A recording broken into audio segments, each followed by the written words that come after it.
Retro Chris, hello. Yes, there is a stream happening. You're starting on day 3 though, so if you haven't seen anything of this game, there's you're gonna have some questions. A lot's happened. Hello, Michael. I have some good news. Miss Penny Lou got adopted.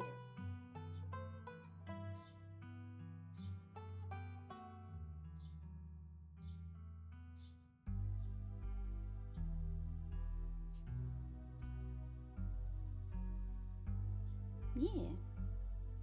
She's going to Rhode Island, which is about 4 hours from me, I believe. I'm going to miss her. She's a sweet, sweet baby.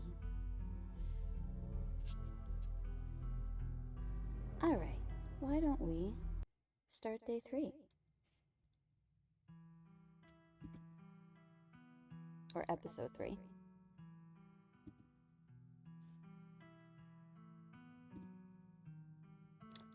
Yeah, let's play a recap. Just in case.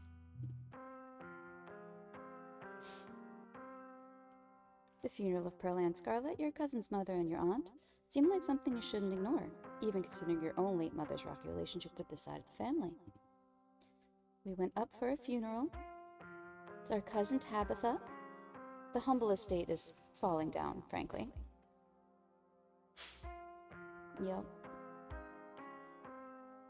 Just adjust. Okay. Don't go wandering anywhere else. The floors have been known to give out. Not a good thing to say about your house. Oh, our friend Dustin. This is Dustin. He is afraid of everything. This is Stella. She is a YouTuber who hunts cryptids. He took us on an adventure.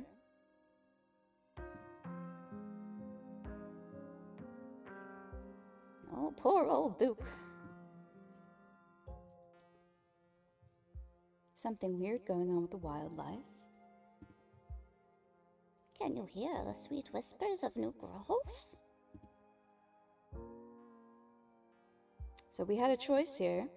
Apparently you can let Gretchen get eaten, but we did not. We did not let Gretchen get impregnated by whatever the hell is going on. We saved her, and Duke did not fare so well.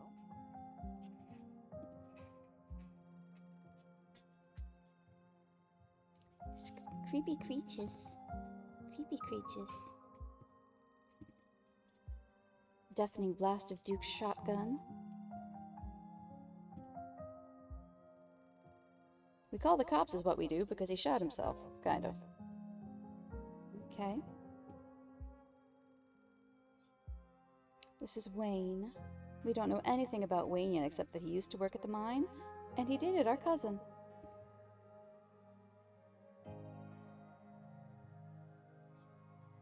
So Sybil thinks they're ditchlings.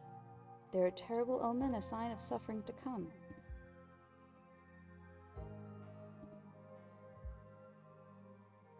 Hello, Dustin.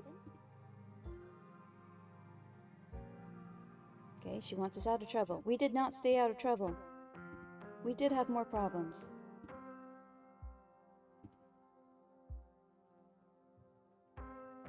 So we told Avery everything. And they are now listening to the gossip at the diner for us.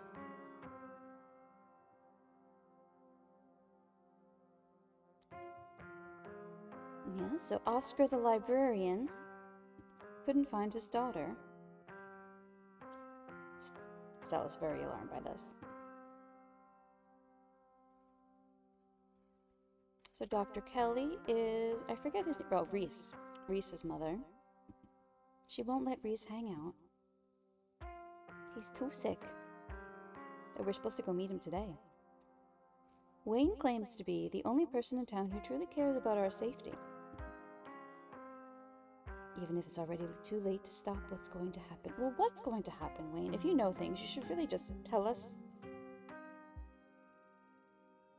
And then we saw the youths. The youths sneaking into the condemned mine.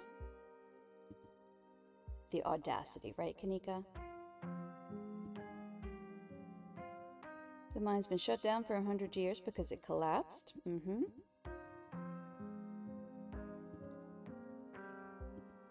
That we were a good cousin and we waited for Tabitha to come lead us through the mine. The youths. Not a fan of the youths. They were very, very sassy. They talked back. And then they ran deeper into the mine and almost got collapsed in on. It was very bad. They're bad youths. Hopefully they learned something. But something weird happened while we were down there.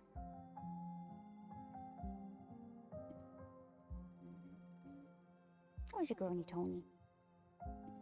Oh, yeah, right. Rosalina's house is haunted. We gotta do a ghost stakeout as well today.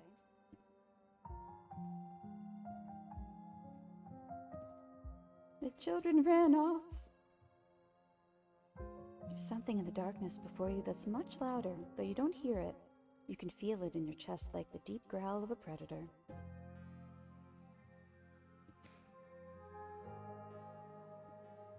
Something weird down there. And then it was like goals. Are these goals? Who knows?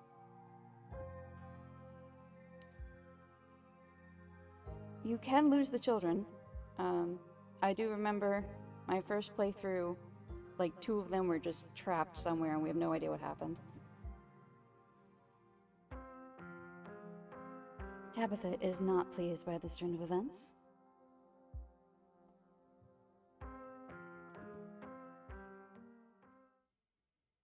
When you close your eyes, you see Rosalina's face, twisted with pain, staring up at you with tear-streaked cheeks. Trapped by powers beyond her control, it's just a big rock, but, you know, terrified of what her now uncertain future would hold. Okay, morning. Sunshine filters in through the dusty windows of the estate as the dull aches of last night's activities throb in and out of focus. You manage to survive a second night in the town of Scarlet Hollow. As you pull yourself out of bed, you can feel the soot and grime of the Shaw mine still stuck to your skin. Okay, yeah, we need to shower. We were in a coal mine. You step into the guest bathroom and shower. This curtain has seen better days. The water's hot and, surprisingly enough, clean. As steam fills your lungs and soot washes down the drain, you...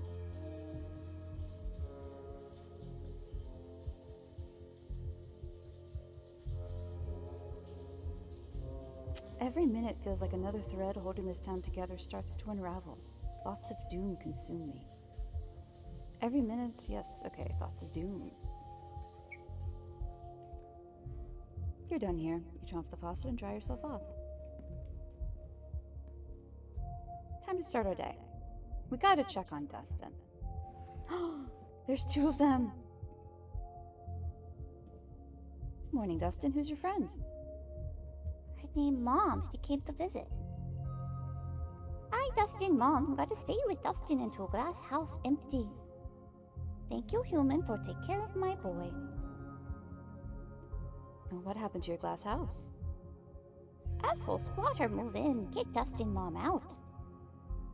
Squatter try eat Mom. Squatter evil. Squatter may be asshole, but Squatter not evil. It just tried to survive like all creature. Dustin still have much to learn.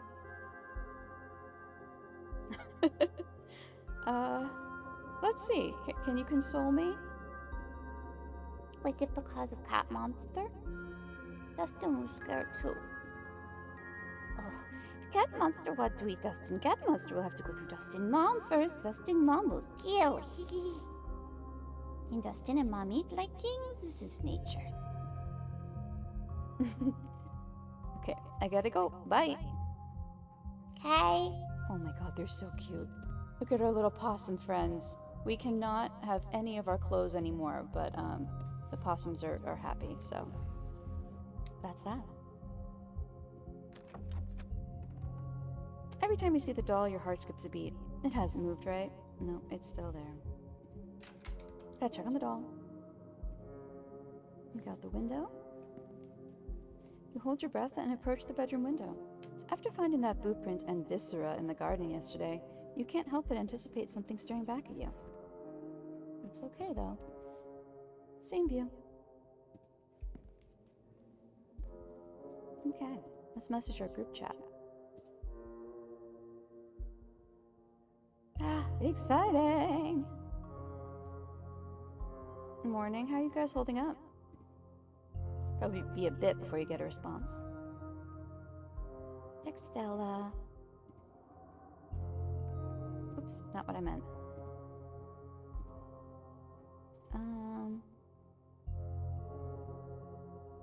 Exhausted Ben Affleck. I mean, that's a mood. That's probably what I would do, but I'm gonna ask about her brother. Okay. Wish I'd given Stella a slightly different message, but that's okay. You enter the kitchen to find your cousin in the midst of devouring a pint of banana chocolate chunk. She isn't alone. I guess this is Janie? Frou-Frou glares at you from her usual spot on the counter as a red-headed woman busies herself trying to tidy as best she can. Oh, vile woman, destroying the natural order of my kitchen. Tabitha's eyes dart to the corner of the room, almost as if she's ashamed of being caught in the act of stress eating ice cream for breakfast.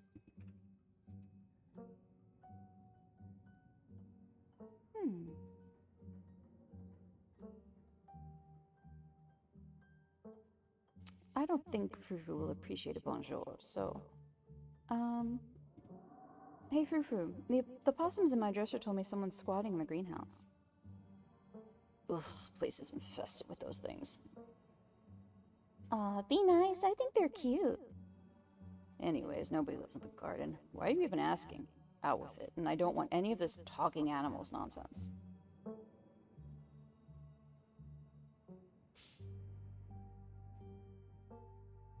Okay, no, we're sticking with the story. It's the possums. The possums are telling us. So look, I found this gory boot print in the garden yesterday, and now the dresser possums are telling me there's a squatter. Showed Tabitha the photo of the boot print you took yesterday morning. Please stop with the dresser possums, I'm begging you. And look, yeah, that's a little unsettling, you're not wrong, but I don't think there's a squatter out there. The other possum is just Dustin's mom. It's just Dustin's mom. That's his mother. She doesn't have a name. Dustin and Dustin's mom. Even if there was, I don't really have the time or energy or desire to go poking around out there. Gosh, you two sound a little heated. Is everything all right? We're fine, Janie. Alrighty then. Y'all just let me know if there's anything I can do to help.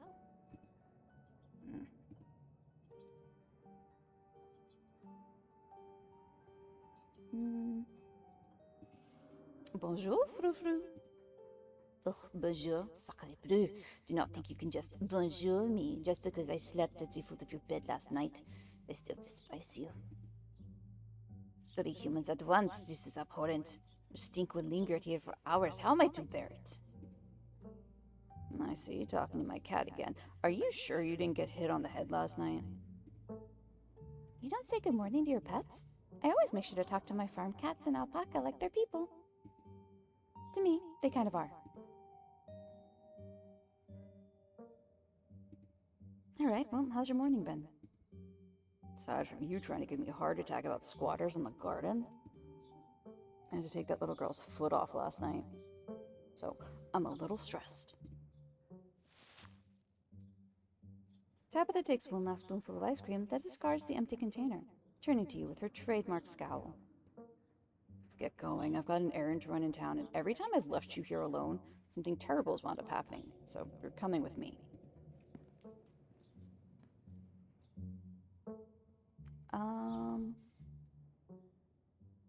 Hold on, you can't just tell me that Rosalina lost a foot and move on from that like nothing happened. Just because something terrible happened to someone doesn't mean that life doesn't go on. We still got work to do. Life has to go on, and let me assure you that what happened to that poor girl weighs heavily on my mind. That kid was brave, and if it were up to me, we would have dragged her out of there and hoped for the best with those other 2. Now, shall we go, or would you rather keep bombarding me with guilt for something I personally begged you not to do?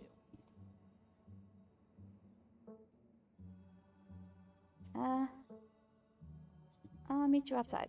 Are you seriously asking for time alone here after you just probed me about whether the garden has a squatter problem? Why do you take me for an idiot? I'm running behind in my day. I don't have time to deal with hijinks. Janie, lock up when you leave, please, and don't go rearranging anything. I'll know. As you're ready to leave, Janie approaches from the far side of the kitchen. Tabitha remains between the two of you, impatiently tapping her foot. Oh, Anna, before you go, I heard about what happened last night. I heard about it before Miss Tabitha mentioned it just now, and then I heard it again. I just wanted to say that I'm so sorry you got caught up in that. I'll be praying for Oscar and poor little Rosalina. They're such sweethearts. Couldn't have happened to nicer people.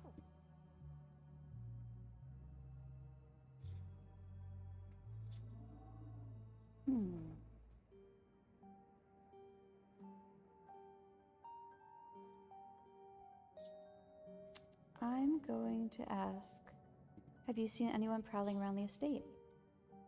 I'm gonna stop the two of you right there.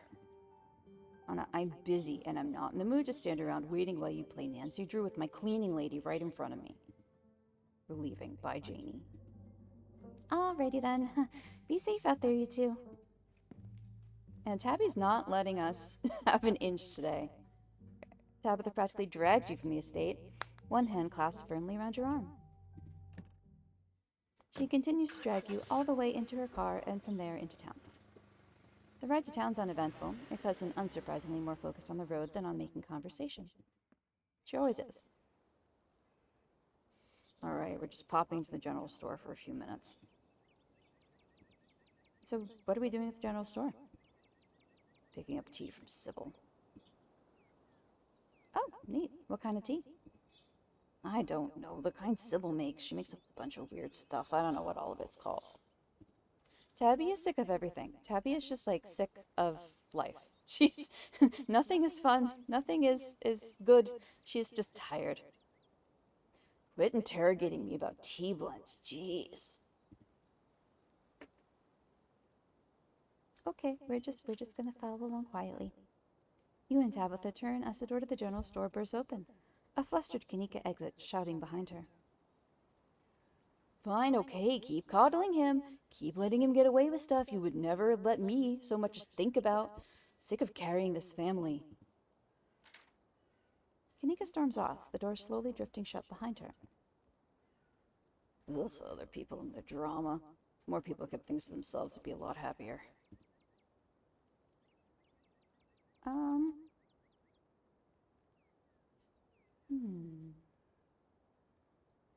Yeah, good for her, honestly. Not at all, it's weak. Come on already, let's go. So just being really mean is stronger? Come on, Tabby. The bells of the general store chime as you cross the threshold. The smells of old wood and steamy herbal tea flood your senses, making you feel instantly at home.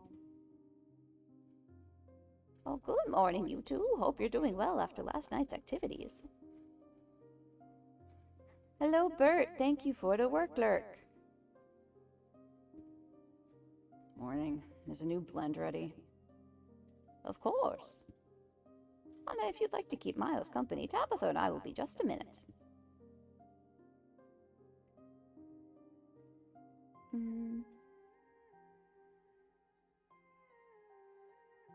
Can I go with you? I like the tea room. Well, I always like visitors in the tea room, but I'm afraid I'm too busy to entertain for long, so we won't be lingering. Might as well just wait out here. No need to cram in there like sardines. Sybil motions for Tabitha to follow. They both disappear into the tea room, closing the door behind them with a tinkling of bells.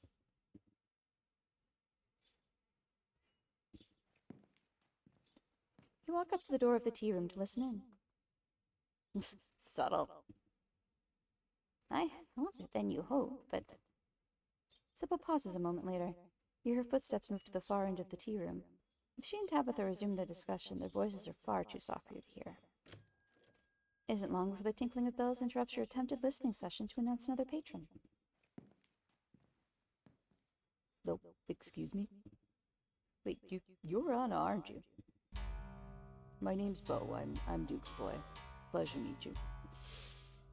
The policeman told me you saw what happened to my daddy?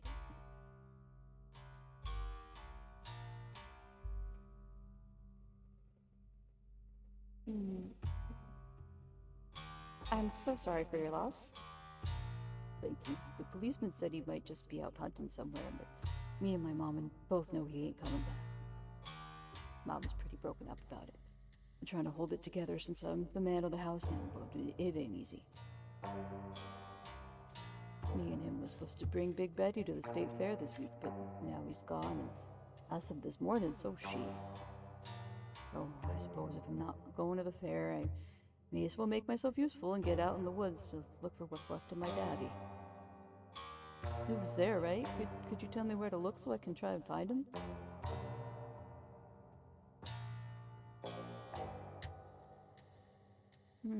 Oh my god, there's so many options. Well, we know it's a chicken. I mean, it's dangerous up there. I wouldn't go poking around. Well, I ain't a stranger to what these hills have to offer. Daddy always said I would have nothing to fear so long as I learned how to use my fists, so he taught me how to do all that. Those woods might still get scary sometimes, but I reckon there's no better way to show my daddy I learned those lessons than to go out there and find him. Okay, your dad was killed by ditchlings. They're monsters that show up when something bad is going to happen, and they're the things that have been stealing your chickens.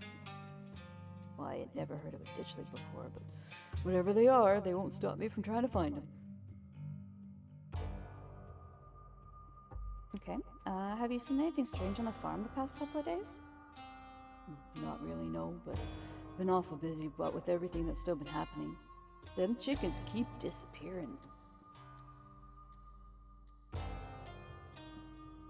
Is Big Betty one of your chickens? Nah, she ain't a chicken. Big Betty is our prize pumpkin. So the pumpkin's missing. She was a big lady, too. I'd expect she was at least 2,000 pounds. Not too easy to move something like that. Could be she rolled off down a hill, but can't be looking for her just yet, what with everything else going on. Alright, you're determined, buddy. So, he died on the northwest edge of town, off the Asgina Trail. Asgina. Thank you, Anna. I appreciate you trying to help us out. I don't rest easy knowing he's out there somewhere, all by his lonesome. Please tell Miss Scarlet I'm sorry about her mama. Such a nice boy. Tabitha and Sybil are still in the tea room. Your phone buzzes. Oh my god, hey, I overslept. Still gonna make myself breakfast. Meet at the library after and figure out plan? Then it buzzes again. Hey again. If you want to come over for breakfast, would honestly love to hang out. And then it buzzes again. Somebody was busy this morning. Oh, hey again. If you want to hang out before the library thing, I'm parked in the abandoned lot by the gas stations. It's hard to miss. We have plenty of time before dinner at Reese's house. Oh my god, we have so many options. Do we wanna poll? There's people around besides Michael and Bert lurk. Or at least my counter says that. Okay, let's save.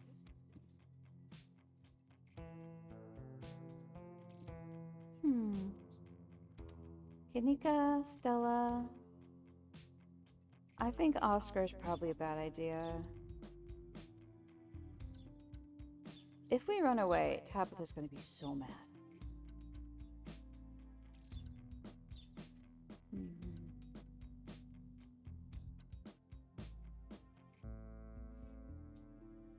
Okay, no one's chiming in. I'm going to roll the die. I am not including Oscar in the options, so it's a D4.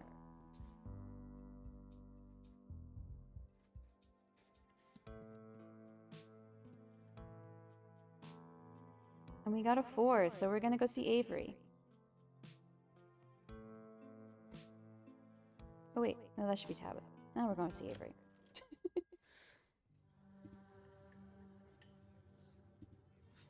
The diner is busy, but its vibe is different than the past 2 days. Its atmosphere muted and serious. The miners glance up at you with suspicion. That's like all of the miners. It's a lot of miners. Hey, good to see you live and well. It caught me at a good time. Break just started. I heard about what happened last night.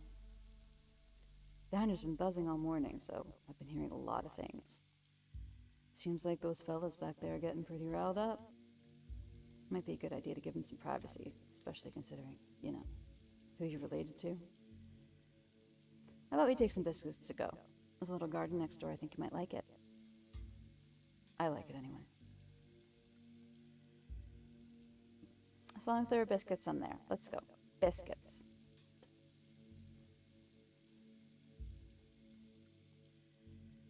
Do biscuits go if you don't mind?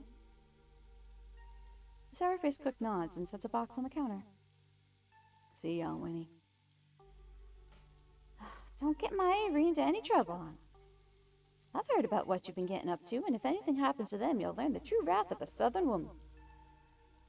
We'll be sticking around the neighborhood. Unless a sinkhole opens up, I can't imagine there's much trouble to get into. This is a spot. It's a public garden I've been putting together. It's actually quite nice. You could do with some flowers instead of just... I can't tell what plant that's meant to be. Nice trellis.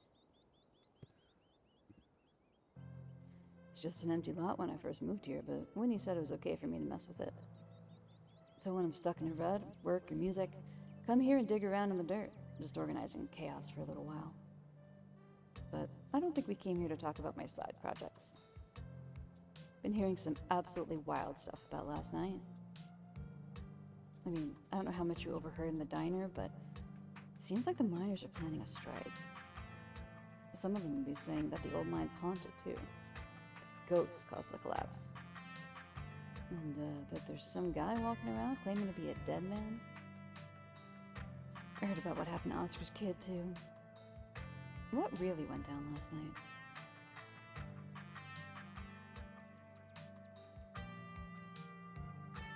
Wait, the workers are striking?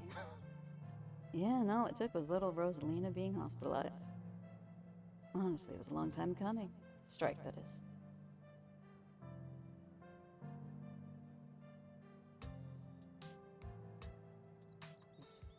Should I tell my cousin? It's up to you. She's your family, so you don't want secrets between you two. On the other hand, I think you know how that would turn out for the miners. Could be good, but it'll probably be bad. So, pick your poison.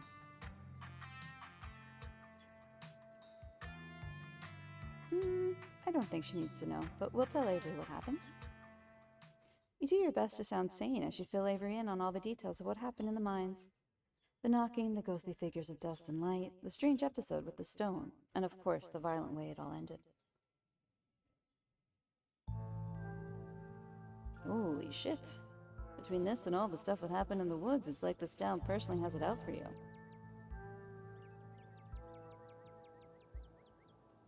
I feel the chains of destiny drag me here. Destiny usually isn't fun. Oh, that's an outlook. I guess it depends on your definition of fun, though. Don't get me wrong, it's a horrible thing to have happened, definitely. No question about that. But it's exciting, right? You are so fixated on excitement, Avery. I'm a little concerned. A little bit. It's not like I hope anything else happens, but if it does come find me, I want to know all about it.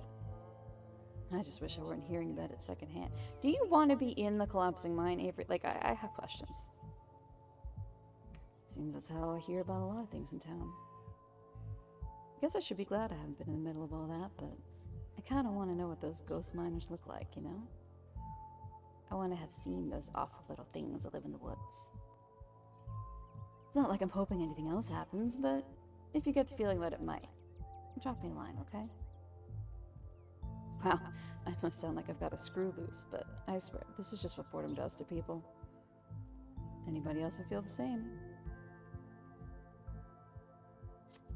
Should we flirt with Avery? Sure. You want to trade places with me? You can be the stranger who just came to town and brought hell with them, and I'll be the charming diner employee with a bunch of interesting patterned shirts. Aw, you think I'm charming. Seriously though, it wasn't too long ago that I was in your shoes, minus the hell part. Winnie was more welcoming than Tabitha, but other folks not so much.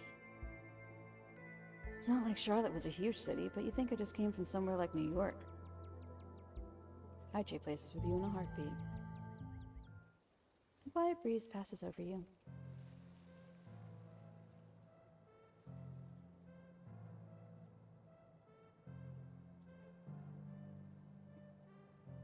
What do you honestly think about this town? It's definitely quiet. I try and give myself things to do, hobbies or odd jobs, anything to try and stay busy, but it still gets boring. Hard to meet many new people, or try new things. But it's cheap, and Winnie pays me a much higher wage than I make in the city.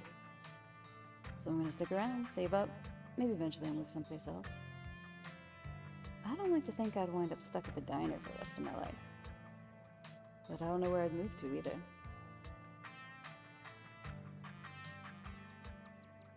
Is everything in the garden yours? I mean, technically it's a public garden, but yeah, pretty much every piece of green you see, something I planted myself. Once my house filled up, I had to direct all that energy somewhere. So I put all of it into the vacant lot next to the diner.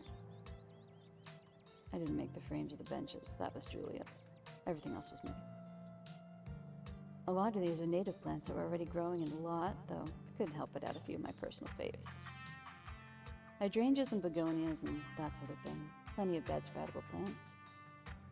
I'm about to put in a bunch of mums, what with the seasons changing. It just doesn't feel like autumn without him. Julius was that guy in the back of the diner, right? That he is. He's there most days, reading his newspaper and drinking a pot's worth of coffee. Must have had something going on this morning. Haven't seen him yet. Uh-oh, is Julius missing? It's a cranky old guy who was eavesdropping on us yesterday. And you're friends with him? He's a bit of a strange dude. I'm not sure if I could call him a friend, though I'd like to. He's more like some sort of misanthropic, wish-granting gnome. I can't say I've talked much to the guy. I talked much to the guy when I first got here, even though he's in there so often. But one day I was chatting with Winnie about how I was looking for a bench for the garden, and the next morning, there it was. Hand-carved bench sitting in the garden. I thought it must have been Winnie, but that day when I brought Julius a coffee, he asked me if I liked the bench. I said yes, and he grumbled or you're welcome before going back to his paper. He did it a lot after that. I'd mentioned something I needed to Winnie, and sure enough, next day I'd be waiting in the garden. Julius and I talk a little more these days, and I've even been to his house to help him out too. Seemed only fair, trading some pruning and yard work for a few new garden beds. He's a man of few words. He strikes me as a bit of a loner. Maybe he feels some kind of kindred connection between us, I don't know.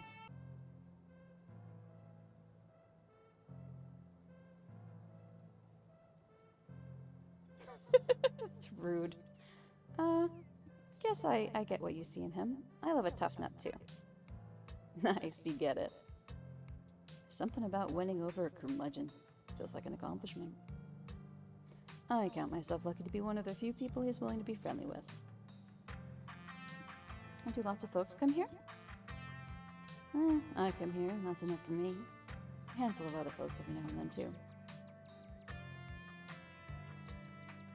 What kind of plants do you have at home? A lot. It's practically a jungle.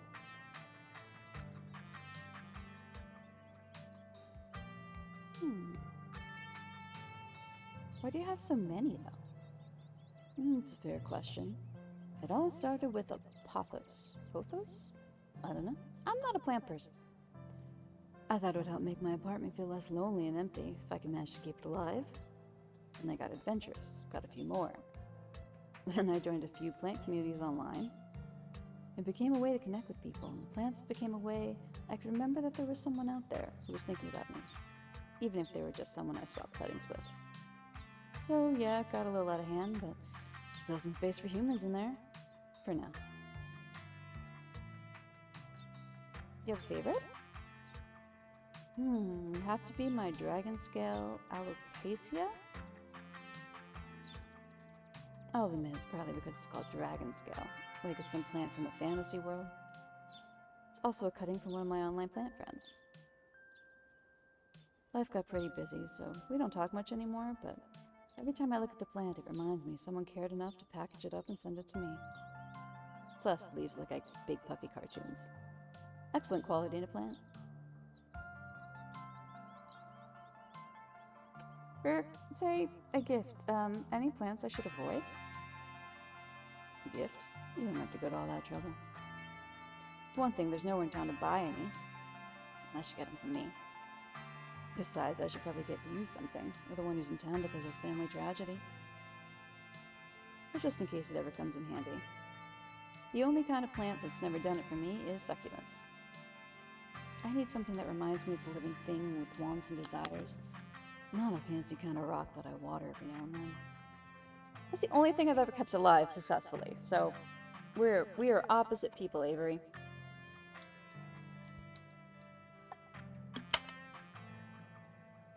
Also, succulents are so cute. Don't tell anyone I said that. Folks in town keep getting me succulents as gifts, and I don't want them to think I don't appreciate the gesture.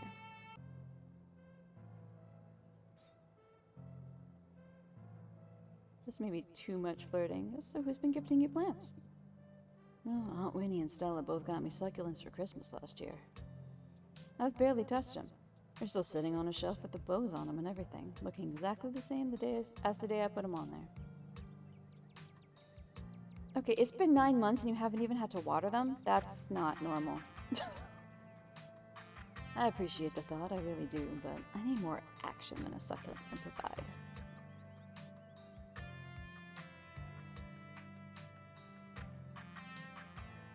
You meant some music when we first got here. Are you a musician? Yeah, I've got a SoundCloud and everything. It's pretty much what I want to do with the rest of my life, whether it winds up being profitable or not. Now, what do you play? Synths. I got 3 of them, and I'd have more, but I promised myself I'd only add to the collection when I'd mastered the ones I already have. I started with bass guitar, though. Don't ask me why, the bass just called to me. Like our friend Daniel Wayne. I'd love to hear your stuff sometime. Huh, thanks. I'll send you the link, but you'll hear some at the party this Saturday if you swing by. Also, don't worry if it's not your kind of thing. I don't expect everyone I know to vibe with it, so no pressure. You ever jam with the locals? Play folk music with them? For sure. Every month the musicians in town get together for a song circle. It's one of my regular social events. I bring my bass and strum along. Julius is there with his banjo, and even though it's a bunch of older country folks, they seem genuinely happy to see me there. I think they're thrilled that a young person's helping carry on these traditions. I guess I'm like insurance. These songs and the way they play them aren't gonna just vanish. That's rude. We're not gonna... Well, seems like you made good friends here. Oh, sure. Kanika's friendly, though she's usually busy with the store. Stella, she's one of the nicest people I know. She stops by the diner at least a couple times a week for biscuits while she works. But I still don't feel like I know her. It's like she has some kind of wall up. Same for a lot of folk in town, honestly. Most of them grew up together, so they don't talk about the tougher parts of their lives. They just know each other too well. Someone like me, a transplant they don't trust, doesn't know about any of it. It's not my business to ask. So, I'm polite. I do my job, I go home, take care of my plants, wake up the next day, and do it all again. In a town full of friendly strangers.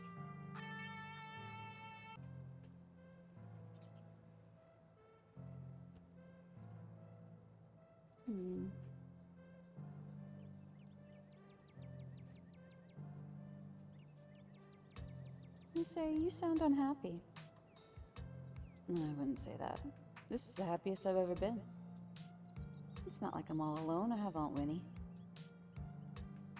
Still, as great as she is, there are things you don't talk about with your aunt. So, I guess I'm not unhappy. I'm just a little lonely.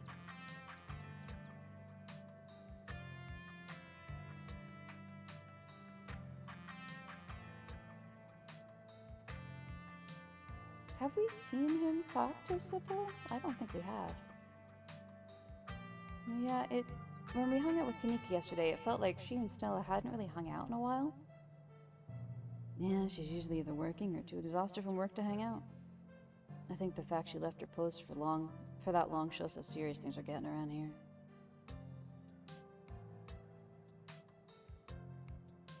Yeah, I know what you mean. I feel like everyone here is hiding something from me. That's pretty refreshing to hear, to be honest. Glad there's finally a new stranger in town I can talk to about this stuff. The miners come and go, but they have their own little community, and it's much more accepting of new people. The rest of Scarlet Hollow, though? I don't know. Maybe I just miss the city. Do you want to come ghost hunting with us tonight? Me and Stella and Kanika are gonna ghost bust Oscar's house. I think around sundown? Ghost hunting? Yes, definitely.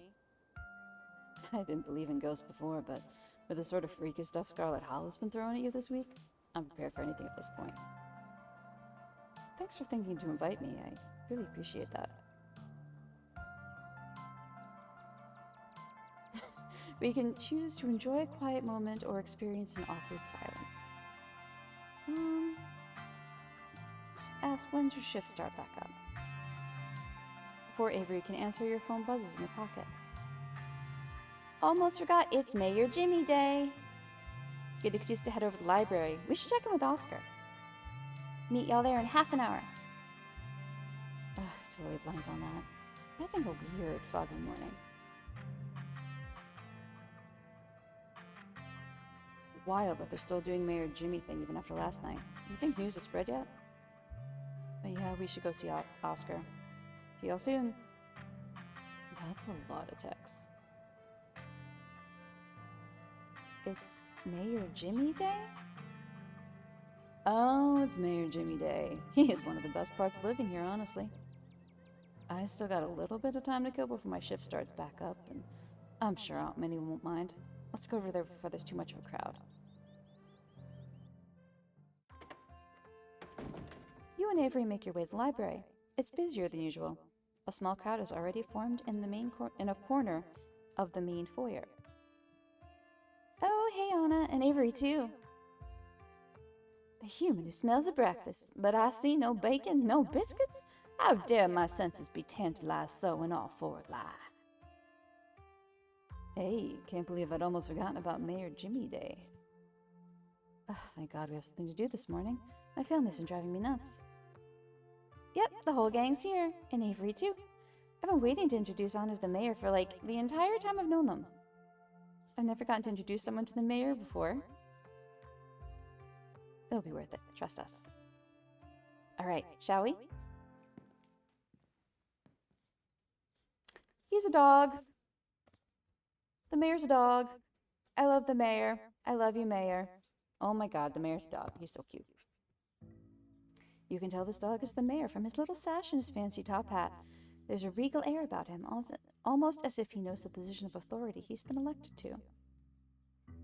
And unless you're mistaken, the serious man by his side is Deputy Franklin, one of the policemen you spoke to following your encounter in the woods on Monday. Good morning, citizen. I don't believe we met. He holds out a paw as if to shake your hand.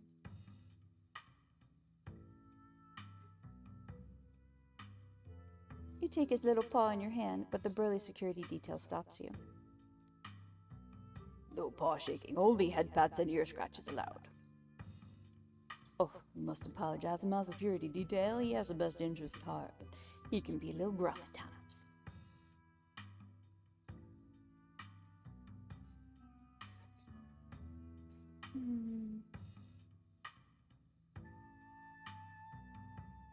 I mean, I love that he's a dog. So, aren't you Deputy Franklin? Not when I'm off duty. The mayor scoffs. Off duty, the services you render for me are more important than your police work.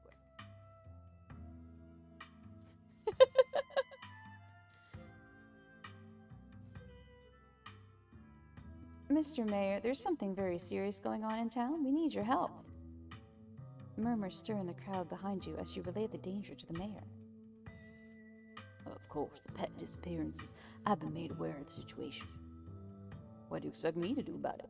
It's autumn. That's tourist season in Scarlet Hollow. Can't turn away the lifeblood of this town, not with the mine faltering the way it is. There was a mine collapse last night. We don't need any more news of disaster coming out of Scarlet Hollow. Do you understand?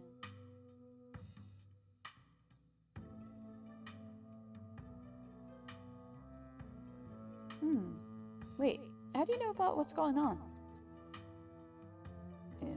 Am I missing something here?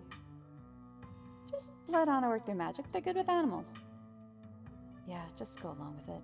It defies all rational explanation, but it's like animals actually talk to them. Alright, Anna's an animal whisperer. I'm down with that. I'm the mayor. I keep up to date with what's going on among my constituents. And while it's unfortunate that there seems to be something amiss in Scarlet Hollow, I'm a pillar of this community. I need to present myself as strong, calm, and collected in the face of danger. Otherwise, it might cause a panic. Nobody wants that, right? I heard just about enough from you, Jimmy. Look at you, putting on a show in front of your adoring fans while the dogs of this town are snatched up by monsters in the woods, hoping the humans will clean it all up for you. When are you finally going to do something meaningful for the hairier citizens of Scarlet Hollow? No, Miss Christian, there's no need. Scraps would never have let those things prowl the woods for so long. And yet you sit back, waiting for the humans to notice and letting more innocent dogs suffer. You know, I almost lost my life to those things the other night, and my goodness, haven't you heard about poor Duke? Now, a wretched lot of those were old dogs. Fair me to assume they simply went to the big farm upstate. Don't you dare talk to me about old dogs. I'm 17.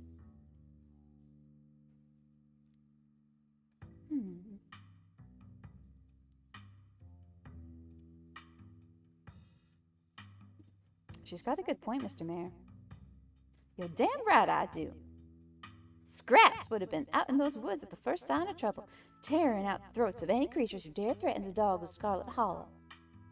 Yet here he is, posing for little rectangles like nothing's wrong in this town. That is an excellent dog snuffle noise. Gretchen squirms in Stella's arms, straining to get at Mayor Jimmy. Hey, whoa, Gretchen, calm down, Oko. You're gonna pull a muscle. Mr. Franklin, I think now's a good time to dispose of this riffraff. Miss Richmond, I'm gonna have to ask you and your dog to step away from the mayor. I should have known better. These two have never been able to get along. And you gotta fill me in on their feud later. I've always been curious about why Gretchen gets so fussy near Mayor Jimmy. Stella walks off, still struggling to hold Gretchen as she shouts insults back at Jimmy. Ingrate, ne'er-do-well, you dog. Kanika and Avery are quick to follow. Looks like everyone else is already talking to Oscar in the next room. Before you can catch up to your companions, you're intercepted by a nervous man with a cross around his neck. It's hard to put a finger on it, but something compels you to dislike him. It sounds like old Gretchen and the mayor may have had some unresolved issues, wouldn't you say?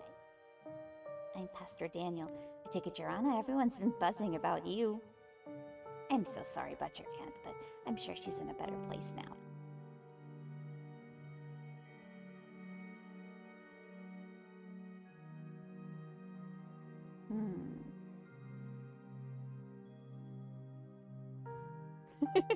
You must be the creepy pastor.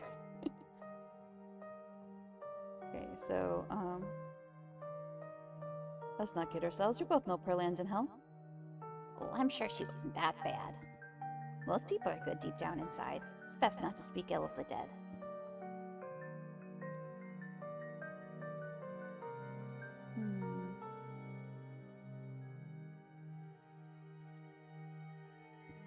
The mayor's a huckster and a fraud. He cares more about tourism than the fate of the town. The pastor goes quiet for a second, his face suddenly white as a sheet.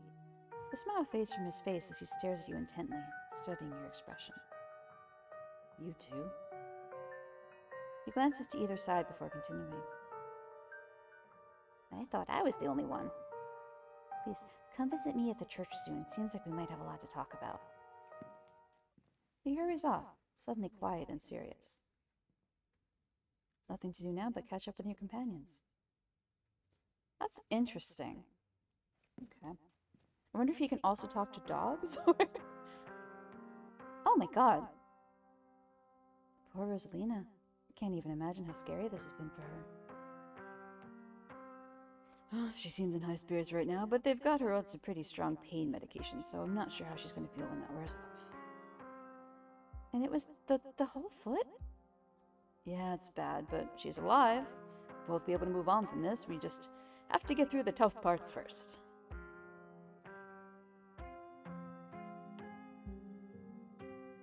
I mean, they took the foot. It pretty much means they took the foot, so... No, it's alright, man. Just take a deep breath. She's gonna be okay. Oscar. I'm sorry to cut our conversation short, but I'd better get going. I was only supposed to come back to pick up a few things, and then the hospital called and said there's been some big bus accident on the highway and they need the bed, so I have to come pick her up.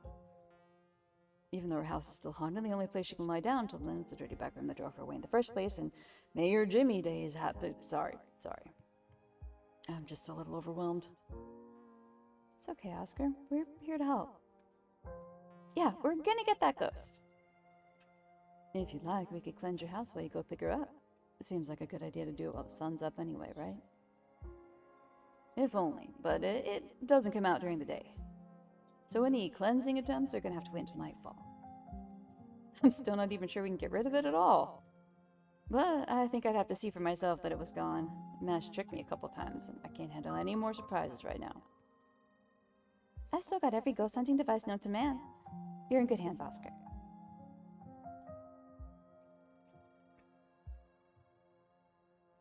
Okay, don't worry, Oscar. We'll fix this.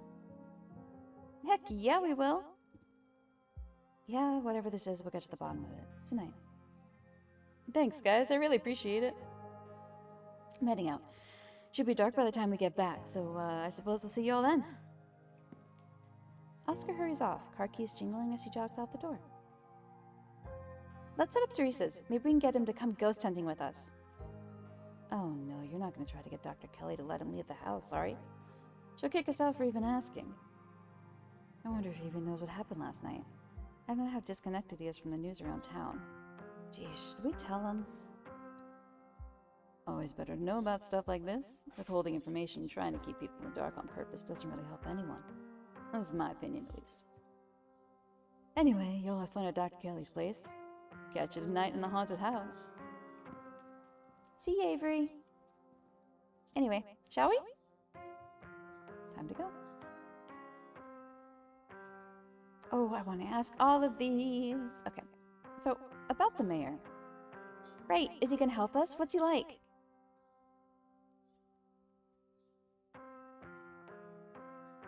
No, he's corrupt. That dog cares more about tourist money than protecting the town. Does Scarlet Hollow even get tourists? Kanika laughs. We get a few. Who all come to see the mayor. The plot thickens. So, I finally met Pastor Daniel. Now it was only a matter of time until he tried to pull you aside about grief counseling. When my dad died, I had to ban him from the general store for a week. He wouldn't stop leaving these little pamphlets at the checkout. I don't know where he finds so many.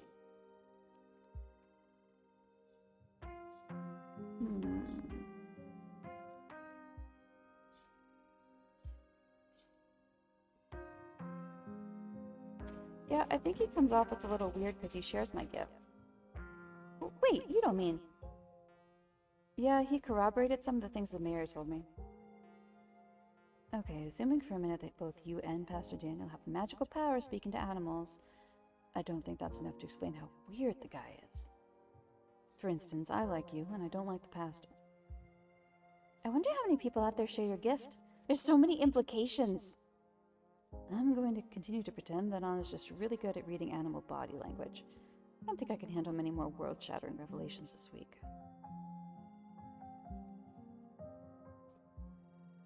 I wonder if the pastor's cursed. Felt something odd when he came up to me, and the way everyone dislikes him seems excessive. unnaturally excessive. I know this is weird coming from me, but not everything in town has to be spooky for supernatural reasons. Sometimes people just give off bad vibes. Agreed. We're allowed to dislike him even though he hasn't done anything wrong. That we know of.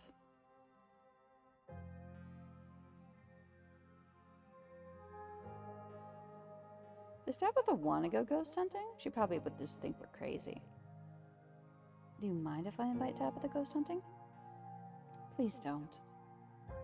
Oh my god, yes! Can you imagine how fun it would be if she actually shows? Stella, come on. I know you think you have some sort of bond with her, but she's awful. She isn't even nice to you. You just haven't given her a chance. Maybe if she comes along tonight, the two of you will finally get along. No.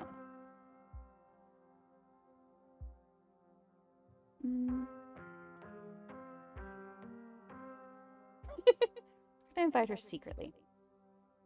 You discreetly shoot your cousin a text inviting her to this evening ghost hunt. Stella and Kanika will find out about it if she actually shows up. And now we're going to recess. The three of you leave the library for an early dinner at recess. You once again find yourself in front of Reese's house. A cold hesitation grips you as the building looms over the hilltop. Though it's only early afternoon, it feels much later, the sun already sinking behind the tall mountains that surround Scarlet Hollow. We're a little early. What if Dr. Kelly yells at us? There's no such thing as early when you're hanging out with friends. That's just extra time you get to spend together. Okay, but what if she yells at us? It's too late. The door swings open. Hey. Reese! Oh my god, dude, it's been ages. You must be Anna, right? I heard a lot about you. Stella's been relentless making sure I got all the Anna updates. My goodness gracious. There's something that smells terribly off about that boy. Get away from my Stella, you fiend! Gretchen starts yelping at Reese, straining against Stella's grip as she tries to get between them. Ugh, are they here already? I knew you'd show up early, Stella, and you brought the dog. Great. Yeah, I thought she might cheer Reese up. I don't know what's gotten into her all of a sudden. Dog stays outside. But... It's okay, Stella. We can let her chill in my van for a bit. I'll run the AC and leave her some treats. You know I always have some of those easy-chew dog jerky stashed away. The gall, the gumption. This is a violation of my rights. But we go everywhere together. Do you want to come in or not? Kanika nervously tugs Stella away towards her van. You keep her safe from that monster, Anna. You hear? Don't let a feather of harm fall on my darling Stella. Well, what about you, Anna? You coming in?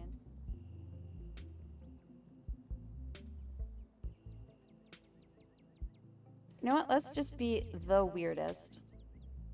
Gretchen called you a monster, Reese. Any idea what's up with that? No clue. She's never liked me. Reese doesn't do well with dogs. Now come on in. Let's get this over with. He took that way too normally. I told him that the dog thought he was a monster. He was like, yeah, I don't know. She didn't like me. Everyone else in town is like, you're not really talking to the dog. And he's just like, yeah, I don't know.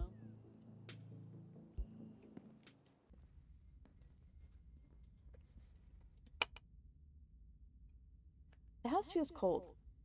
Not only is there an odd chill in the air, but the building itself feels too sterile, uncomfortably tidy, to the point where you're nervous to touch anything. If it weren't for the aroma of store-bought dinner rolls baking in the oven and the unsettling artwork hanging on the walls, you'd be half convinced you'd wandered into a real estate showing. So, how can I lend a hand? Sitting down at the table and not puttering around in my kitchen. Made sure everything was done well in advance. The only thing left are the rolls, which shouldn't be long. Then we can have a quick dinner and you can leave my house and go on about your business. I was kind of hoping to see Reese's new art. Oh, we still have time now, right? You aren't seriously considering subjecting your friends to your disaster of a room, are you? It's not that bad. You can still see the floor. Dr. Kelly raises a single questioning eyebrow. I don't mind a little mess. Yeah, I doubt it could be any worse than the way I keep my room. Yes, okay, fine. As long as you stay out of the kitchen. I don't care what you get up to. Cool. We'll just be downstairs. You won't even know we're here. You make your way towards the basement stairs. The basement is what you might expect out of a tortured artist who spends all his time confined to his studio. Discarded canvases line its edges, while trash and sketches leak out from their piles in the corners of the room, hiding the bare cement floor. Ghoulish faces coat the walls in paint, sneering out at their creator. Your mom's so scary. Ugh, she can be a little intense. Kind of overprotective, which I guess makes sense. Anyway, make yourselves comfortable. I'll have to forgive the mess. I've been distracted lately. I haven't been cleaning much.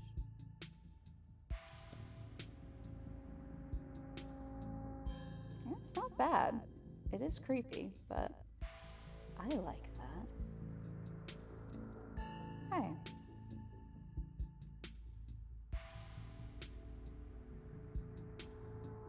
Yeah, your mom really looks out for you. That's one way to look at it, I guess. It's possible she's gotten a bit of an edge lately. I think my condition's been stressing her out a lot. Used to be something she thought she could fix, but I think she's kind of accepted that it's just something we have to manage. Mood, buddy. Mood. But even if she is a little harsh, she means well. It's like you said, she's just looking out for me.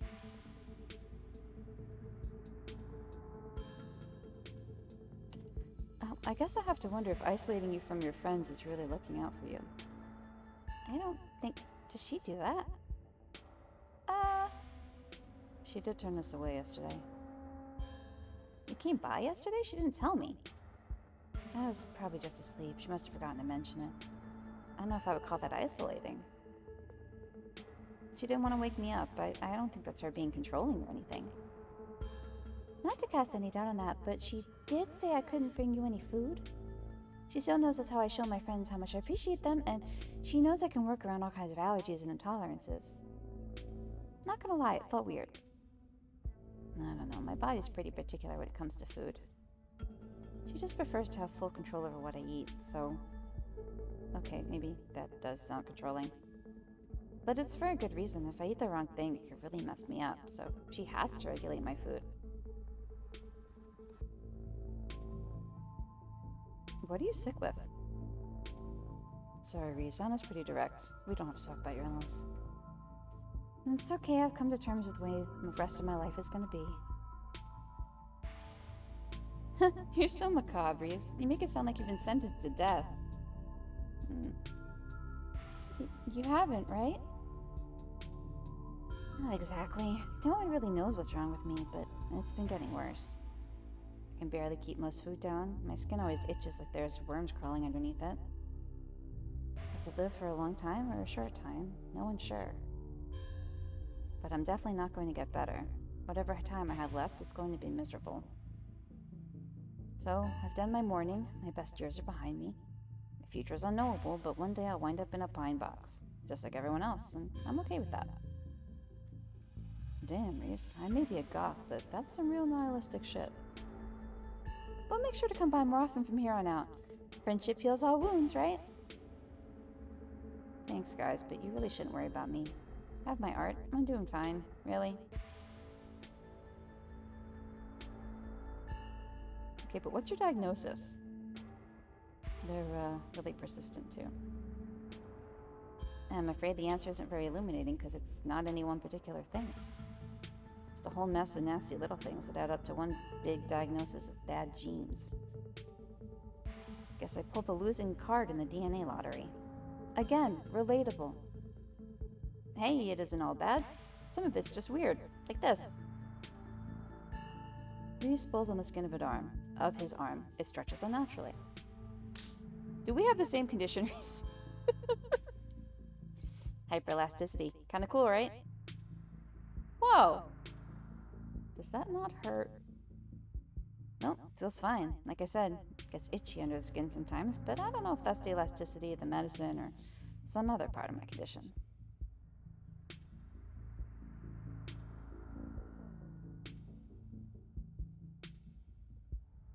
So we're looking at your art. Each piece exudes a sickening miasma. It's like you can feel something squirming behind the paint, the brushstrokes acting as steel bars, trapping some anguished being within.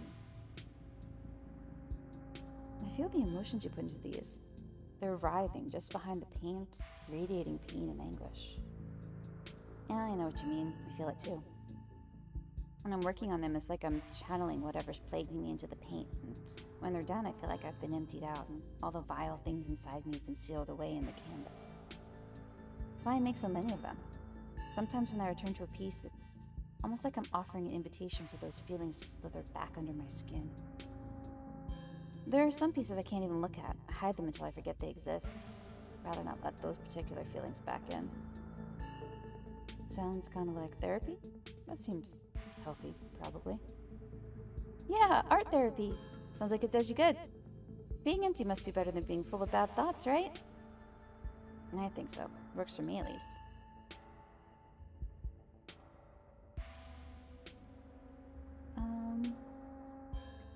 So you three go way back, huh? Almost to the womb. The school here is a tiny K-12. Not exactly a one-room schoolhouse, but not far from it. We're lucky we all got along as much as we did. Some kids weren't able to make any friends their own age. They just happened to be born at the same time as some real jerks, and we're stuck with them through their whole school career. Poor kids. Not that we were free from dealing with jerks, like a certain Scarlet I could name. Okay, she was a little rough around the edges, but she was pretty friendly when you got past that. Maybe to you. The way she used to look at me, you'd think I rolled in something foul every morning before school. Same here, though to be fair, the feeling was more mutual between us. She deserved it, though.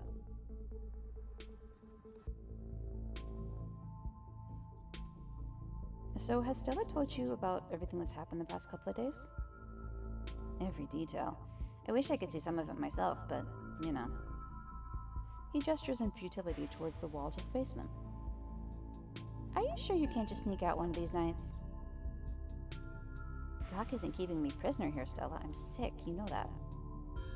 I'm sorry, man, I didn't mean to. There's nothing to apologize for, and I appreciate the effort. Really, I do. Just nothing you can really rescue me from. That die's already been cast. But we were talking about the past couple of days, weren't we?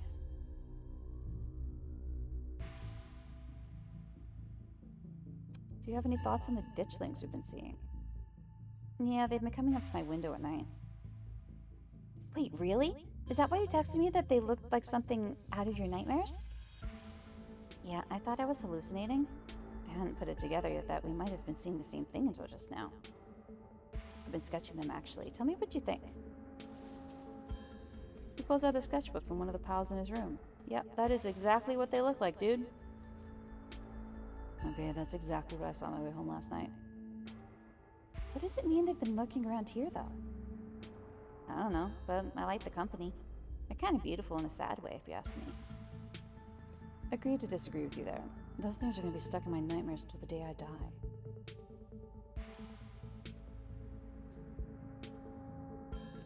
What do you think's going on with Wayne? Who? You know, that guy who's been following Anna around being all ominous? Oh, yeah, that slasher creep. I appreciate the classic Jason vibe he has going on. Here's hoping he doesn't live up to the look for all our sakes. Do you think the town is doomed? I think everything's probably doomed at some point, but I guess that's answering a different question. Do I think the town of Scarlet Hollow is on the brink of collapse? Probably not, but it's not like I have a lot of perspective on what it's like out there.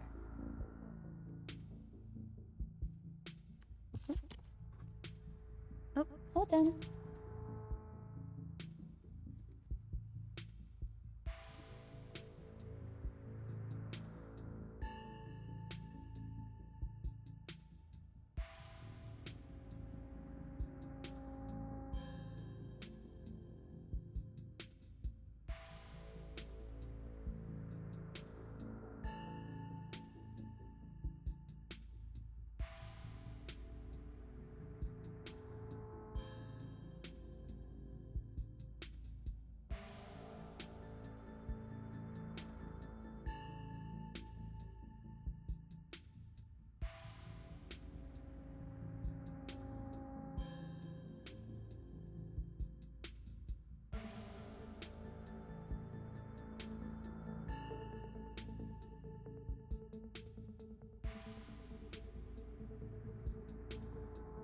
Right, that was my veterinarian. Riri needs blood work done. Yes, you do. Okay, where were we? Ugh, there could be rioting on Main Street, and if Stella or the doc didn't tell me, I just wouldn't know. I would totally tell you if there was a riot. Would Dr. Kelly tell you, though? I mean, yeah, I'd hope so, but the point I'm trying to make is that other people are my eyes out there. What do you think of my cousin? She was always so distant and mean. Probably would have thought she had it out for me personally if she wasn't like that towards everyone, or if I thought she even knew my name. But people change. Maybe she's nicer now. She's still terrible. You guys just never took the chance to get to know her. She's actually really funny and sweet.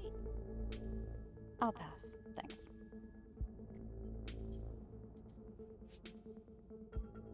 Okay, that's quite a movie collection you got. Any recs?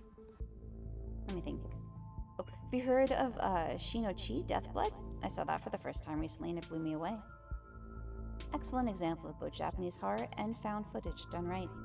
We could even put it on after dinner if you guys are interested. Damn, I would usually be down for that, but we've got to head over to Oscar's after this. We promised we'd ghost hunt his place. He's apparently been dealing with a bad haunting.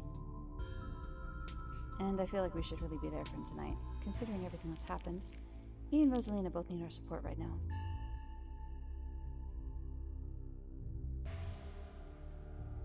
Yeah, I'll take a rain check on the movie, though. We like horror movies. Yeah, we'll definitely come by for movie night this week. I'm free tomorrow night. Same goes for Anna. I should probably work tomorrow, but I can close up early. He's not going to come ghost hunting, but let's ask anyway. Wow, do you think you'd be down for that? We'd love to have you. That would be so amazing, but I haven't had the best luck leaving the house lately. Even just walking in town's enough to put me in bed for a week. It sucks. But make sure you bring your camera, Stella. I want to see everything that happens. If you need someone to pose for your paintings this week, that would be incredible, though I should warn you, I work odd hours. I don't usually pick up a brush until late at night. If that's not a deal breaker. It'd be great to use a model other than myself, and to have some company. Maybe we could all come. Wouldn't that be fun? Reese's mom shouts from the kitchen. Dinner's on the table. Oh, guess that's it for catching up. Make sure you all wash your hands with soap. Don't want anyone sharing their germs. Sure thing, Doc. Yes, ma'am. You make your way towards the sink, but are stopped in your tracks by the pull of an odd door at the end of the hallway. It feels out of place, like you've accidentally wandered into a different, older house. But more than that, you feel something radiating out from behind it. Something dark and cold. You felt this before, in the dusty tunnels you so narrowly escaped last night. An oppressive hum like a muted scream, or through layers of rock, trying to draw you towards it. You feel lightheaded. I did see Hokum, and I did like Hokum. Hokum was very fun. Jerry deserved better. Justice for Jerry. You are compelled to approach the door, drawn in as if hypnotized. Something wants you to find it. Open the door, open the door, open the door, open the door, open the door, open the door, open the door, open the door, open the door, open the door, open the door, open the door. Before you know it, the doorknob is turning in your hand, your heart full of both deep dread and a compulsive need to know what might be on the other side. What do you think you're doing? Well? A dark presence lies beyond this door. Can't you feel it calling out? It's called a draft and there's nothing dark about it. It's just cold air. Stop being weird and wash your hands already. Everyone's waiting on you. But the door. You won't let her interrupt you. You need to know what's behind the door. Oh, no, you don't. Come on, wash your hands and sit down. But I want to know.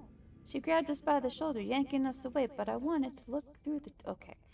You do as she says, cleaning up under her watchful eyes and allowing yourself to be ushered back to the table and away from the door. Dinner's already laid out. Dinner rolls, spaghetti, and a light salad. Kanika anxiously picks at her food. Stella is nervously talkative, and Reese is suddenly quiet and tense. His shoulders tight as his mother's gaze perches on the chair next to his. Dr. Kelly eyes all of you with a sharp, fierce gaze. She sits opposite you at the far head of the table, her features silhouetted against the light of the setting sun in the window behind her. Pills. She slides a few tablets toward Reese. He obediently swallows them. This is excellent, Dr. Kelly. Is the pasta sauce homemade? No, it's from a jar. I work too many hours to make my own pasta sauce. Well, you have excellent taste in brands, and if you ever want any tips on easy home-cooked pasta sauces, you know I... Oh, thanks, Stella. I have the internet if I need recipes. Thanks again for having us, Dr. Kelly. We really appreciate it. You didn't tell me they came by yesterday. You were asleep. I didn't want them to wake you up. But you could have told me. Why? They were coming over today anyway. I would just rather know these things. Noted.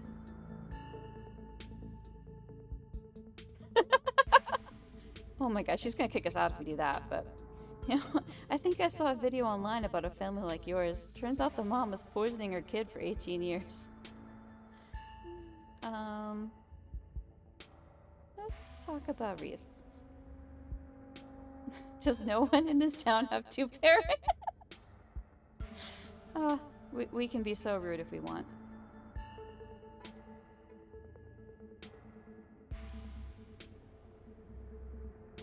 Do you think Reese might feel better if he got to see people more often? No. I'm his doctor and his mother. You are someone who met him for the first time less than half an hour ago.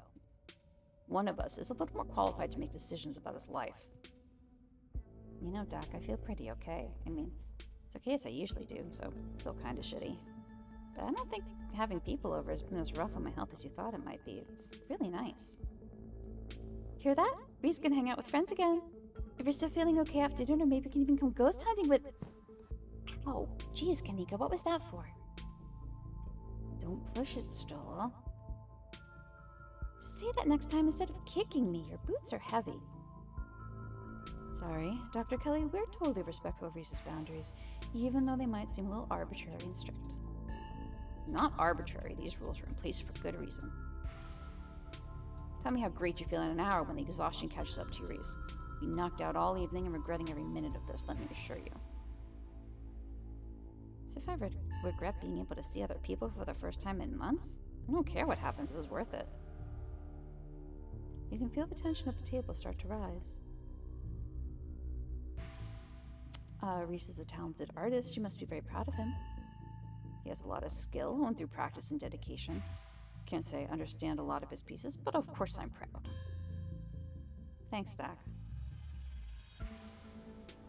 Yeah, so what does he have? What's like the diagnosis? He has a combination of genetic diseases that give him a fragile immune system, among other things. It's too much to get into. A lot of technical terms that I'd have to explain. It's not good dinner talk, and it can't be pleasant for him to have to hear it again, so let's drop it. I'm fine talking about it. I'd rather we talk about something else.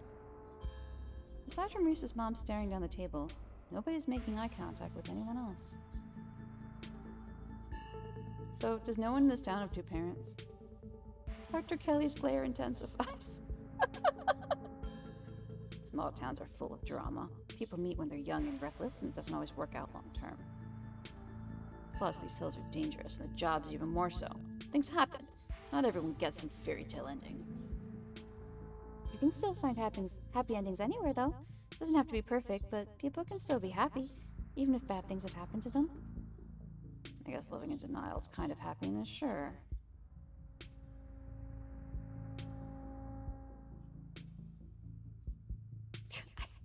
I have questions, but yeah, the danger.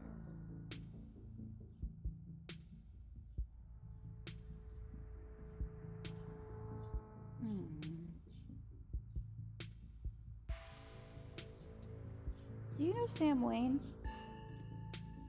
Sam Wayne? Dr. Kelly takes a moment to think. No, doesn't ring a bell. Someone you know? Someone who's been following on our round. Super mysterious guy. We have reason to believe he might have caught some kind of weird illness at the mines. It definitely looks like he could use medical help, so please let us know if he shows up or anything. If someone harassing you, you should get the police involved. This isn't any of my business. Alright, well... has anyone come in suffering from hallucinations? I'm not at liberty to discuss private medical information. It's only private if there's identification attached. You can discuss cases. Are you sure? Not even a little bit. It could help our investigation into the strange goings-on. Oh, we have to name names. Exactly. Stella knows how HIPAA works. Investigation into what? The mine collapse? I think this is best left to professionals, Stella, not someone who runs around in the woods with a camcorder. Judging by the police response so far, Dr. Kelly, I don't think it is. We saw some stuff down in the mines last night that I struggled to explain.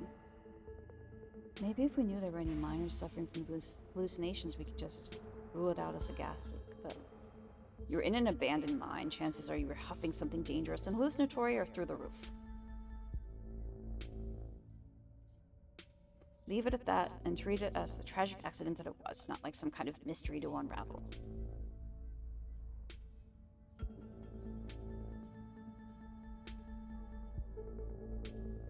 Have the police contacted you about Duke's body yet? Last I heard, they still haven't found it. Body? I was under the impression he was just missing. No, Duke definitely died. I saw the footage. And I saw it for myself in person. So did Anna. He's not missing. How the hell did that happen? Stella said it was those things in the woods, the ditchlings. They made a misfire. Ditchling? Oh, I see. This was one of your videos, huh? Reese, you should know better than to lend any credence to Stella's little cryptozoology stories. I don't doubt that something happened to him, but I'm sure there were no little ghouls involved. I've seen them, Mom. Outside my windows at night, they're real. You don't have to talk to me like I'm a kid. I might be sick, but I'm still capable of reason, okay? Are you sure they aren't just raccoons, or... Stop. Stop doubting everything I say. Stop trying to rewrite things I tell you to fit... Stop trying to rewrite things I tell you to fit what you think should be true. I can read. There's weird shit going down in Scarlet Hollow. The tension at the dinner table reaches a breaking point. Alright, that's enough. Dr. Kelly's interrupted by Reese before she could finish her thought. So, we were talking about maybe watching a movie sometime this week, while Anna's still in town. Love to see how you're feeling. I can handle a movie, Doc. Yeah, we'll just sit downstairs in the dark. Reese is used to that. He'll be okay. You're always overestimating how much you're able to do, Reese. This is why you keep getting sick. If I get sick, so what? It's not like that's ever going to change. I'm sick every day, and it's not getting better. I don't want to spend the last few miserable years of my life holed up in the basement alone just because seeing my friends has been deemed too strenuous. I'm an adult, for God's sake. I can't believe I have to ask for permission from my mom just to have friends over. Reese stops mid-sentence, wincing in pain and wrapping himself in his arms. Don't say things like that. I'm doing everything I can to try and fix... Silence, as Dr. Kelly's eyes shoot open. Reese? Reese abruptly pulls himself from the table and leaves. Damn it, I knew this would be too much. Everyone get out of my house. Please, just leave us alone. Stop trying to interfere with his life. All it does is hurt him more. And we can't just leave him like this. Now's when he needs friends the most. No, now is when he needs me the most. I am his doctor and his mother. I know you care about him. I know that. And he knows it too, but all any of you would do is get in the way. So just leave, please.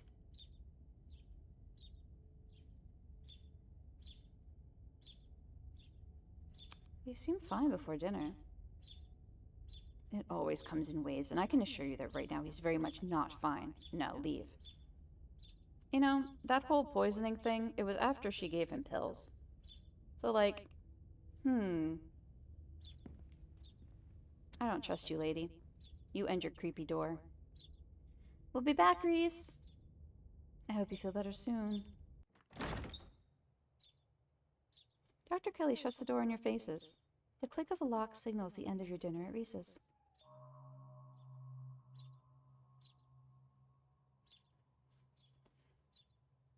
The door to the clinic felt like it had the same pull on me as the carving in the mines. Do you think something's back there? Yeah, there's another one of those carvings in there somewhere. I'm certain of it. Okay, that'd be really weird. If we find it, do you think you'd get another vision? I'm just spitballing here, but I wonder if what that carving showed you last night is related to the ditchlings. You're not suggesting we go poking around in there, are you? Of course I am! Maybe tomorrow? I am not breaking into Dr. Kelly's clinic based on a bad vibe Anna got. Do you think Reese might have a supernatural affliction? Like, related to what you felt in there? If he did, why wouldn't Dr. Kelly have it? It makes more sense if he just has a genetic condition, assuming there isn't any foul play. Foul play? The whole thing's just fishy. And after tonight, I feel like my fear of Dr. Kelly is a lot more justified than I thought. She's just overprotective. I'm sure that's all that's going on. And she has every right to be. I mean, poor guy took 2 bites of food and got sick immediately. I can't imagine what that's like for both of them to go through. Look, I'm just saying, maybe there's more to their dynamic than him just being sick, but it's not like there's much we can do about it right now. We could probably go back and forth on this for a while. Let's grab Gretchen and get going. The sun is setting and we wouldn't want to miss a second of ghost action. Stella hurries off down the hill, almost as if to run away from what just happened. You and Kanika follow her down the slowly darkening street. Lit by the orange hues of the setting sun, the library feels different.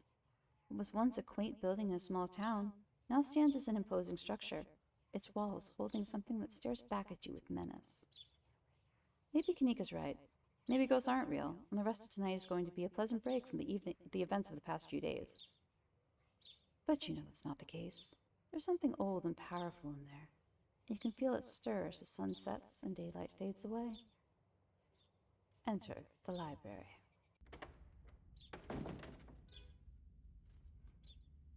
Just as its exterior was intimidating in the setting sun, the inside of the library is dark, its shadows deep and foreboding. The meet and greet with the mayor ended quite some time ago, and the throngs of visitors took whatever joy was in this place with them as they left. Hey, Oscar, are you back yet? Shh, you can't yell in a library. It's against the rules. It's after hours. Rules only apply before 5 p.m. Now it's our domain. Hey, you're just in time. Rosalina's situated in the back room. Alexis is going to keep her company while we hopefully get this all sorted out. I'd love for her to be able to sleep in her own bed tonight. How's she doing? She's not quite as chipper as she was when she was on stronger meds, but she's still doing surprisingly well. Alexis has been by her side nonstop. She's been a really good friend. Rosalina and I are both lucky to have her right now. I'm glad she's back home at least, and we'll be able to get her back into her real home in no time. I've come fully loaded. Got my EMF reader, temperature gauge, spirit box, infrared camera, UV light, video cameras, salt, flashlights for everybody just in case, the ghost messes with electricity, parabolic microphones, Sharpies and paper for automatic writing, matches and candles for rituals. And you've got your spectre-sniffing compatriot at your side too. This nose can sniff out any ne'er-do-well we might find, whether spirit or scoundrel. Oh, and a Ouija board. I know they're toys, but you never know what might come in handy. Wow, this is a lot of ghost hunting stuff for something that was so last minute. Do you just have this stuff ready to go in a bug-out bag or something? Of course I do! I actually stashed a couple of bags here overnight after I got back from the mines. Excuse me? I wasn't about to carry everything all day. That way we can go in light and pop out to grab more stuff once things start getting spooky. I may never found any compelling evidence of ghosts, but that's not for lack of trying. And after last night, I'm more than ready to try again. Hey, Leah! Hey, hope I'm not too late. Have I missed any creepy paranormal stuff? Avery, glad you could make it. The more pairs of hands we have, the more equipment we can carry. Sure thing. Always happy to offer a hand or two. I hope you aren't taking this as seriously as everybody else. I need someone to be rational with. Whoa, is that an EMF reader? I've never seen one in person. Look at all this stuff. Spirit box, parabolic, microphone. Y'all really covered your bases. Oh no. Hey, I'm as rational as they come. I'm just not ready to rule out weird paranormal stuff when people tell me they saw a ghost. Who am I to say they didn't? I mean, just last night, y'all apparently saw some truly unexplainable stuff, so anything seems possible right now. This whole town is one big supernatural death trap. Were you playing anything today, Leah? There's always so many good options, and I don't know.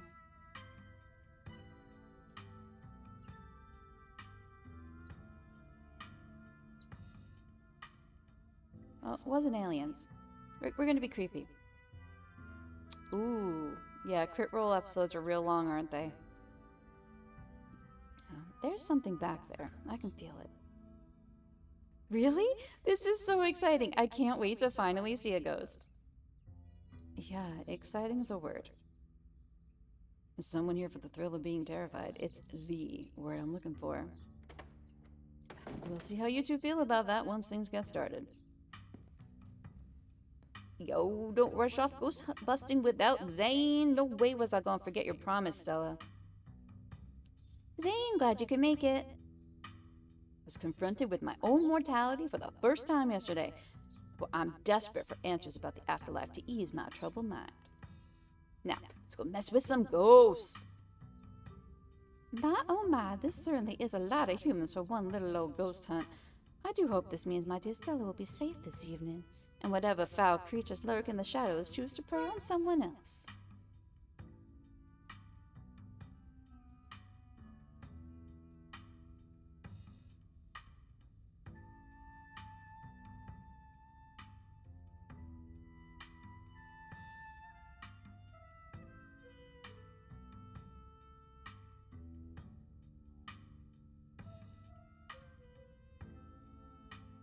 I mean, I think technically the stream is the podcast, but yeah, it's very long.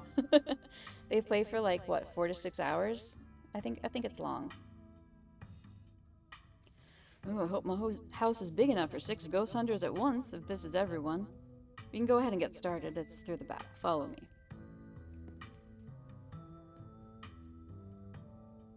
Hey, human, kick ghost ass, okay? All my stuff is in there. Pixel's a cat, by the way. Looks like the sun is almost set. This is when stuff usually starts to kick off. I haven't been back inside for about a week, so I have no idea what to expect. Wow. Sick, yeah. I know some of them can be like 6 hours. It's long. Hey! You're not doing this without me. If there's a ghost, I want to see it with my own eyes. Sorry, Mr. Gutierrez. I tried to stop her, but she was really convincing. Oh, hey Zane, what's up? Yo. Rosalina, you're not supposed to be out of bed. We're gonna let her dad handle this. I've done enough resting, and it's not like hobbling around the library is any different than hobbling around our house. I miss being there. I miss feeling home. Let the pup come. It's best to give her the chance to face her obstacles head on. Take it from an old soul like me. You shouldn't be hobbling around at all. Just take it easy till you're more healed. I've got to learn to walk around eventually. Might as well start while I'm on pain meds and our house is 1 story. Not like I'm climbing Mount Everest. Oscar sighs. The answer is no, Rosa. You need to rest. As if I can't get any rest in that crappy little back room. I want our house back. I'm coming with you. Crap, since when do you use language like that? And we have this taken care of. Nearly half the town's here to help. What are you gonna do, old man? You can't stop me. I'm injured, remember? I'm not that. You better turn around or I'll ground you. Dad, I'm pretty sure I'm as grounded as I can get. And I'm fine. This doesn't even hurt. I don't feel anything. Because you're on painkillers, Rosa, doesn't mean that... Oh. Rosalina ignores him, grimacing but confident as she hobbles forward on her crutches. Oscar says and does nothing to stop her. Okay. You all cross over the threshold and enter Oscar's living room. Family photos line the walls, and stacks of books sit comfortably on wooden furniture. And there's that feeling again. Like the mines, like the door to the clinic. A dusty, suffocating, dizzying feeling. Something is in this house. Well, whether it's a ghost or something worse, you cannot know. Okay, looks pretty normal for now. I don't remember that picture being on the floor, but that could be non-supernatural. None of my equipment is picking anything up around the picture. But I'll set up a camera just in case it falls again. Could be important evidence. You might want to save your cameras for Rosalina's room. That's where I've seen the ghost manifest. It's just down the hall. Oscar and Kanika startle as the door swings open. Hold it, you're not taking my cousin along on any more of your little hijinks without me. Tabby! Tabby showed up! Tabby came ghost hunting! Oh, this is going to be such a mess. There's so many people in this little house. I can't believe you have the audacity to give me the slip earlier today, Anna. After I explicitly asked you not to, you should do me the courtesy of letting me know exactly where you'd be tonight so I didn't have to waste my time looking for you. Wait, Anna, you invited her. Wow, Anna, you really brought the whole gang together today. I have every right to be here, Kanika. My family built this place, you know. Yeah, I know. We all know. Anna, what made you think inviting her was a good idea?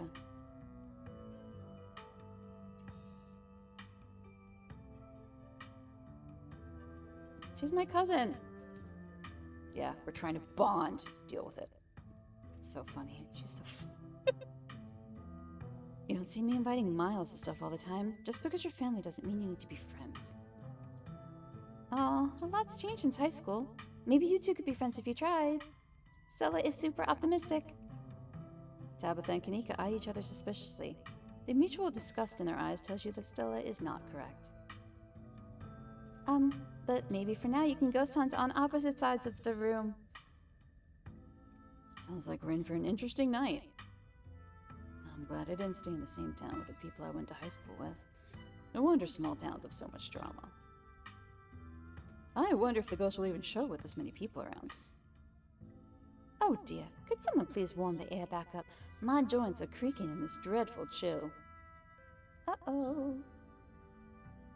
Wait, is it just me or does it suddenly feel colder?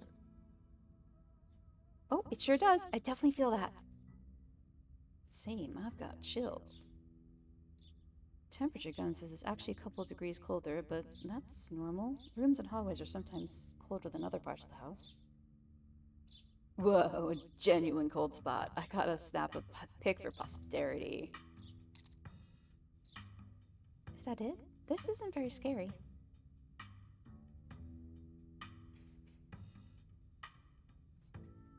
Okay, hold on, Rosalina. If the ghosts mainly manifest in your room, shouldn't you have seen it? I've only seen the stain. Dad made me switch rooms with him way before we moved out. I wasn't about to let my daughter sleep in a haunted bedroom. Spent most nights on the couch before we set up shop in the library. Even if there is something back there, I'm not scared of it. I'm mad at it. Y'all are so brave. I'd be terrified sleeping somewhere that might have a ghost.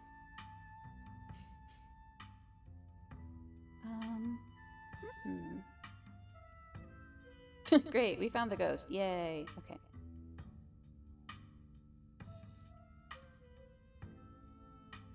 Let's check Rosalina's room. Yeah, but we don't have to rush there. I'm sure we can deal with it from out here, right? What, are you actually scared or something? You're an adult with a child. Grow up. Shut it, Tabitha. No one wants your opinion. Stella, I've been meaning to ask, do you actually know how to get rid of ghosts? How exactly are we going to get rid of it if we find one? Well, my ghost hunting kit has symbols from every major religion, assorted holy books, a bunch of salt, and some jars for ectoplasm. And if worse comes to worse, we can always use the Ouija board to politely ask it to leave. Aren't Ouija boards super cursed? Are you sure that wouldn't make it mad or invite a demon into the house or something? Ouija boards are toys. The only power they have is scaring kids at slumber parties. Sounds fun to me. We might as well give it a try, right? What's the worst that could happen? Make the ghost mad and it gives us more evidence? Sounds like a win-win. I think I'd rather not take that chance. One ghost is enough to deal with. I don't much like the thought of opening a door for something worse. Wow, you've never been as superstitious, Dad. That ghost really has you freaked out. Okay. Oscar takes a deep breath before continuing. Let's head to Rosalina's room. Follow me. I'm not scared. I'm a grown-up. Whoa. This is where I've seen it. It appears on top of the stain. Do you mean this massive blood stain? It stinks to high heaven. Yeesh, that's gotta be tough to scrub out. Isn't the county own this house? Do they know about the damaged carpet? Have you seen your house? I don't see how that's relevant. Weird. I'm not getting anything. It's not even cold.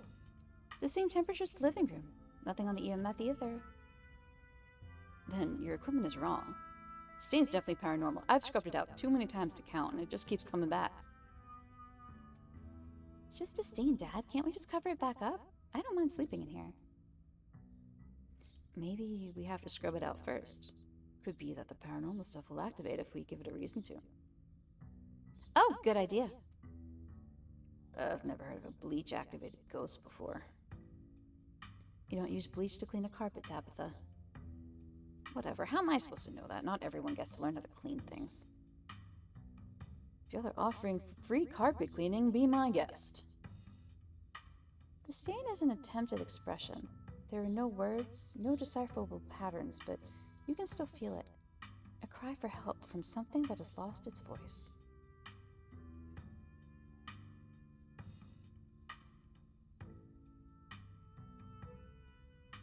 I mean, they know it's blood, right?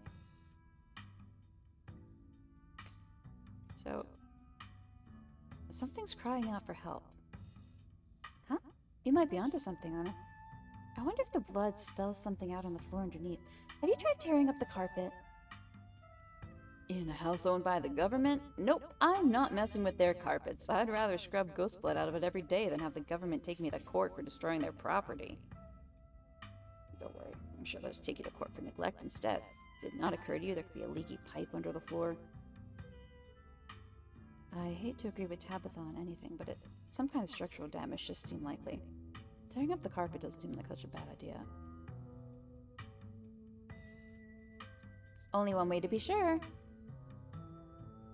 Stella starts excitedly tugging at the corner of the carpet. Are we digging? Let me help. This is my area of expertise, after all. Oh dear. Doing the government a favor, really. We'll cover for you. You don't have to sweat it. Stella pulls back the carpet, revealing a hatch, the floor around it stained in reddish brown. What if there isn't a ghost after all? What if somebody, lives down there? Okay, maybe I don't want to sleep in here. So there's excitement. Nope, nope, nope. We're going down there, right? We're not going down there, right? We're going down there. Of course we are. This is even better than finding a message. There's no basement in this house. At least we weren't told about a basement.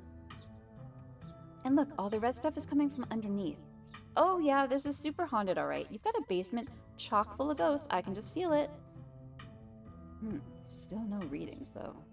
None of the equipment has made a sound. Of course not.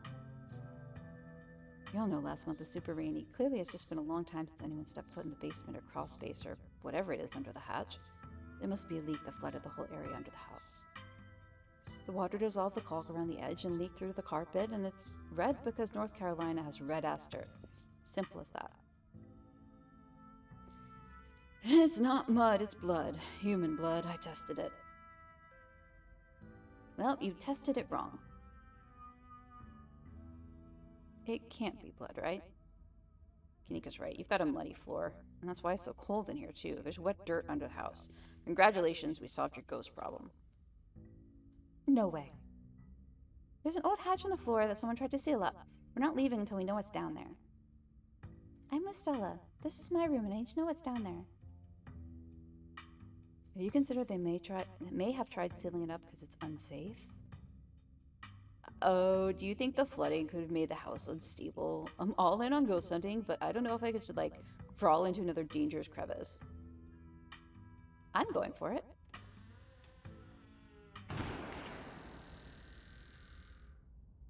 You come to in Oscar's living room. You can't tell what time it is, and your friends are nowhere in sight. At least physically, this is Oscar's living room. Spiritually and mentally, you've been ripped away to some other place. The building feels colder, and there's something about the air that feels wrong. It's stale, with an undercurrent of mold and earth. It makes you feel claustrophobic, as though you're in a coffin, each breath depleting what little oxygen is left. How did we end up back here? Where is everyone? Did we pass out again? Is there a gas leak in the basement or something?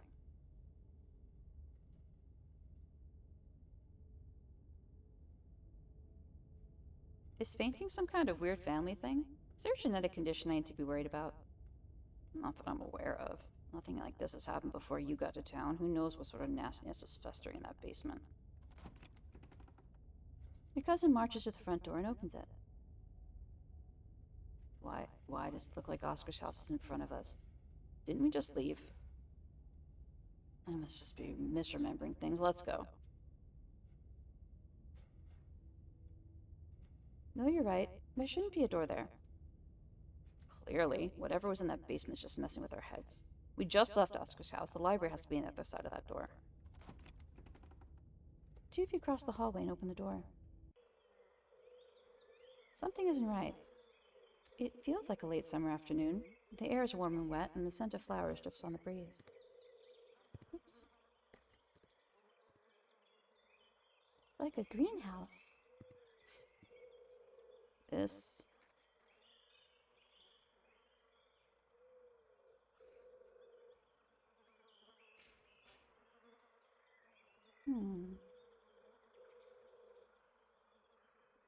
So many good options.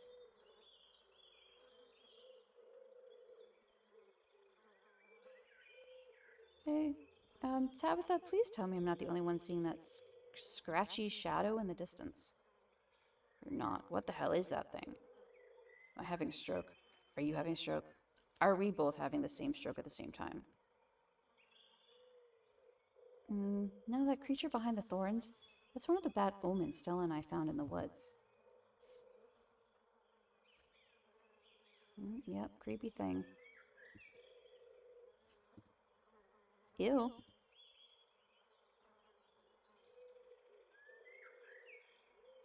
Pinch Tabitha to see if you're dreaming. You reach forward and pinch your cousin. Ow, hey, what was that for? You suddenly remember you're supposed to pinch yourself to see if you're dreaming. Tabitha glares at you. Gotta be an exit somewhere, we just have to look. Wait, do you hear music? Movement stirs as a figure cloaked in shadows rises to attention. Stella? Who are you? What are you doing on my property? Bark, bark, wolf bark. Huh?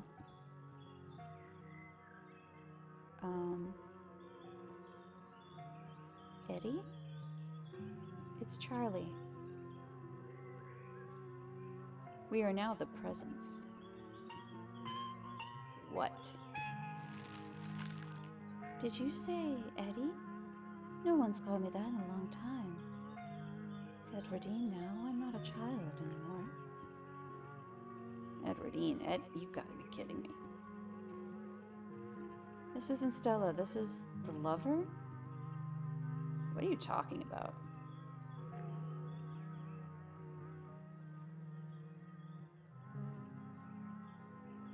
Look, I'm just telling you what I know.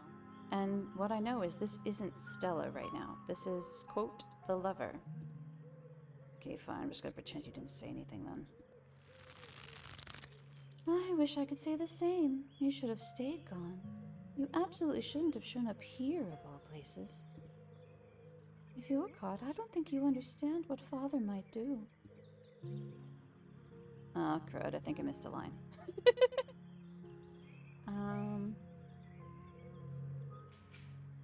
Stella... Nope, play along, just listen. Come with me, Eddie. Haven't you always wanted to see the coast? Now's your chance, we can just leave. Yeah, you two rehearse this. Arf, arf. I can't. It's not that easy for me. My brothers were sent to Normandy, and now I'm the only Scarlet left besides father. I have responsibilities, Charlie. Shut up. Shut up!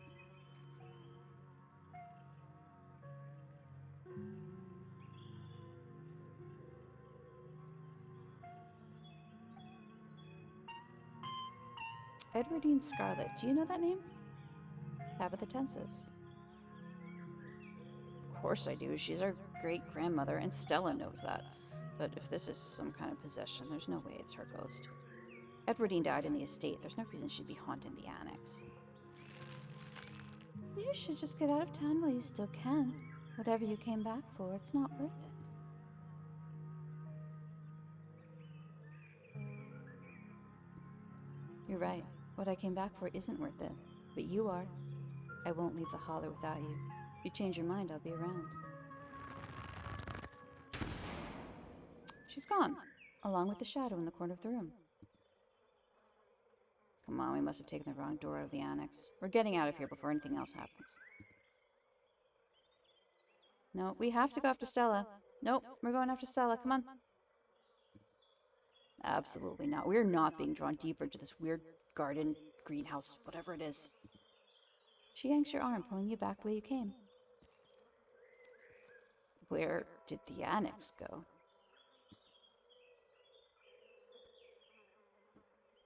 Let's try the door. But there can't be anything behind it. It's just standing there. You ignore her, walking forward and reaching for the doorknob. Bells ring as a cacophony rages outside. Door in front of you pulsates as figures unseen bang against it. The shaded figure from the garden sits in the corner, ever so slightly more defined. Are you kidding me? This is messed up. We need help. God, please let this call go through. Tabitha anxiously taps her foot as she waits for the phone to connect. Hey, it's... What? No, it's Tabitha. Didn't you see the caller ID? Stop interrupting me. Can't you hear what I'm... Your cousin is cut off by the dial tone of a disconnected call. Great, she couldn't hear a word I said. It's like we're on our own. Junior, pack your things quickly. Hurry. Jesus, Rosalina, you scared the shit out of me. Maybe we should run him out on a rail, too. Make an example of the whole family.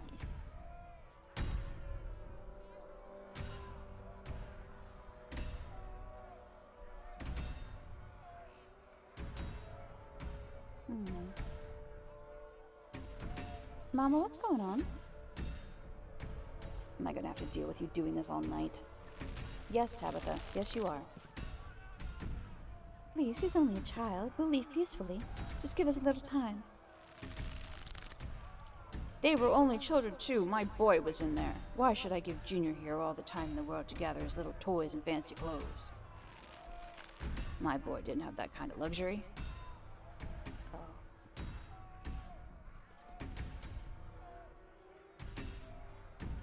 The mob's talking about the collapse, right? Is that who you think that little girl is? Yeah, I think you're right. Don't listen to him, Charlie. Just keep packing. It's like the others are on their way. Better hurry, boy. You and your little dolls might get burned up. As for you, lady, what makes you think you're going to be keeping any of those valuables you're packing in that fine suitcase of yours?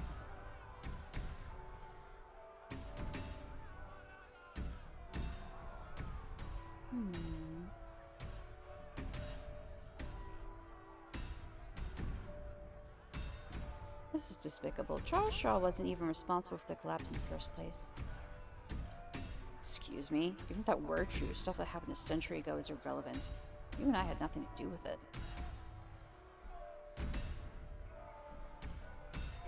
I think the ghost might feel differently. Oh, and the ghost needs to let it go and move on to wherever it is ghosts go when they're done being pissed off. Trust me, boy, the coppers ain't coming here tonight. What makes you think you can talk to an adult like that? Maybe they should have had you working in the mines too, instead of lazing around in this big house. Maybe you would have learned a thing or two about respecting your elders. Don't talk to my son like that. Don't talk to me like that, woman. I call the shots. Now get out, unless you want to go up in flames with all your precious jewels and expensive dresses. You're lucky I'm even letting you leave.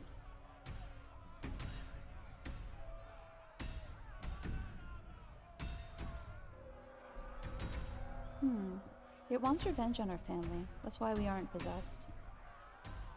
Neither of us have done anything wrong. It's been over 100 years since the collapse. It's okay, Charlie. You can make new ones even better than these. It's good for him. You shouldn't be playing with dolls anyway. Now you're gonna have to earn your keep just like the rest of us, boy. No more big inheritance for you. The mother and the mob are whisked away, leaving you and Tabitha in the empty room. As they depart, the front door stops pounding and opens into a beckoning white void. We're in hell. We both died and we're in hell. There are so many ditchlings. Who'd you call on the phone? Friend of the family, not that it matters though. Call didn't go through, so we're on our own. Okay, let's put our heads together. What do we know? We know that we can't leave, and we know that we're not possessed, at least as far as we can tell. Whatever we saw in this room, at least, happened right after the Shaw mine collapsed in 1918. I think the only option on the table for us right now is to keep doing what it wants us to do. Maybe it'll stop at some point, or maybe we'll figure out a way to escape. Yeah, there's a lot of ditchlings. Yeah, there are. Those things are horrible. No wonder you were such a mess when you came back on Monday. Alright, you're right. There's only one way to get through to the end of this. Shall we? Yeah, let's get this over with. You and Tabitha walk up to where the pounding door used to stand and step into the void. You're outside and it's night, a false moon looming massive in the painted sky. The night feels thick and warm, the insects lively, their calls unnaturally tinny. Everything feels warped and wrong, like you're listening to a record, fish from the bottom of a pond. Ugh, what magic words do you have to say to get you to let us go? I'm sorry, okay? Whatever my family did to piss you off so much, I'm sorry. Oh, you poor dear. I've been keeping track of you, scuttling around town like a tomcat. You've fallen hard for Miss Edwardine, haven't you? Ooh, this one's the witch. Spooky. Ghost really has a flair for the dramatic, doesn't it? There's no need to be embarrassed. Your secret's safe with me. You know, I never did approve of what the Scarlets did to your family and what it did to the two of you young'uns. Childhood sweethearts. Just think how lovely it would be if you could be happy together. That's what you want, isn't it?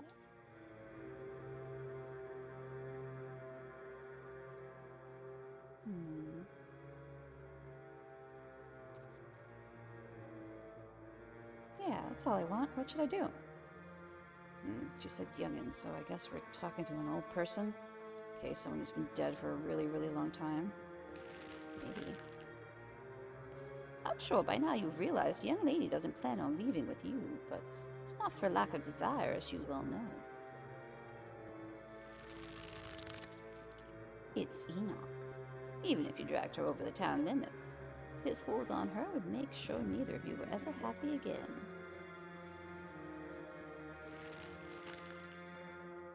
Hello there, off-brand offspring? Yes, there's a kitty in my profile photo. I believe it is a Berman? I don't remember. I just thought it was cute. It's also been there for like as long as Twitch has existed. Just think of what happened to your poor mother and father. Do you want that to be the two of you?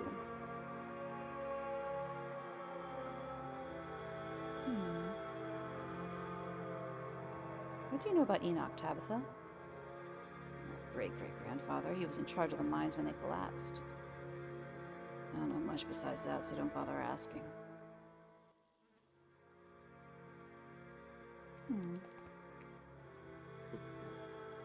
He told me. I'll listen to the figure. The powers at work here are stronger than even your love could withstand. You need to break the bonds holding her here. You can both go free. No more misfortune, not for you, not for anyone else bold enough to step foot outside the hollow. The witch mimes handing you something, though her hand is empty. Everything you need to know is on that map.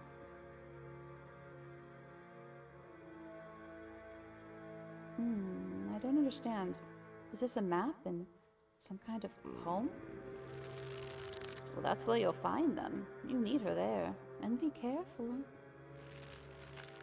Good luck to the both of you. I hope you get your happiness.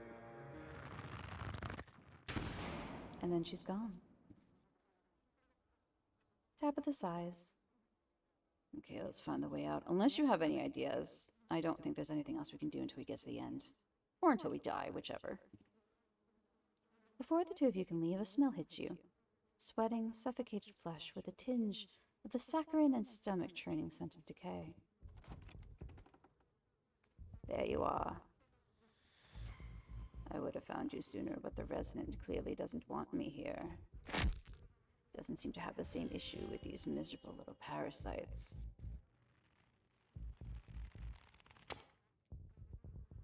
Bottom feeders always manage to slip through the cracks, don't they? You can talk to Wayne.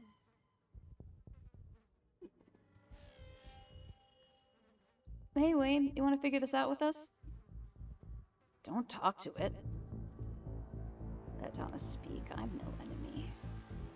Don't listen to it either. What an unfortunate situation you've been dragged into, Anna. I don't think that girl is any good for you. Stella, was that her name? Seems she's skilled at finding trouble. Maybe I should pay her a visit soon.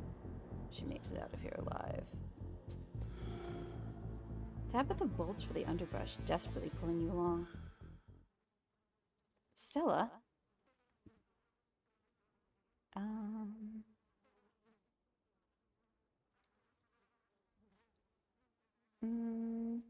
Tabitha, who the hell is he? You see it again, ignore it, or better yet, run away. Come on, we need to keep moving. If that thing got in, there must be a way out.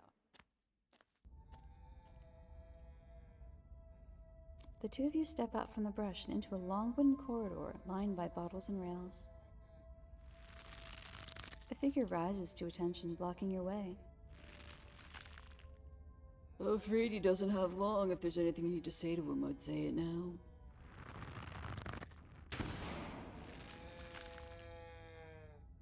As the caretaker is swept away, the room pulls itself to you, and you find yourself looming over a deathbed. The father lies in its center, looking pitifully small. I'm sorry, boy. I'm sorry I let my troubles drive your mama away, and sorry those troubles mean I'm leaving you all alone now.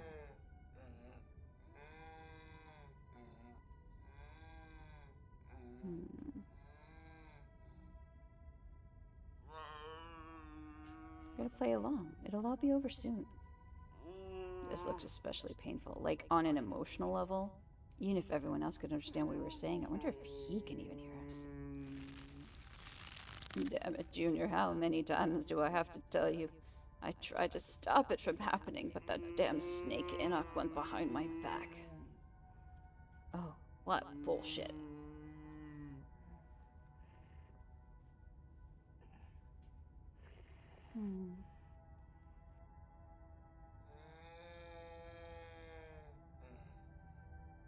Oh, here we go with the whole Enoch thing again.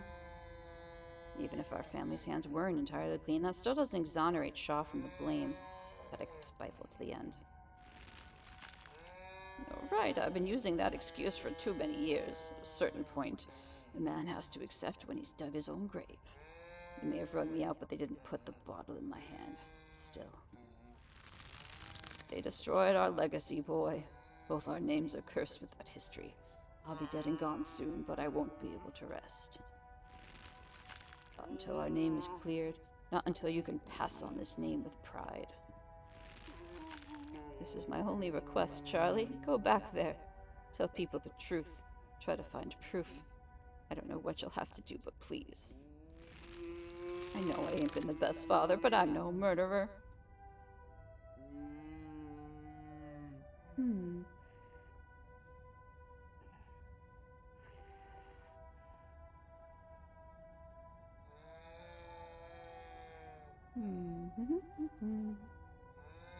So, wait. This is after the scene with Rosalina and before the scene with Stella.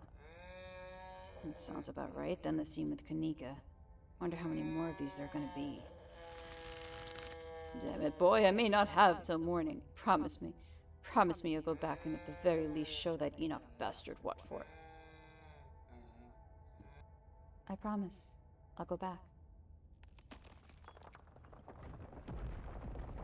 You watch as the father's body seizes and falls through the sheets, taking the rattling pile of bottles with him.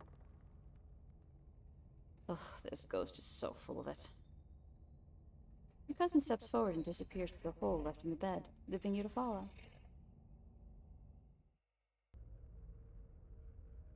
You find yourself pressed uncomfortably against a trellis. A small castle sits off to one side of the wall, and the bars of a prison loom over both all of it and you. Climbing up the trellis again. How very Romeo and Juliet of you. No need to run off. I won't tell the old man, though. You've gotten sloppy. You should try to be more careful if you don't want him putting you in an early grave.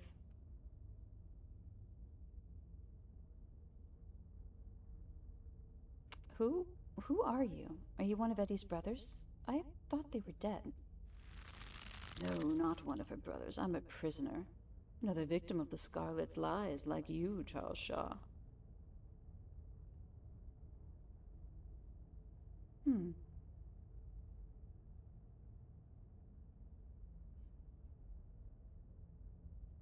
Charles is my father's name. I'm Charlie. Ugh, don't go into acting, okay?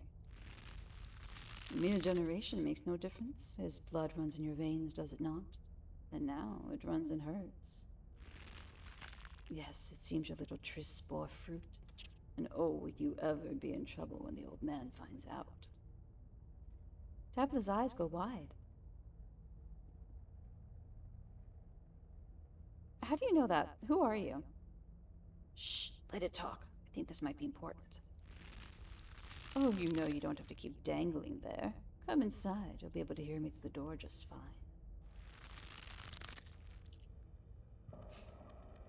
The world around you swirls, and you and Tabitha find yourselves pulled to the other side of the wall. A door bound by countless locks and chains pulsates before you.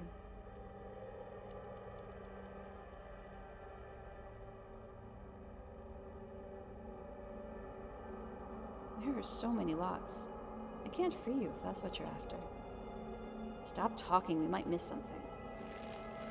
That's not what I invited you in for. I can't even escape with your help. I merely wanted to offer a warning. Leave town now. Silent? You can't take her with you. It's not possible. You can always stay and die, but if I were you, I would use my healthy legs and run as far from Scarlet Hollow as possible. Your beaches are nice. Why don't you take a permanent vacation there?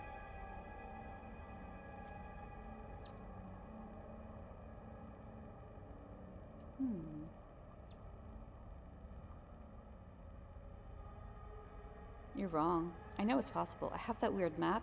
I have the spell or whatever it is. Me and her are gonna get out of here.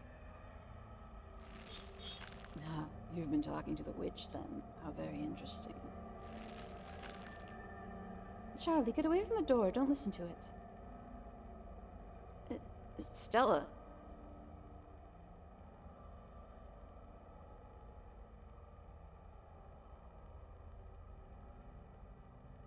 Eddie, are you pregnant? How does it know that? This is too much. I just want to go home. You feel sick? I feel sick.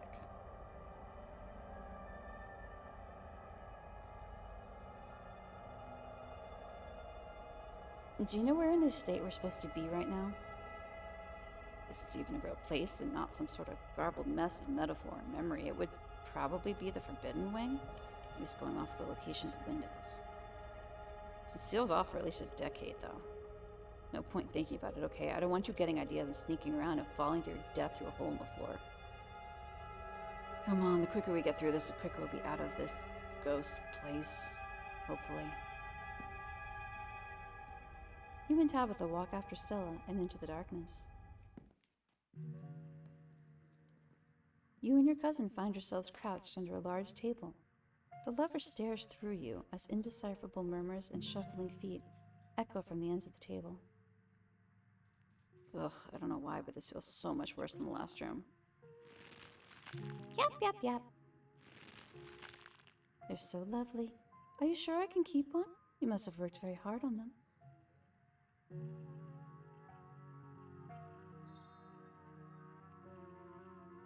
Of course, it's a present. When you look at it, you can remember all the fun we've had. There's little, like, marionettes. Oh, so now you and Stella are both doing baby voices? Don't expect me to let you live this down if we get out of here. I'll try to keep it away from my brother so he doesn't smash it. Though I wish I could make it move like you can. And you can even do the voices. You know, you could probably make real money if you put on a show for people.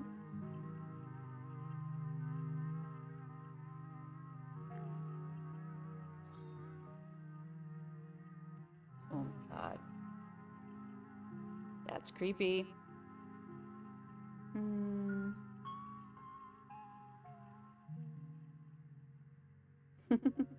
Okay, we're going mystical.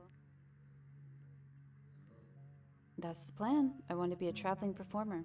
Why don't you come with me? You can go from town to town putting on shows for other kids. I guess it didn't work out for him. A traveling show and you'd want me there too?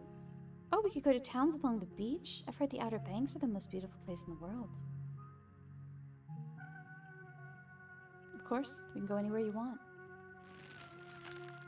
Thank you, Charlie. I've always wanted to see the ocean.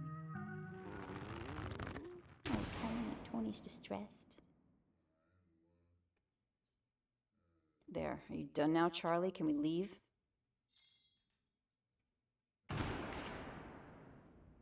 Everything crashes to a thunderous black before you or Tabitha can get in another word.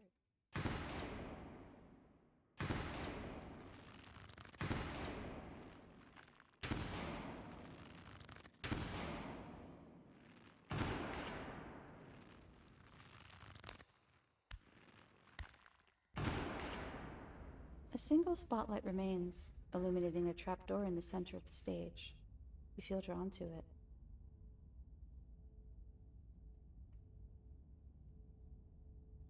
Are we back in Rosalina's room? We must be. Which of us is going to open it? I'm opening it. You carefully step towards the trapdoor. It creeps open, all on its own. Oh god, this is so much worse than opening it ourselves. She's absolutely right. That is terrible. You and Tabitha are shoved from behind and tumble through the hatch.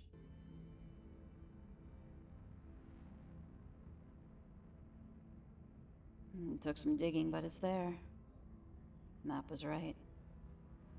It means there's hope, Eddie. Whatever it is that Enoch did, we can undo it. We can be happy to get... Eddie?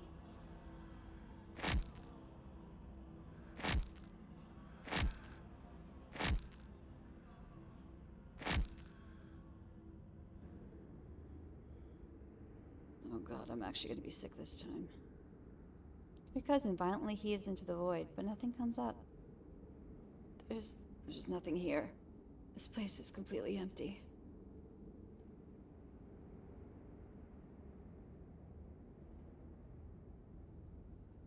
Whatever it is that Enoch did, we can undo it. What the hell is that supposed to mean? Enoch died nearly 80 years ago, so does it matter what he did? Does it even matter if he framed Charles Shaw at this point? Who's left to be hurt by any of this? Ugh, what now?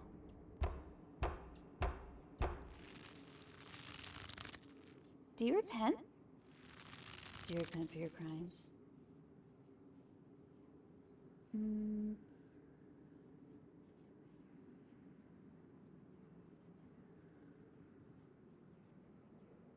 Are you talking to us? Don't answer it.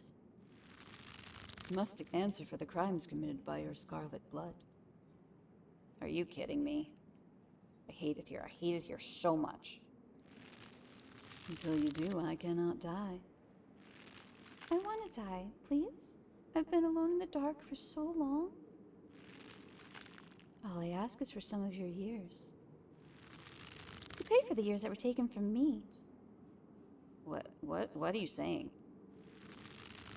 My life was stolen from me?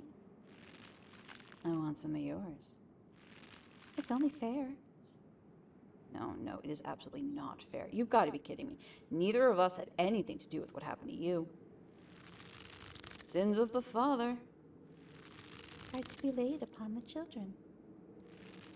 One of you must forfeit. It doesn't matter which. Bullshit.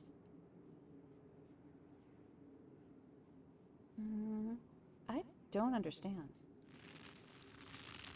You'll live a shorter life, and I will finally be satisfied. I will have justice. I will finally die. I'll leave this house at last.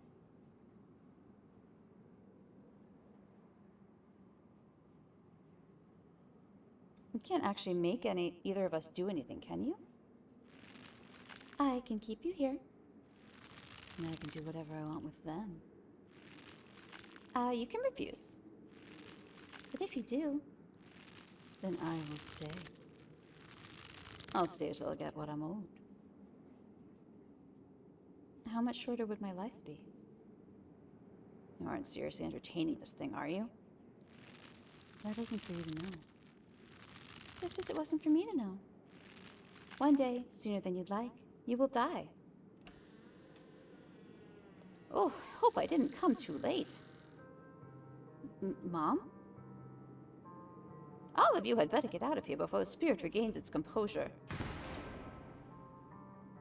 This is a strong one, isn't it? Don't worry about the others, they're safe. I got your call, Tabitha, but it was definitely not easy getting down here. Get us out of this pit, Sybil. Tabitha, I don't think it's wise to leave something like this where anyone could stumble across it. Why is that my problem? Well, it wants something, doesn't it? And I think you know which of you should volunteer. You must be joking. You're the eldest cousin. You're the one who's actually lived in this town. It's only right. Absolutely not. We should just leave. I'm not giving it to the man to some dead guy.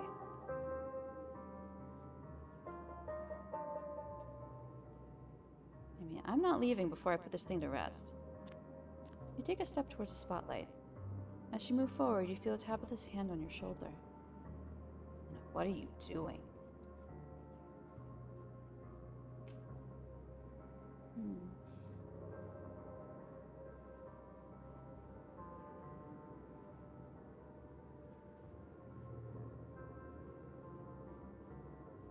Man.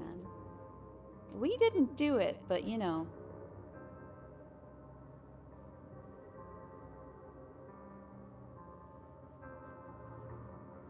You can be real mean to Tabitha if you want. Or doing something you have no guts to do that's pretty brutal. We can't just leave this unresolved.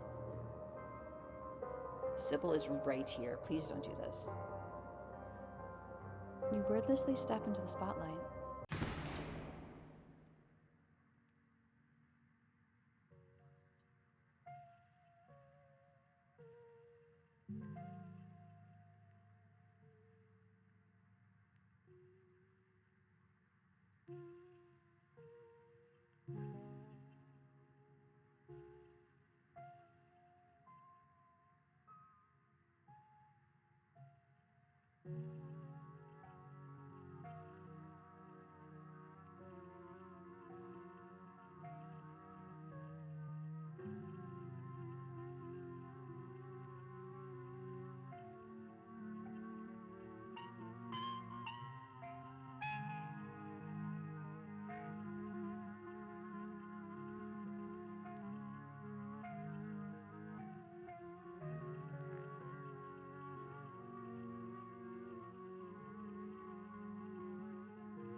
For the first time in what feels like hours, the earth around you feels solid, real, but also soft.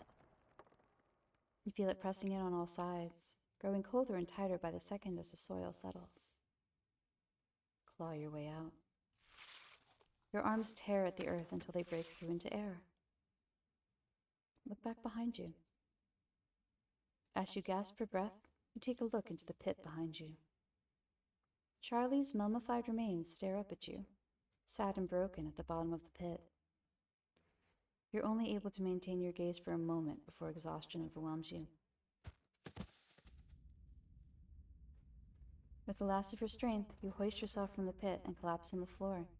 You feel like death. No, I know what happened to you. You look awful. Oh, it's done, Tabitha. If you have any regrets, keep them to yourself. You try and think of words to say, but you're still delirious from what happened, and you struggle to form coherent thoughts.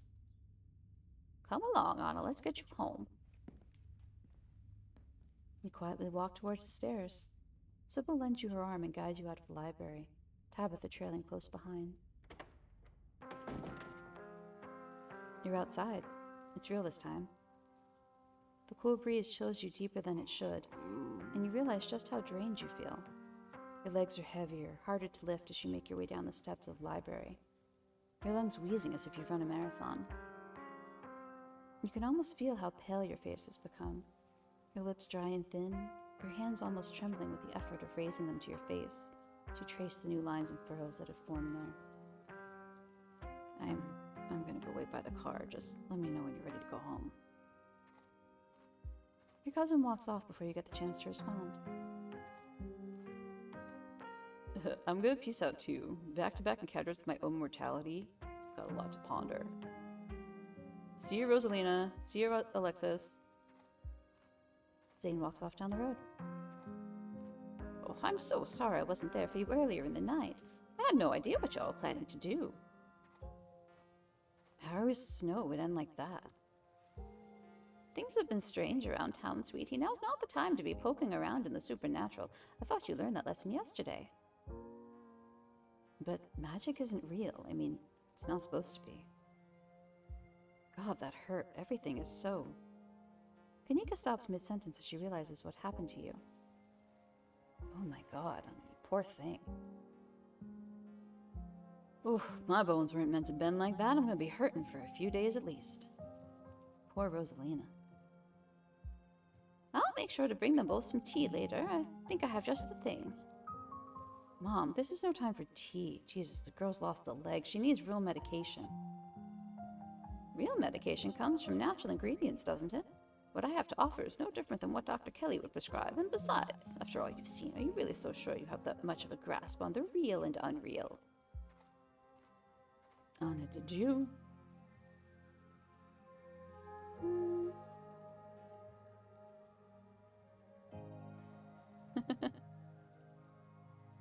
Yeah, the house is clean.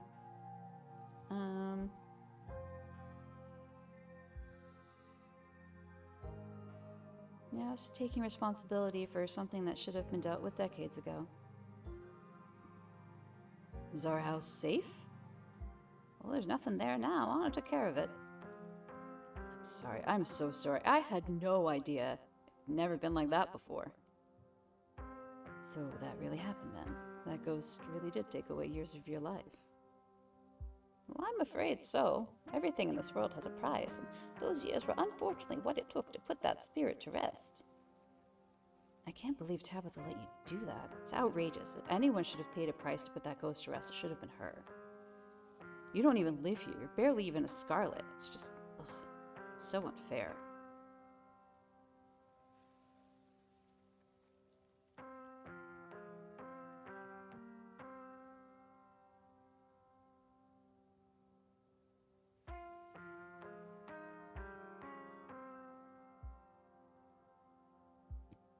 Just because I happen to make a choice doesn't mean that someone else should have been obligated to make it instead.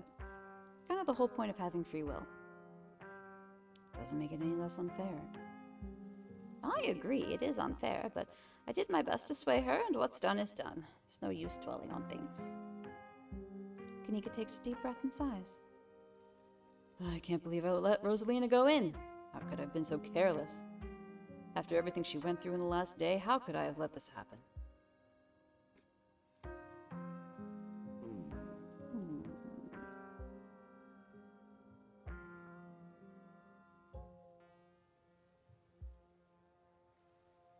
Oh my god, there's so many. This seems safe enough. There was another carving in there. They keep giving me visions. I wonder if those things are tied to everything supernatural that's been happening. Yeah, I wonder. One is a coincidence, but two of them on back-to-back nights? And if you're right, and there's another one in the clinic. I'm sorry, I'm a little lost. You've been finding carvings around town and they've been giving you visions? I remember you mentioning that this morning. There's more than one of these things. I'm sure everyone here could stand around theorizing this and that all night long, but there'll be plenty of time for that tomorrow. And if you have the time, I'd love to discuss these visions over tea after you've had the chance to get some rest.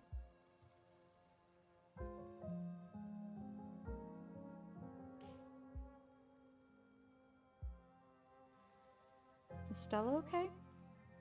I was wondering the same thing. We just saw a ghost and she's just standing off by herself. It'd be a normal reaction from anyone else who had seen a ghost, but this is Stella we're talking about. You go talk to Stella. You walk over to Stella. Oh, I've never seen anything like what we saw tonight. Absolutely dreadful, and I don't think my dear Stella's having an easy time with it. Oh, hey, Anna.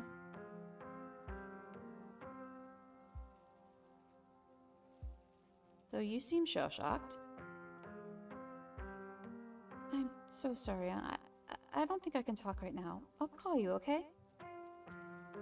She hurries off down the road.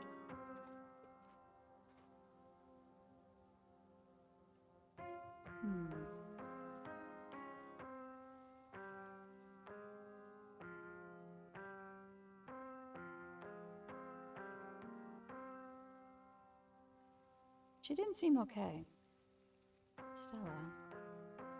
I think she just needs some time to herself. Stella's never been the kind to share her burdens. I doubt that'll change just because someone goes chasing after her. If anything, that'd just make her clam up even more. She's a strong girl. She'll be okay. And you don't need to be rushing anywhere. You're old now, too. Neither should you, Kanika. We don't want that cold of yours to get any worse. Okay, I ran into Wayne in one of those rooms and he vaguely threatened Stella if I kept poking around. Wait, are you serious? That creep threatened her? Should we be worried about her?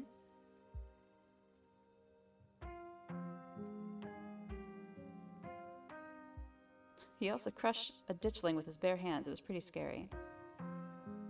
It's just another reason we should keep our distance. Stella's smart. Hopefully she'll be okay.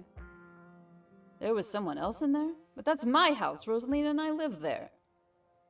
Did he say anything else to you?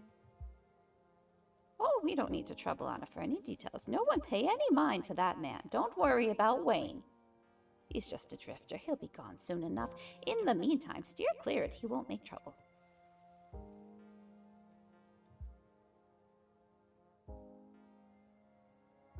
Were you all conscious that whole time? Everyone glances at each other. Though none of them gave away any of their years, you can see how exhausted they are, how unsettled. Yeah. It was awful. Kind of fun, too, but mostly awful. I'm pretty sure we remember everything, at least up until Sybil showed up and snapped us out of it.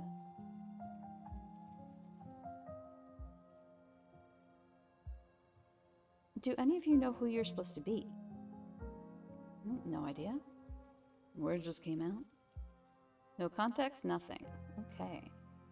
But there was a weird feeling, like an overwhelming guilt. I was so angry. I was mostly just scared. I didn't feel any of those things I felt. I don't know how to describe it. I felt powerful. I was just cold.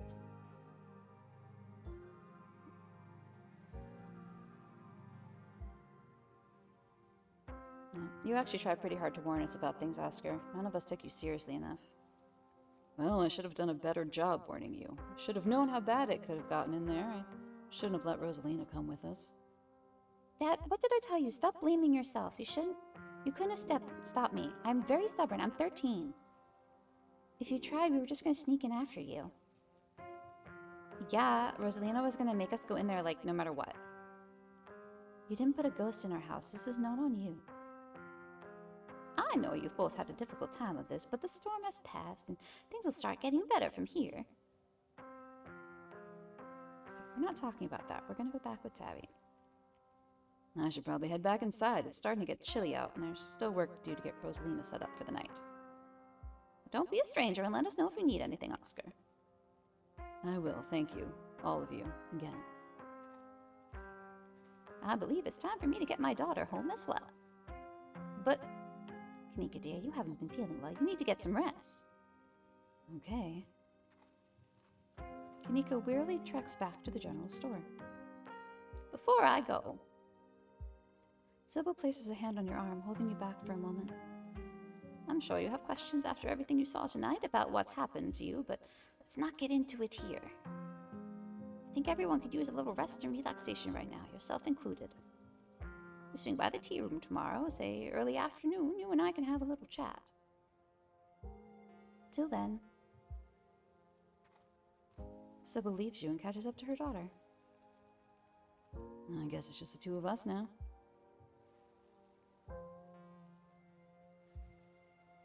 So you have no idea who you were? I could roughly place most of the others.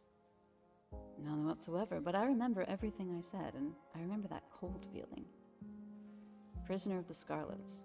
Wonder what your family was up to back then.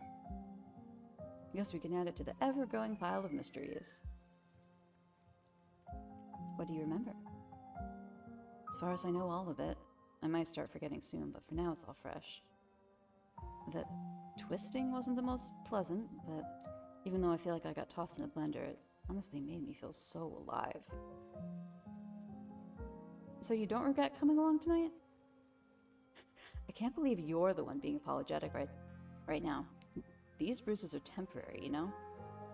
Look, that was a horrible experience that will stick with me for the rest of my days. It was also kind of amazing for that. I don't know if that makes sense, but how many other people can say they were possessed by a ghost? I guess you finally got some shared trauma with everyone now. Avery chuckles, then grabs at their ribs, wincing. Yeah, guess I do, huh? I know tonight was horrific, but it was also thrilling. Knowing we all went through it together, it makes it easier. There are people to commiserate with tomorrow morning when the soreness really starts to set in.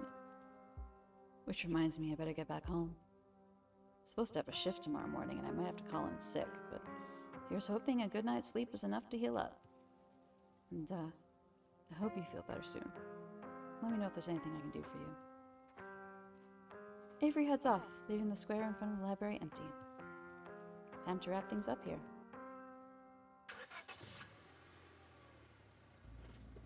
As soon as you get into the car, the exhaustion of the night's events overwhelms you. The ache in your bones becomes a dull throb as your body sinks into the seat and your eyelids pull shut, as if weighted by lead sheets. You're back. Do you need me to carry you inside?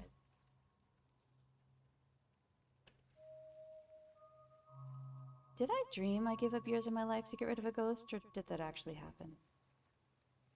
I think you can answer that question by taking a look in the mirror.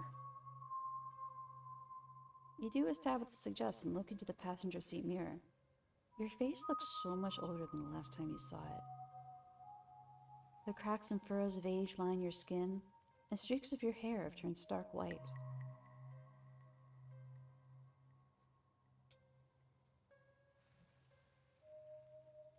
The sight of these rapid changes stuns you into silence. I mean, that's just me the past couple of years. Again, so relatable. Just Facebook brings up a picture from a couple years ago, and I'm like, I don't recognize that person. What happened there? Come on, let's get you to bed. You're back inside. The chill of the night breeze is a little better here, but your legs are numb with exhaustion. I have to imagine you want to get to bed.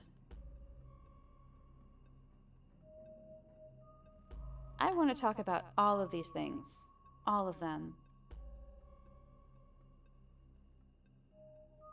I want to talk about Wayne.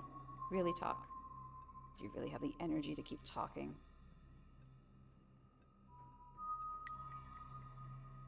Why is he following me? He's a creep, stalking his ex's cousin. All the more reason not to talk to him. He's a different man now. Stay away from him. Why is he all gross? He's sick or something. Probably part of why he's such a creepy weirdo now. I don't know if it's contagious, but I wouldn't rule it out, so don't go near him.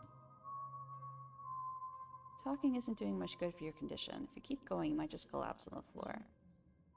Oh man, I only get to ask one thing because I'm too old and tired. You can barely stand right now. We're getting you to bed. You're too tired to possibly object. Don't keep poking around looking for trouble. You just have to make it to the funeral 4 more days. That's all, when the bus comes.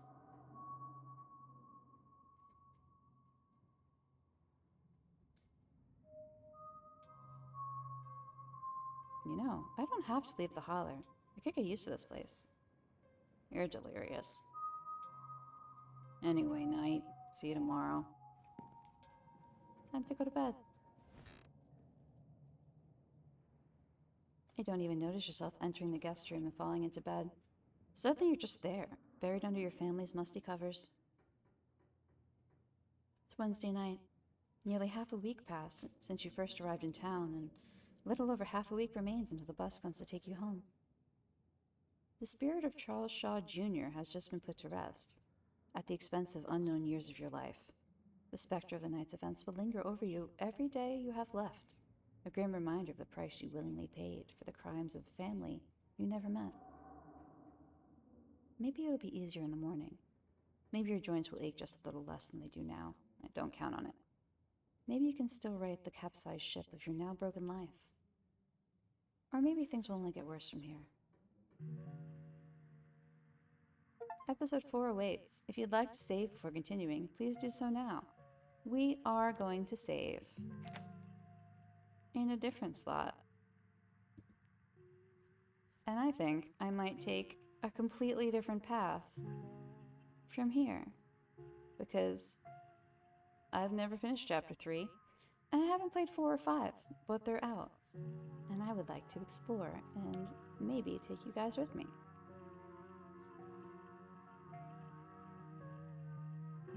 Yes, need to save. And I think we're going to take a break. I'm going to walk the doggos because it's about noon. And then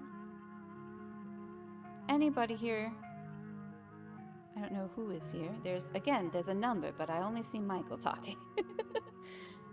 We can decide if we should try some alternate routes or to keep blazing ahead. Up to you guys. But I will be right back. Badoop.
Hello. If anyone is still here, I have returned. Excuse me, Scrappadoodle. Yes, Scrappy. Yes. Just had a walkie. Why are you so excited? He's not settling back down. Huh? Hello, Michael.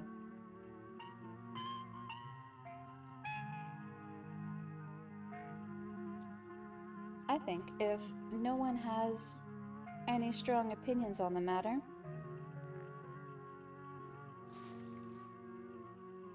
I'm going to review my major decisions.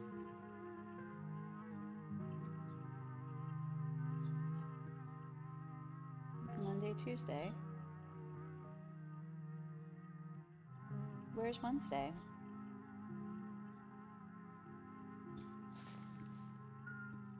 Is there not a page turning?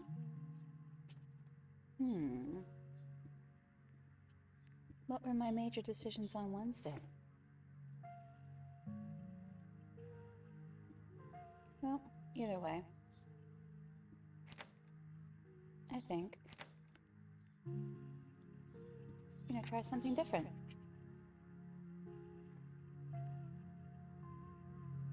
I just saved that, right? Yes, I just saved that. Okay.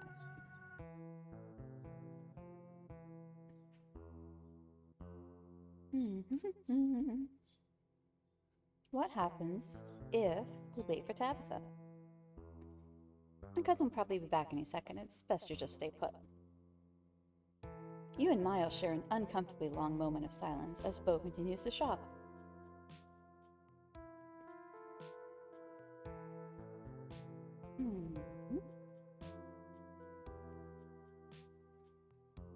You and Kanika don't seem to get along, huh? So, just because she's family doesn't mean we have to be best friends. I wish she would just go back to school already. Miles returns to his phone. How are your dailies going? Miles doesn't dignify her question with an answer. He is such a teenager. Tabitha bursts out of the tea room, tucking a pouch of herbs into her coat as she walks. She looks up at you in surprise. Wow, you actually stayed. I kind of expected you to go running off the instant I left you alone. Because we always have. What is it, Scrappa-doo-doo? I've seen what happens when I go off and do things on my own. Good. I'm glad that you finally learned your lesson. Got a couple hours to spare. Pick us up some sodas and we can get out of here. Don't like lingering where just anyone could walk up and start talking to me. Tabitha leaves the store, motioning for you to follow. Where are we going now, Tabby? Tabitha stops in front of a small house on the quiet hill just off Main Street. That. The Scarlets own most of the houses out here. We rent them out to employees, just more convenient, you know.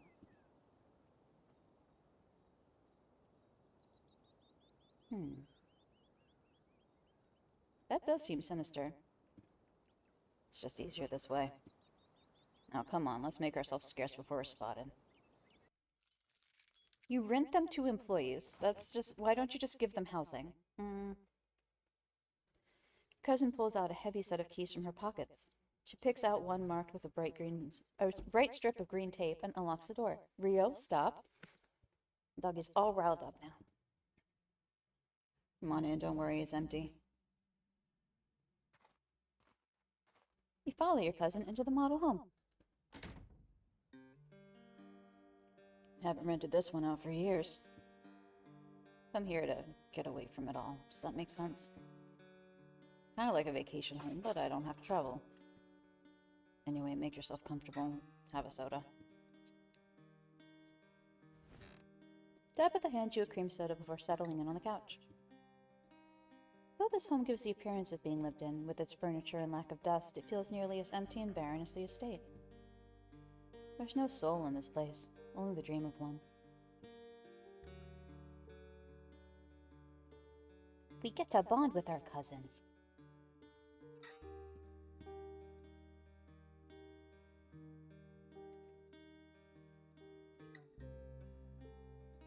Do you ever get to travel?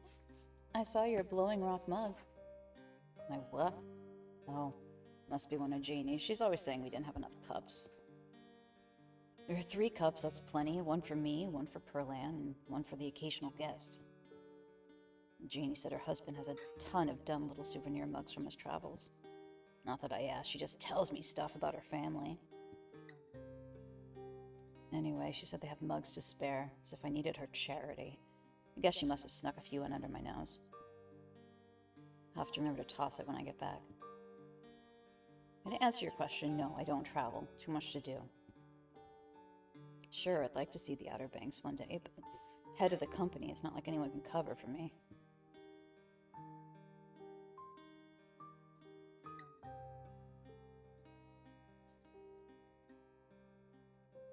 Maybe when this week is over, we can go to the beach together. Maybe. My work never really ends, though. Do you like living here? Like I said, it's the only thing I know. Okay, you don't need to live somewhere else to know if you like it here. I respectfully disagree. Everything in life requires context to properly understand. I don't have context here.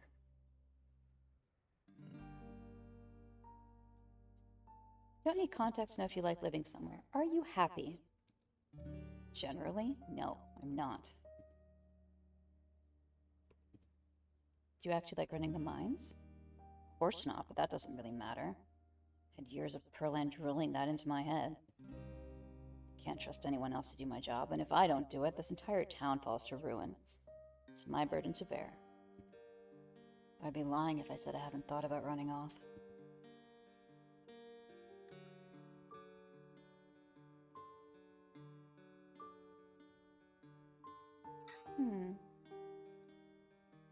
What would you want to do if you weren't here? We don't want the mines. Sorry you never got a chance to live your life. What if I moved here? Why is this your responsibility? What would you want to do if you weren't here?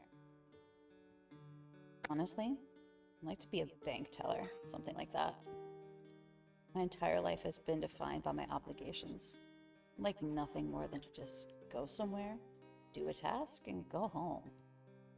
Not that it matters, I am here, and my life is defined by those obligations.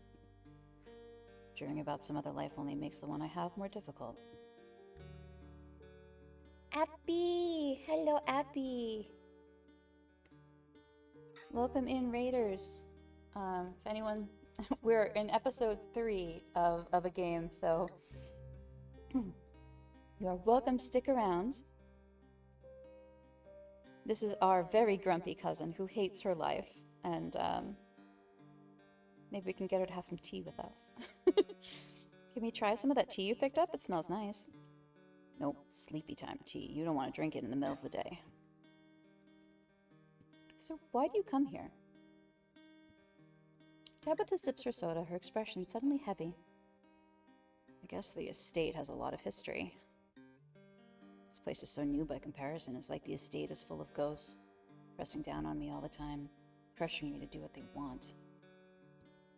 When I'm here, I can imagine a life where I don't have to think about the 200 years of history resting on my shoulders. Con! Welcome in, Con! Appy, what were you playing today? Guys have a good stream? Ooh, Hades 2. I couldn't play Hades 1. I need to get a controller. Playing it with mouse and keyboard is kind of impossible, it turns out. Honestly, I wasn't joking when I said I could imagine living as a bank teller.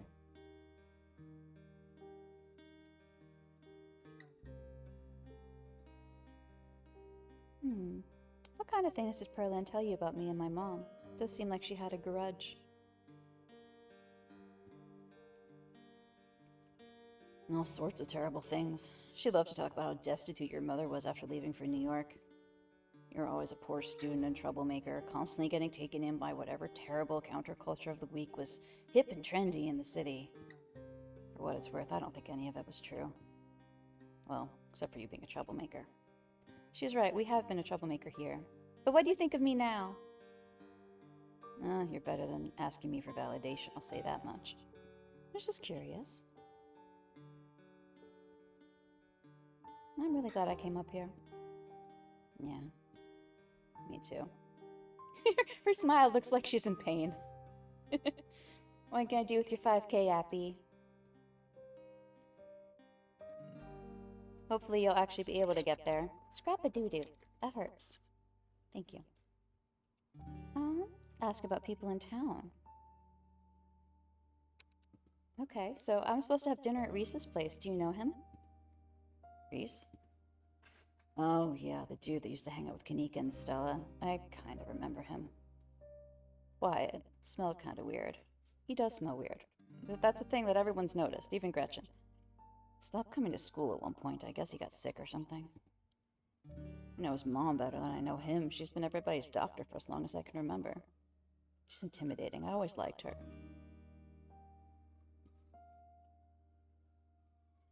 Guess it's not hereditary, though. Reese always seemed like a bit of a wet blanket to me. Okay, I know I've already asked, but now that we're hanging out, because we're bonding, what is the deal with you and Stella? Right, fine, we were close in high school. Really, really close. We'd have sleepovers a few nights a week, spend all night watching monster movies and eating chips, and... Anyway, Pearland didn't like her. I'd always have to lie and say I was going over to her place to study. When we graduated, it was impossible to see her anymore. There were no more excuses to go study, and I was too busy learning the ropes of the mine. Pearland made sure my every waking minute was occupied. I didn't have time for friends. But I never needed friends before meeting Stella, so it was easy enough to slip back into that mindset and try to move on.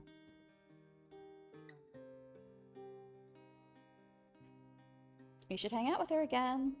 It's not like Pearland can stop you. She misses you. Tabitha takes another sip of her cream soda, avoiding eye contact. So, cousin is bi and was dating both Wayne and Stella, and should go back to dating Stella, just saying. I guess there isn't anything standing between us anymore. Hadn't really occurred to me yet. I don't think she'd like me now. A lot has changed.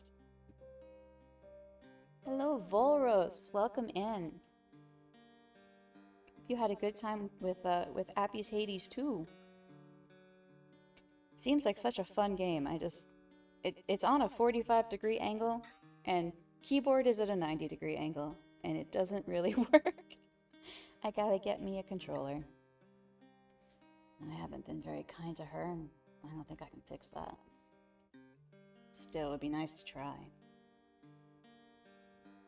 You catch the hint of a smile at the edge of her lips before she tamps it back down into her trademark scowl. Oh, we can ask about everybody, okay. You want me to try and get you in with Kanika? Kanika hates her, for the record. Please, if she's anything like me, that would only make her hate me more. I have dignity, Anna. It doesn't work, Con, it doesn't work. I wish it did, but yeah, I think I need a joystick. I need something with a joystick. We need a controller. It is not a keyboard game. I wish I could just, like, have the key... Yeah, no, it... Unfortunately, turning the physical objects does not change the input. You cannot move diagonally when using a keyboard, and the whole stage is on a diagonal. I don't know what she has any opinion of Oscar. Oh, she does. I think he's doing a bad job raising his kid. Take last night, for instance. She has way too much freedom. Look how that turned out for her. What do you expect from someone who had a surprise baby at 19? Plus, I have my own library. Not that I have time to read anymore. What do you think of Avery? Who?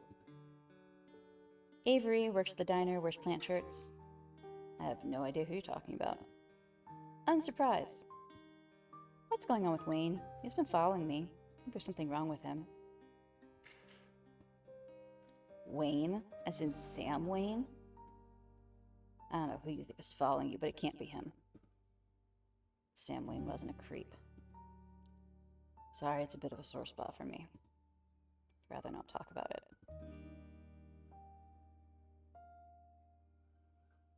Tabitha, the man is stalking me. It's fine, I'm not gonna let anything happen to you. Don't need to dig up painful memories to make sure of that. Do you know Sybil well? Everyone in town knows her. I don't think an Xbox controller would work, but I can probably try to get my PS4 one. Because I've done that before. We'll see if it works with Steam. But thank you, though. I don't know if anyone actually knows her well. Yeah, Sybil's very mysterious, isn't she? Why'd you hire Janie? Perlan hired Janie. She was my babysitter before she started cleaning the estate. Oh, the police are really on my ass. Nah, I wouldn't worry about them. Our family is the law around these parts. You should do your best to stay on my good side.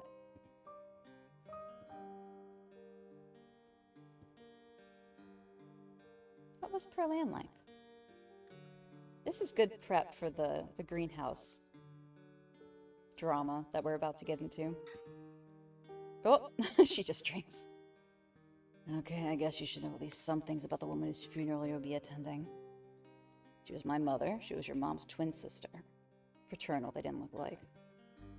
Same with the personalities. Night and day from what I've heard. Perlan was a hard ass, but that comes with the territory.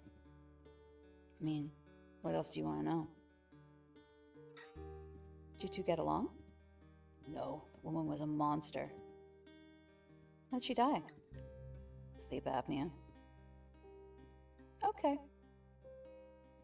What was your dad like? Dunno, he just up and left one day. Didn't want anything to do with us anymore, I guess. We never got divorced, just separated. Probably couldn't be bothered to fill out any paperwork, especially considering he would lose any and all claim to the Scarlet fortune if they divorced. And he'd have to pay child support for a kid he couldn't be bothered to call on her birthday. Sounds like my dad.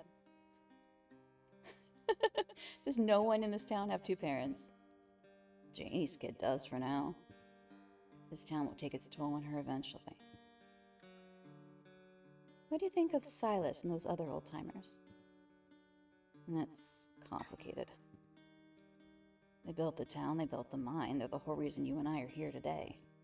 They weren't angels, I know that, but they're dead. They've been dead a long time. Can you tell me about any other family members? Wow, did Vivian really tell you nothing about us or her upbringing? Fine, I'll give you a brief history since she never bothered.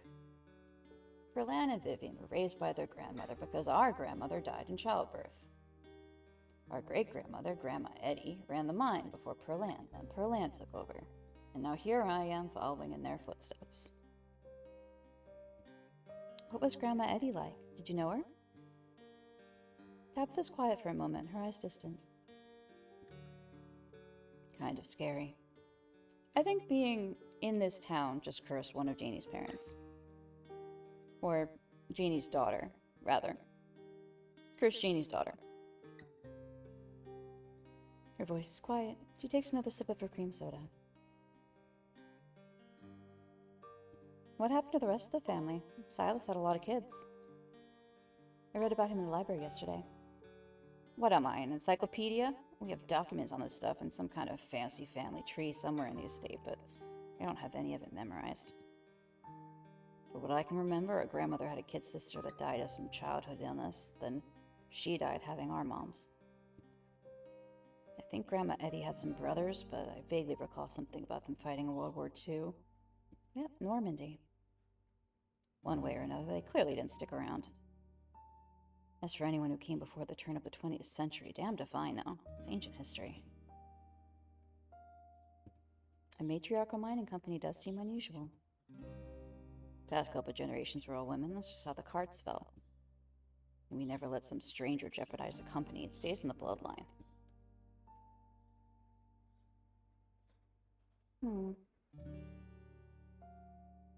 You coming ghost hunting with us tonight? Oh, is that actually happening?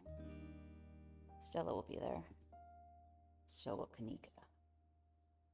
I doubt she'd be thrilled to see me again, but there's no point arguing with you. If you're gonna get up to any paranormal stuff, I'd better be there to save your skin if it gets hairy. Count me in. Thanks for taking me out here. Your phone buzzes before Tabitha has a chance to respond. Oh, Mayor Jimmy Day! Yep. Okay, so we're gonna go meet Mayor Jimmy. Yeah, we're popular. Why is everyone so jazzed about meeting the mayor? Ugh, is it Mayor Jimmy Day again already? What a ridiculous event. You know he's a dog, right? Did they fill you in on that little detail? We haven't had a human mayor in Scarlet Hollow since at least the early 1900s. What a dog mayor in town since then. What? You don't like there being a dog mayor? Do you think that's too much work for a dog? Because you're a pampered little bubba? Yes. Tabitha takes another sip of her soda, smirking. Everyone knows it's our family that holds the power in this town. Still, sounds like it could be kind of fun. Even I can admit it's funny watching everyone fawning over the little guy in his mayor getup. And if Stella's gonna be there... Yeah, count me in. We can finish our sodas and head over. Aw. I can fix her is the achievement for spending time with Tabitha. Aw, she's worried about her appearance, because she's gonna go see Stella. How do I look? It's been a while since I've been out in public like this. Kinda nervous. Excuse me, Miss Scarlet. Can I help you? Rebecca stares at you from a distance as the furious woman tears into Tabitha. This must be her mother. What the hell do you think you're doing down here, grinning like a buffoon after everything that happened last night? A mind collapse almost killed my poor, sweet, innocent child, and you thought it was a good idea to retaliate by demoting my husband? You've gotten used to a new lifestyle. You can't just take that away from us for something that was your fault. I heard that one girl had to have her foot amputated. That could have been my child. Don't think I won't be pressing charges. Ugh, Mom, please, you're embarrassing me. Shut up, Becca. Mommy's advocating for you. You know it was her fault, right? She's the one who insisted on going deeper into the mine. Like, your child is the shit here.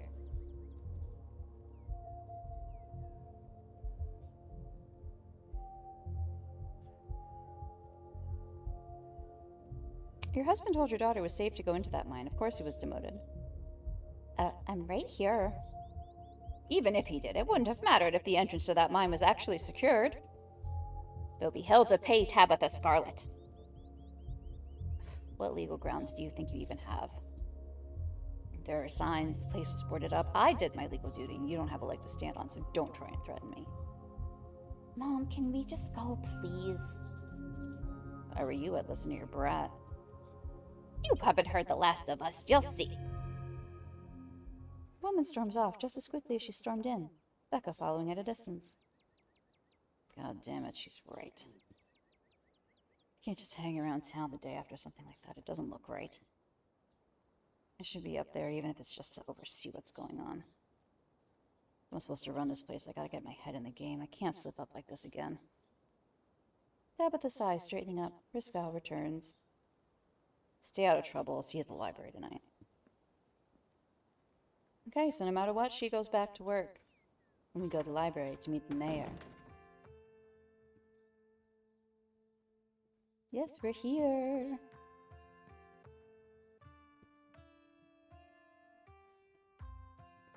Ready to meet the mayor. I wonder if there's anything different we can do here.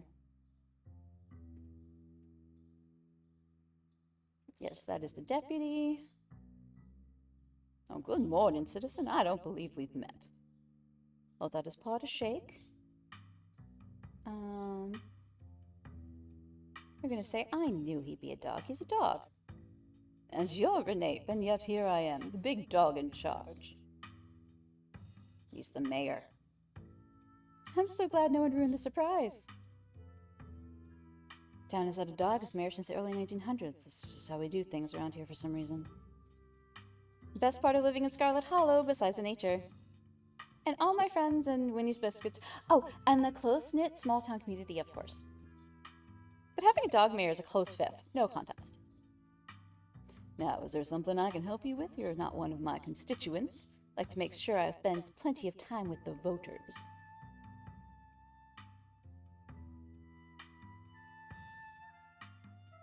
Lovely to meet you, Mr. Mayor. We're not allowed to shake his paw. Yeah. I apologize for my security detail. He has my best interests at heart, but he can be a little gruff at times. Okay, Mr. Mayor. Something serious. Pet disappearances. Yep, he's more concerned about tourism.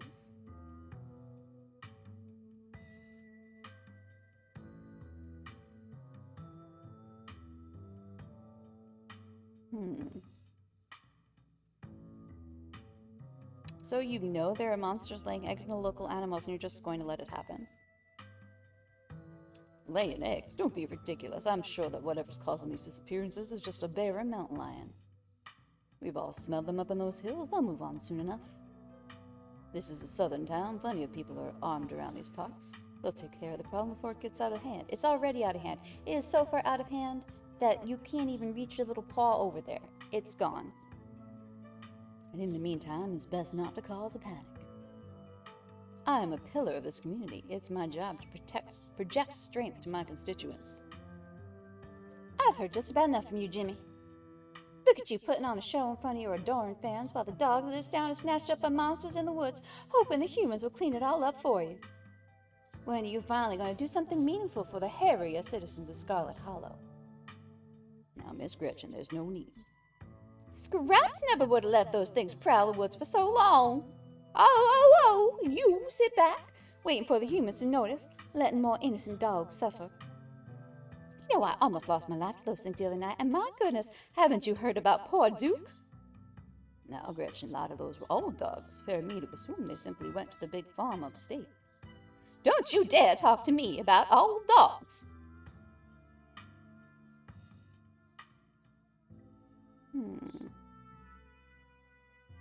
Ugh, I guess every politician's corrupt and cowardly, even the actual dogs. Scraps would have been out in those woods at the first sign of trouble, tearing out the throats of any creature who dared threaten the dogs of Scarlet Hollow. Yet here he is, posing for the little rectangles like nothing's wrong in this town. It is, but I'm choosing different dialogue options. So she's trying to get Mayor Jimmy. And Gretchen. Yeah, never gone along.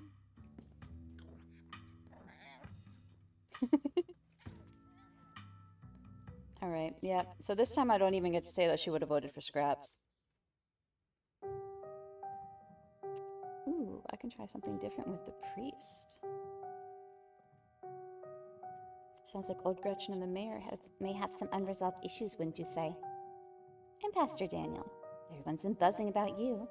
I'm so sorry about your aunt, but I'm sure she's in a better place now.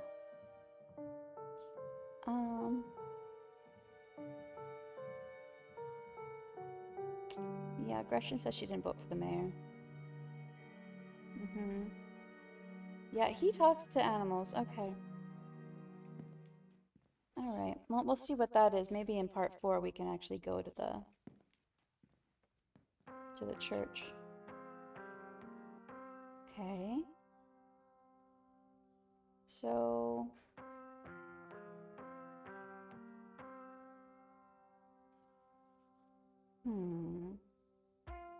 I would like to get ahead to, let me see. No, I didn't save farther. Okay. I need to save more often. I'm not good at saving. Okay.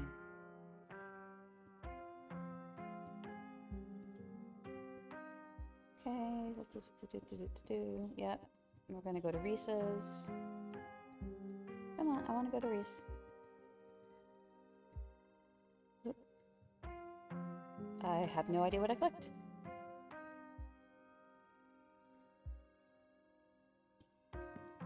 Okay.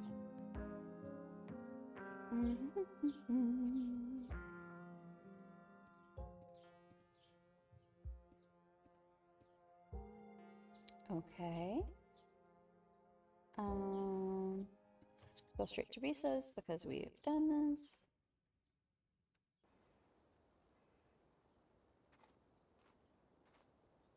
She's definitely gonna yell at us. Okay, hello Reese, again.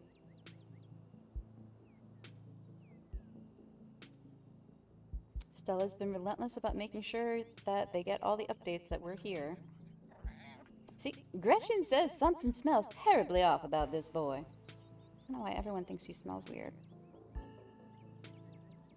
Maybe his mom is poisoning him. Oh, we're choosing that dialogue option. Okay, so Gretchen is going to stay in the car because we're not allowed to come in.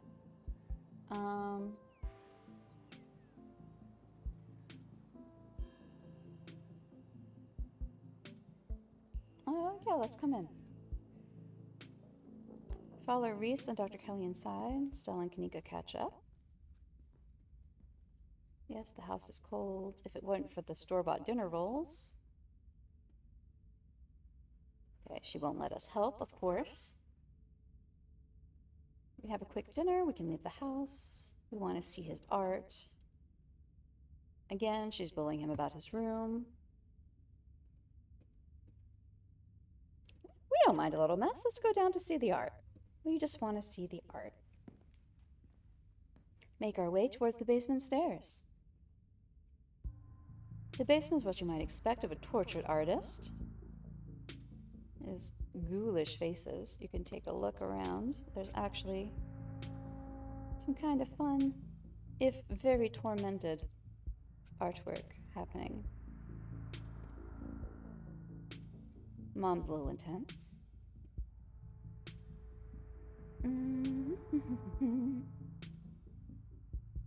We asked everything last time. Let's stick to the art. Sickening miasma, like something squirming behind the paint. The brushstrokes acting as steel bars, trapping some anguished beings within. There's a lot of it. Yeah, it's kind of a compulsion. Being stuck down here all the time can be pretty frustrating.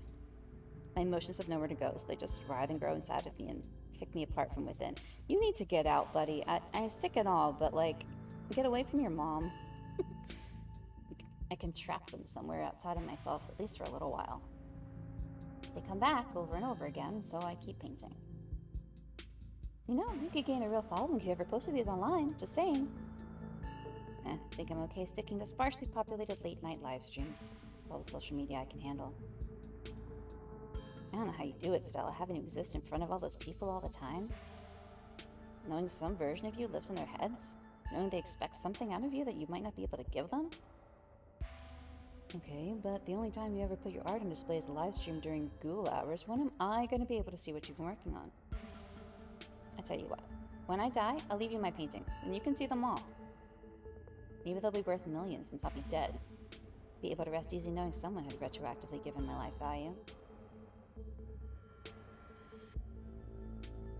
Did we say anything? Yeah, your mom is very scary. Did we say that before? Scary. I feel like she used to be less scary, but maybe I was just oblivious as a teen. Speak for yourself. It's possible she's gotten a bit of an edge lately. I think my condition's been stressing her out a lot.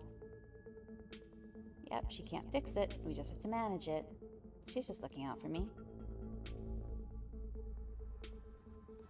She's controlling.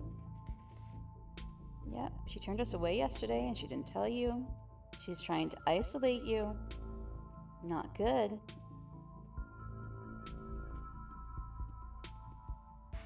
Well, at least maybe it does sound controlling, but it's for good reason. If I eat the wrong thing, it could really mess me up.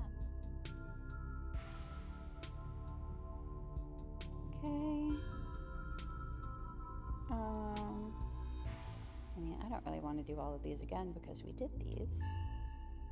But, do you want to come ghost hunting? Yeah, not lucky leaving the house. You know, I don't think she was filming that whole ordeal that we went through. I don't think Stella had it on camera.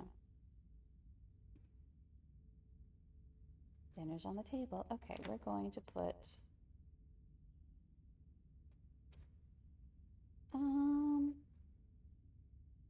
the depths. Let's put it here. And see what happens. Wash our hands. We're gonna go wash our hands.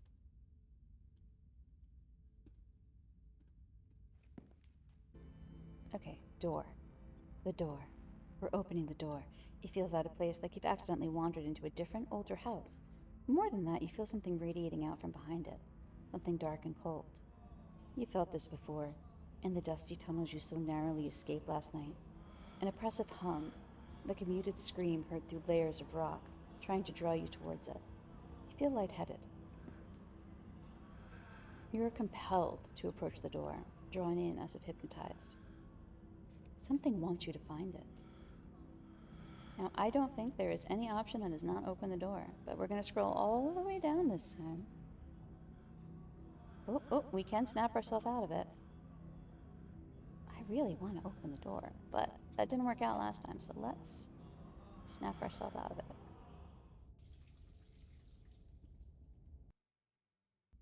Because she doesn't let us in no matter what. Maybe there's a different... I wonder.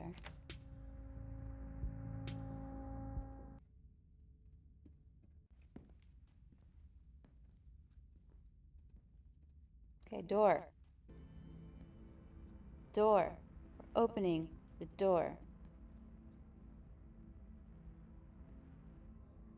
Open the door.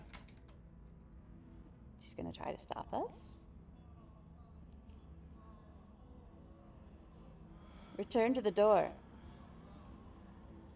No, she does not let us. Alright, there's no way into that door. Alright, so everything else is going to be basically the same, because I wouldn't plan to change anything during the haunting. I really didn't need to save there. But we're going to load back at the general store. Sorry, anybody who came in later. We are exploring alternate options for this. So we're going to go after Kanika this time and see what the hell she was fighting with her brother about. You follow the directions Kanika texted you and soon find yourself in a disused parking lot hidden behind the shuttered shops on Main Street. She's sitting alone in the back of her van. Hey, Anna. There's something different about Kanika today. It's as if her spirit has dimmed. Her body language is tense and tired. Sorry if this is a weird place to hang out. I'm taking a mental health day. Kinda need some space from the store. Plus, I feel like ass. I'm exhausted. I'm a little out of it. Must have inhaled too much coal dust last night.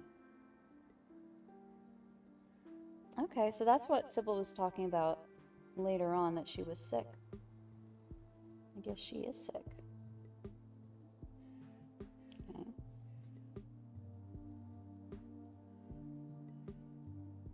It's not good. Do you think something in the mines made you sick? Kanika reflects on your question and shudders. I was chalking it up to spending too much time breathing in that old coal mine dust, but with whatever happened to Wayne, I don't want to think about it. Are you sick?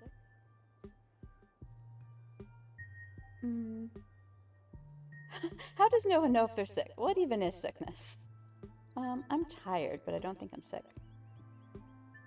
Ugh, maybe it's just normal sick then. That'd be great. It sounded like you were having some kind of an argument. She sighs. Yeah, family stuff. You sure you want me to get into it? I don't want to dump all that drama on you.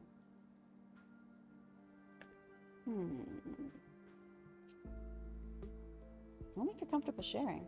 I don't want to pressure you into saying something you'd rather keep private. It would honestly be a relief to talk about it with someone. Thanks, Anna. Especially since you were there last night, so you know how it felt to survive something like that unscathed. And you know, not everyone was so lucky. So, after I got home last night, I had to deal with my brother. He really made me feel like I was the bad guy, especially once we got home. Like what happened to Rosalina was my fault. Mom didn't help. She never does. She always takes his side, saying he's young and allowed to make mistakes. Mistakes that I could never dream of getting away with. Why is this game just my life? This is my not sister situation. Ugh, I am Kanika now. Please, game, please. When we told her what happened, she just said the same shit she always does about the family and getting along, and sent us to bed with tea. Her favorite method of conflict resolution: tea. As if a little hot leaf water ever really helped anybody.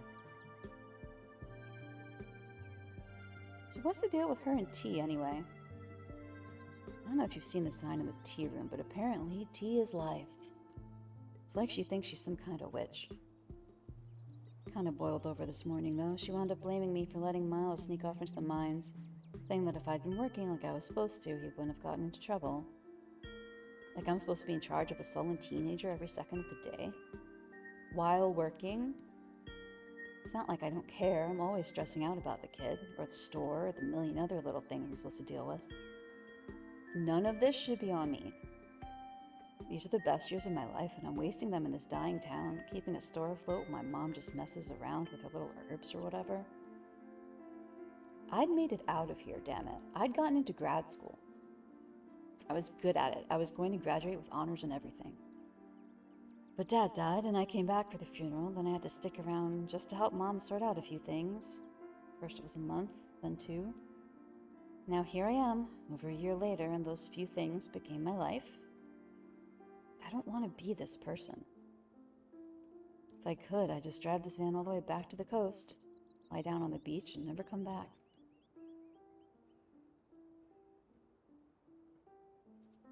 Okay, what about Stella and Reese? Look, when it comes to Reese, I love the dude, but I haven't seen him in person in a long time. Hardly a reason to stay here. Stella, though. I should spend more time with her.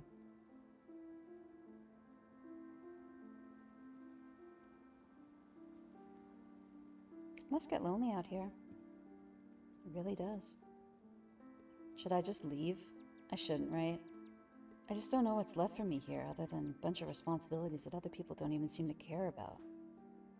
God, and of course I feel like an asshole for talking about all of this now, the morning after a mine collapse. But I guess that's what pushed all of this over the edge. Nothing like a major disaster to make you question the direction your life has taken, right?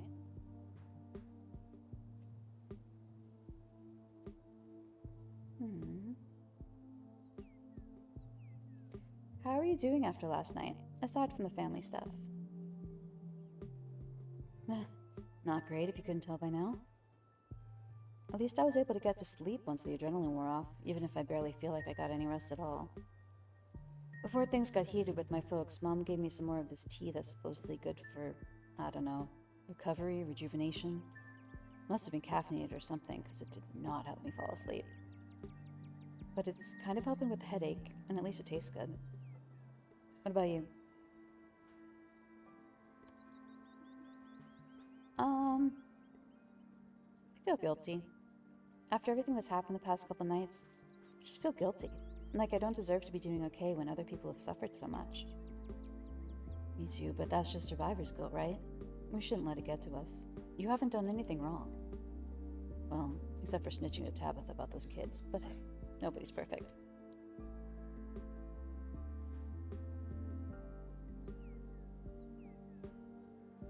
Yeah, you and my cousin don't seem to get along very well. That's putting it lightly, but yeah, sometimes you don't get along with people. If you have to ask, I think she's a repugnant, selfish human being to her core. And she's a big jerk, too.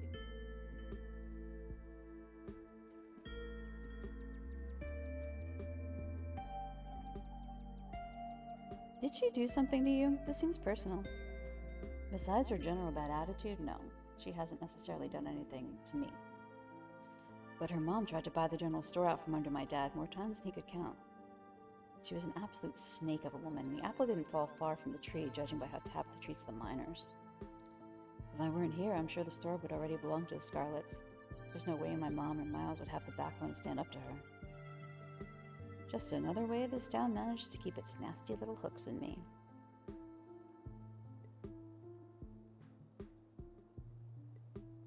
I mean, wouldn't her buying the general store be your ticket out of here? It's not that simple. My dad worked so hard to keep that store out of the Scarlet's hands. He knew as soon as Pearline got it, she'd have a stranglehold on housing, work, and supplies for the miners. Next thing you know, your town has lost 100 years of progress and you're back in the era of company towns. If I left, it would be a slap in the face to everything my family has worked towards since my grandfather's time. Sucks that I'm the only one in the family who cares about that anymore, but I guess that's life. It's crazy to think I might just leave it all for the vultures.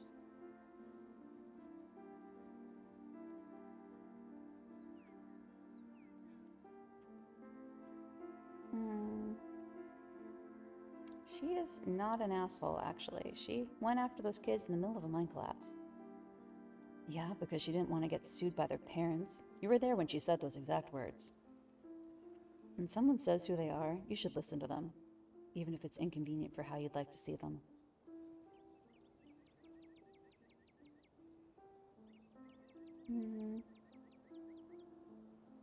Option is gone, but she is a lot nicer than you realize. Perlan was the monster. Okay, share a quiet moment.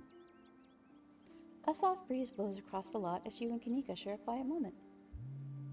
Both your phones buzz in unison. You reach for them at the same time.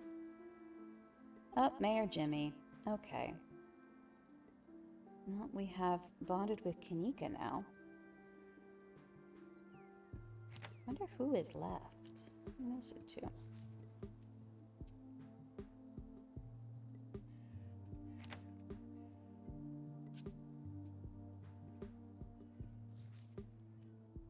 This one.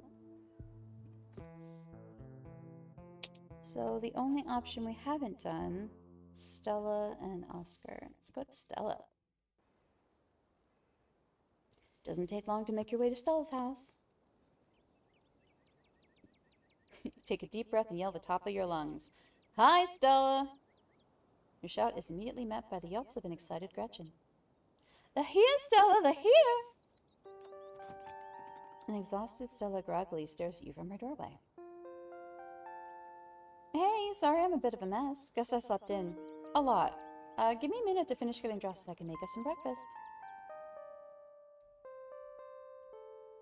Stella talks from the other room as she changes. What are you feeling for breakfast? Pancakes, eggs, biscuits, maybe just classic scramble? I also have toaster waffles if that's more your speed. I may have already had my breakfast, but that won't stop me from partaking in whatever scraps may fall to the floor, of course. Offering biscuits after I've had one of Winnie's? Someone's got a secret family recipe, huh? Maybe. I never said they'd be as good as Winnie's, but I've certainly got a trick or two up my sleeve.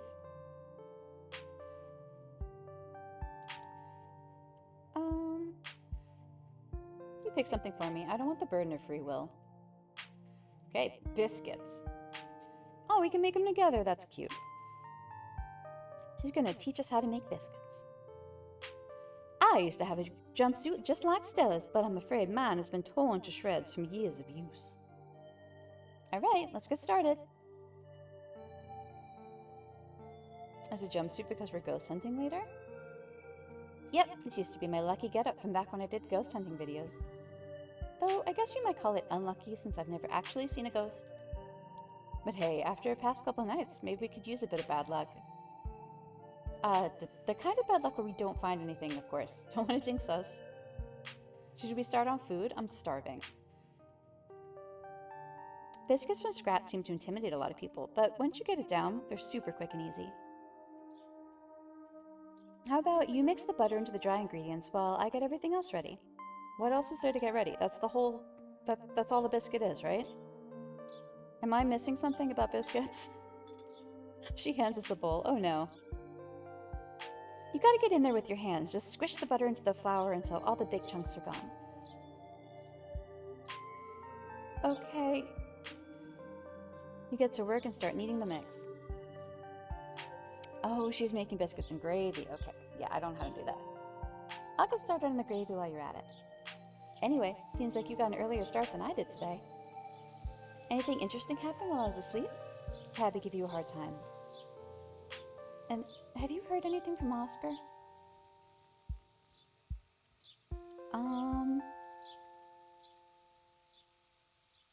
I met Bo at the general store this morning. That poor guy, how's he doing? Big Betty's gone missing. Really? How does a 2,000-pound pumpkin just disappear? And cops still haven't found Duke's body. He says he wants to look himself. Gosh, that sounds dangerous. I hope he stays safe. Tabitha was planning on babysitting me all day, but I gave her the slip. Aw, you could have brought her with you. Though that's probably easier said than done. Especially after what happened last night. I bet she's got a lot on her plate. I'm glad you're here. It's been good to have a friend by my side, even if a lot of our time has been spent running around in terror.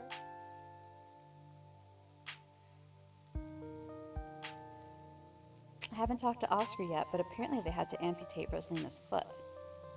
The color drains from Stella's face. Oh no. That poor pup. I hope I made things easier. Stella stands in silence for a moment before perking up. I baked some cookies last night after we got home. I was a little restless. I'll bring them over today. I'm not sure what else I can even do. Though cleansing his house of its spiritual resident will probably be helpful too. I hope you haven't forgotten about our ghost hunting plans this evening. We literally just mentioned the ghost hunting because of your little jumpsuit, but okay. How are you still so positive after everything that's happened? Different people cope in different ways. I know there's nothing I can do about the situation, so I just try not to think about it. If I did, I might sink into a pit of despair, and then I'd just be useless. But if I tuck it all away, I can be there for people who need me. You know, like the way you've been there for me. You have to let it out eventually, Stella. If you don't, it will consume you from within. It does feel like that sometimes. But I'm sure that's how everybody feels, right? Besides, whatever bad feelings that may or may not be festering inside of me are a problem for future Stella. Right now I'm present Stella, and my main concern is making sure we get a good breakfast so we're fueled up for our ghost hunt tonight.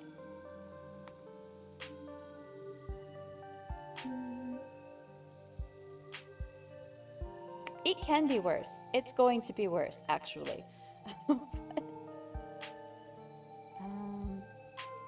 After everything we've been through, I'm pretty nervous.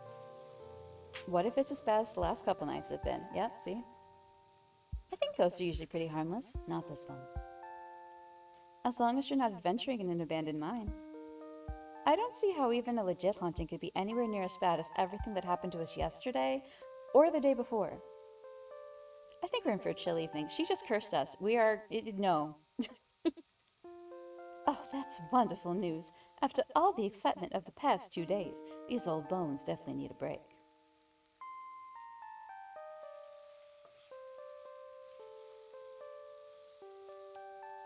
Yep, you keep saying things are going to be chill, and then they're very not chill. Yeah, there's a lot of she's just brushing everybody off all the time. I feel like you're kind of ignoring my reservations, and you've sort of been doing that with a ton of people. What do you mean?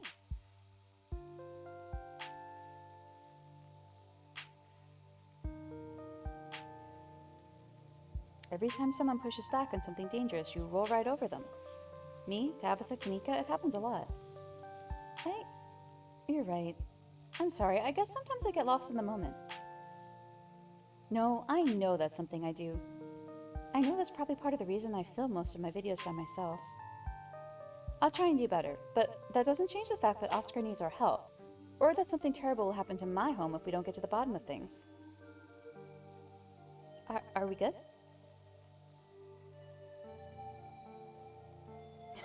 I don't know what does it even mean to be cool with someone. You are... Yeah, thanks for understanding. Of course. You're important to me, and I don't want to mess things up with you. Is everyone happy again? That's good. Gretchen is very invested in our friendship. How's the squishing coming along? I think I'm done. How's this look? Stella reaches over and takes the bowl. Looks perfect. Now I just have to add wet stuff and we're in business. Don't worry, I'll do the whole roll out and fold part. I know that might be intimidating.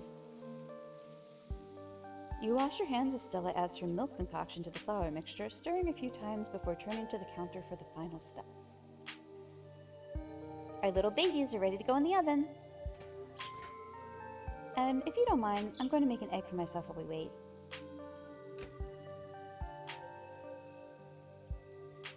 Can I have an egg too? Of course, the more the merrier. Hope you like over easy. That's actually my favorite, Stella.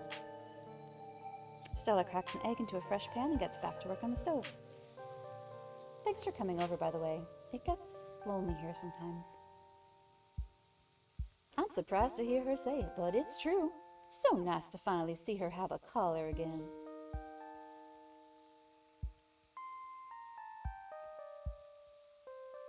So, not many people get that I can talk to animals. Is there anything you'd like to ask Gretchen?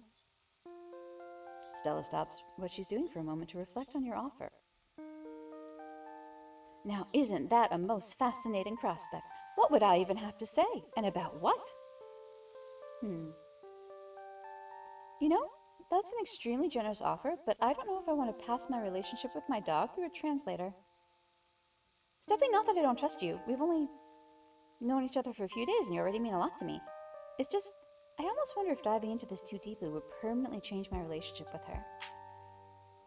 If the weekends when you go home and I've grown too reliant on your powers, what if things don't go back to normal with her?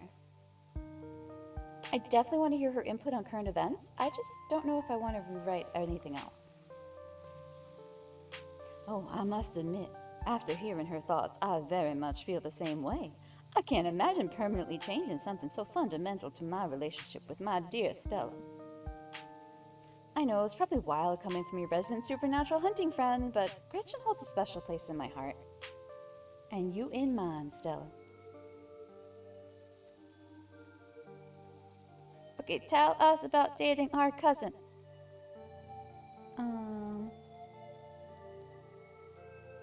I'm sorry to have this kind of a jerk to you. I mean, she's probably like that with everyone, but still, I'm sorry. I don't think that's true. She's distant, sure, and kind of terse, but I think that's just kind of her way of joshing with me. Like the whole band from the mind thing, she's so funny.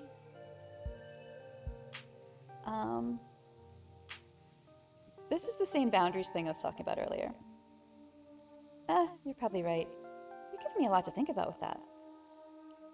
So, what is your history with my cousin? Okay, I guess I can spill the beans. I suppose you could say we kind of dated. It was never really official, and she might tell it a little differently, but as far as I'm concerned, that was my first relationship. Not that she's my type or anything. Honestly, that's a lot closer to you. Yeah, dated cousin. Do you still have feelings for her? In case I haven't made it blindingly obvious, I'm interested in someone else.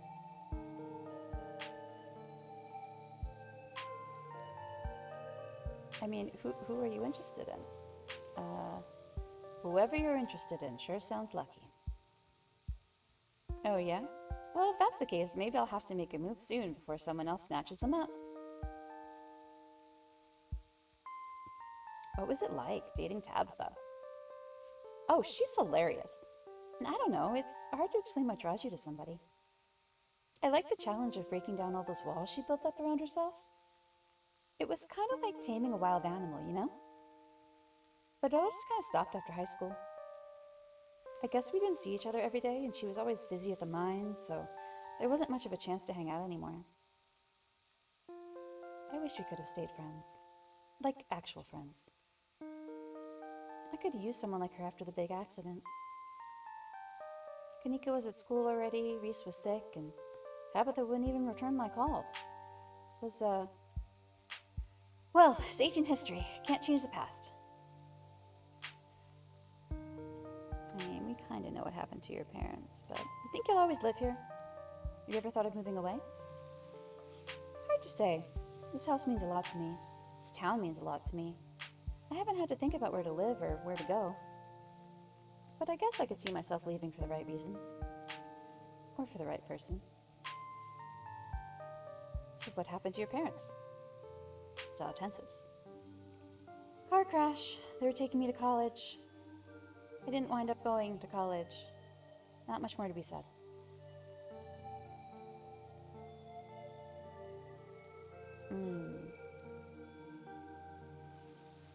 Sorry I brought it up. Let's talk about something else. Seems like you and Kanika don't hang much anymore. Yeah, we kept up while she was away at school, but now that she's back, she's so busy with the store. It's really not fair that she had to put her whole life on hold. It's been nice hanging out with her more the past couple of days, though, even if I wish the circumstances were better.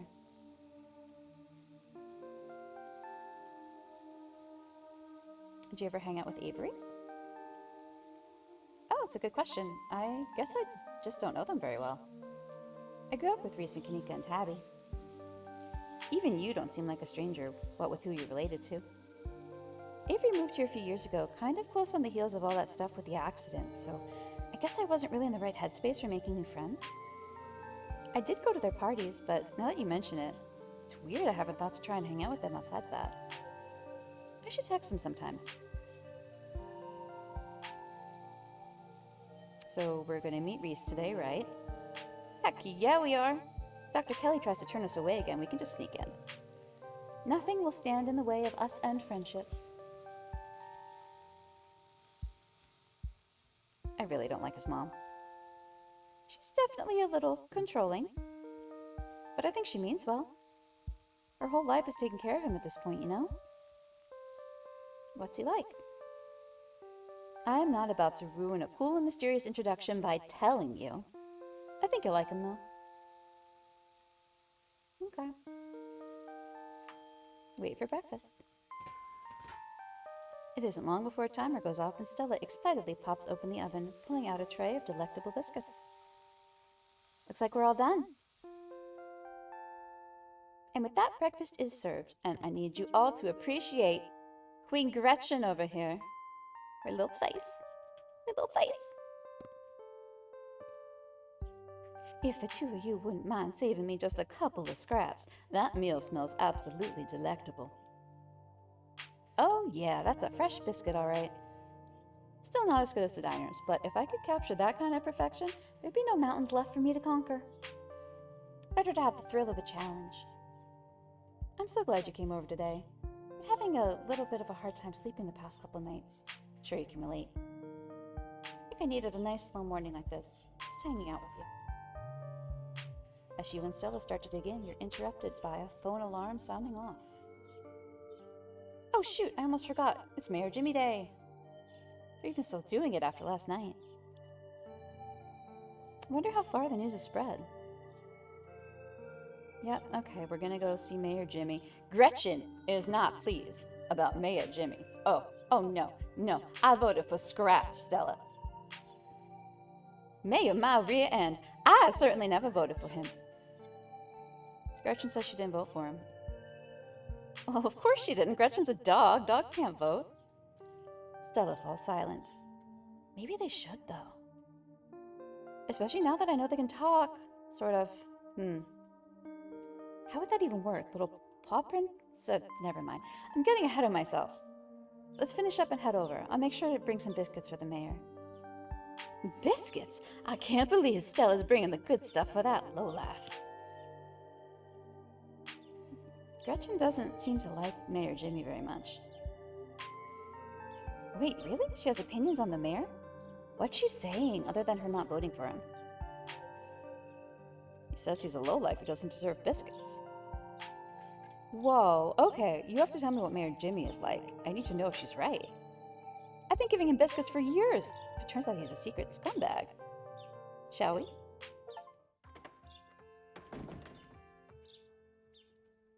Okay, we are actually going to save... Yeah, we're just saving everybody's developments. I want to see if there's more to Mayor Jimmy now that I've had the discussion with Stella. Interesting. Okay. Oh, there is new. Okay. Gretchen says you're a lowlife.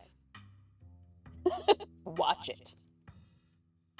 Miss Gretchen, what must I do to earn your loyalty? I'll settle for nothing less than you stepping down from office. Okay. Well, lovely to meet you. Yep. Can't shake his paw. Uh-huh. Security detail.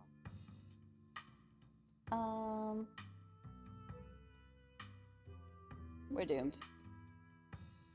Doomed? No way. Not while we're on the case. Scarlet Hollow's lasted this long. At least the early 1900s, the dog in his height seat of power, so I don't think that's what will make or break things.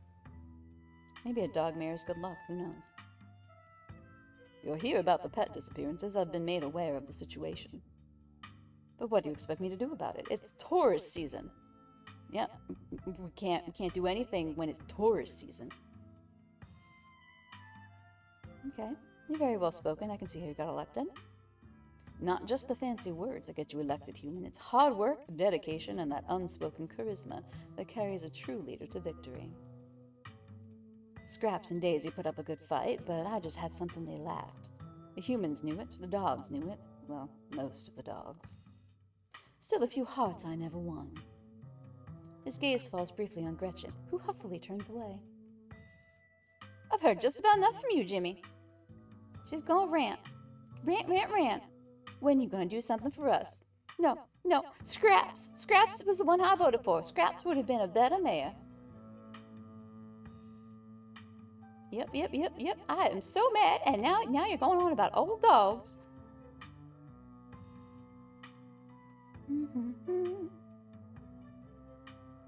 What have I not done yet? Stella, your dog's yelling at the mayor. Oh, really? Well, I'm sure she must have a good reason. Scraps would have been out at the first sign of trouble, I'm telling you. And yet you're posing for pictures. Oh, I hate Mayor Jimmy. Okay.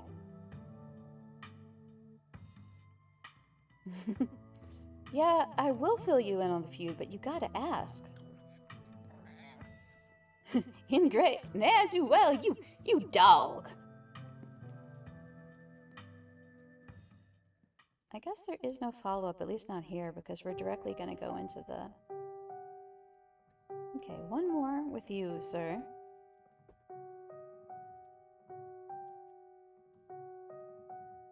Okay, sounds like Pearl Ann was awful.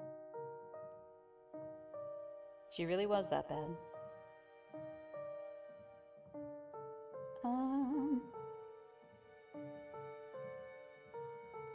Hey, do you know anything about ghosts? Ghosts? I've never encountered one myself, but I have heard stories of folks who have been visited by their loved ones from beyond the grave. It seems like it provides them with a sort of spiritual healing. Like their beloved relatives are watching over them even in death. Is this about Pearl Ann, or perhaps your mother? Have you been visited by her? No, I think we need an exorcism. Oscar's house is haunted and we're investigating tonight. Oh, like a Scooby-Doo episode or something? I'm afraid I don't buy into that particular notion. It's a bit too spiritualist. Now, if it were a vision of one of his parents trying to contact him from heaven, I could understand that. It isn't. But I simply don't believe in malicious spirits lingering neither heaven nor hell, jumping out of closets to scare us. I'm sure there's a perfectly reasonable explanation for whatever it is he saw. What? You believe in some ghosts and not others? What makes you an authority on that? I do have a degree from one of the top seminaries in the country. I took a whole class on ghosts, so I suppose it does give me a certain authority in this situation. So will you help us ghost hunt tonight? The blood drains from his face as he gulps nervously. Oh, I promised my daughter we'd watch VeggieTales tonight, so I'm afraid I have plans. But let me know if you see anything strange. I'd love to hear your account of this supposed haunting. In fact, here's my card. Oh, we got a card this time. We got a card. Okay, call me if you need me. Interesting. People in town seem to think there's something wrong with you. Are they calling me creepy again? Yes, they are. I've heard some folks like to tell little jokes like that. Folks in this town sure have an interesting sense of humor. But it's really funny. Anyway, I just thought I'd offer to lend an ear if you ever needed to talk through your feelings about Pearl Ant's passing, or your mother's passing for that matter.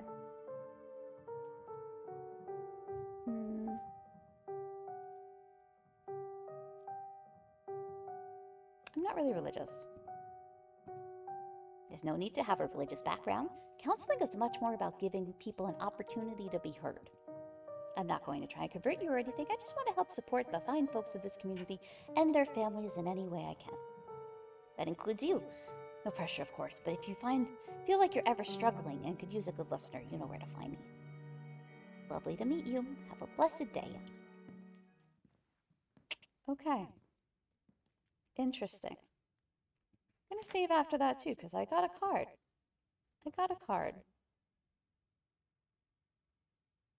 Okay. And the last one would be checking on Oscar early. Pixel! The library is empty. Only Pixel is here to greet you at the front desk. That's me, human. He stands, cocking his head expectantly. Pet Pixel. Pixel purrs, arching his back as you pet his soft black fur. The other human barely pet me today. Almost forgot to give breakfast. So rude.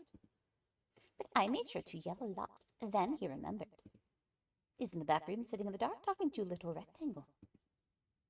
He cares about Rectangle more than cares about Pixel. Almost on cue, you can hear Oscar's animated voice echoing from deeper in the library. Follow his voice. You follow the sound of his voice, navigating through the shelves and making your way to the back of the library. You glimpse him through an open doorway. It's just like Pixel said, he's talking to someone on a video call.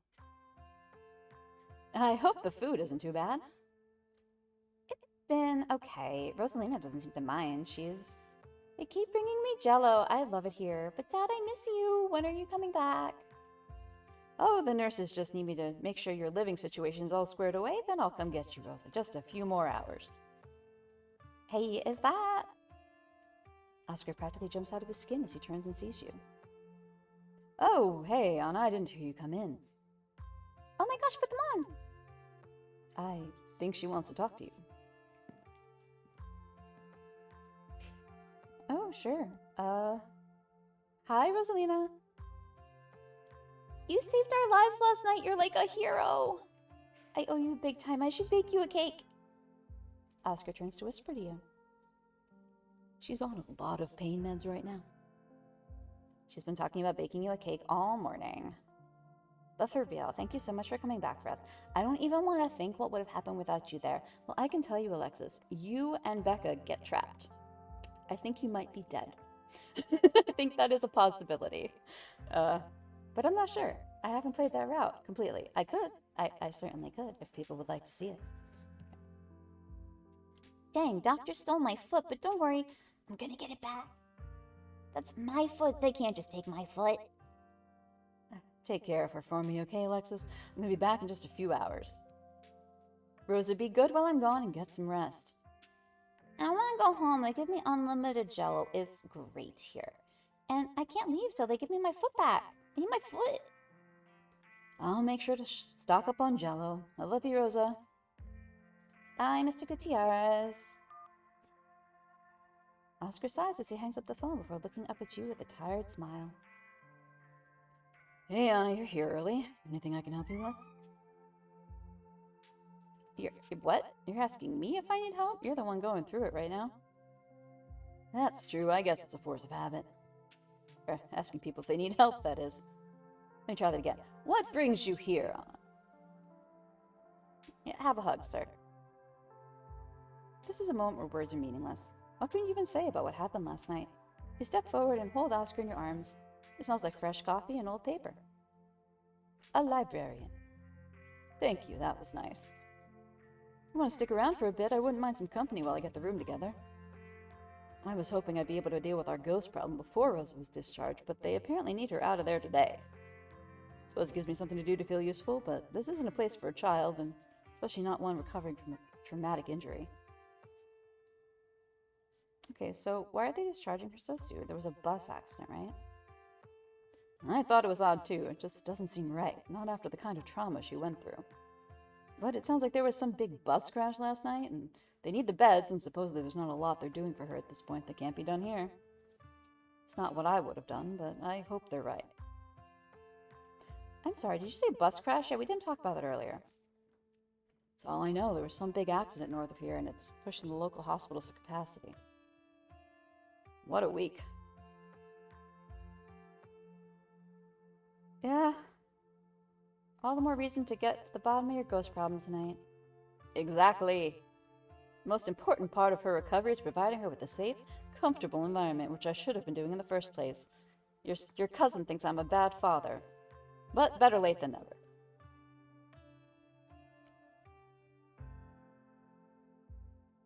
I'm sorry I didn't get them out of there faster, Oscar. No, you heard her on the phone. She's thankful you did what you did. So am I. It's hard to even think about what could have happened last night if you hadn't been there to help. How are you holding up? I'm okay. I just shouldn't have let last night happen.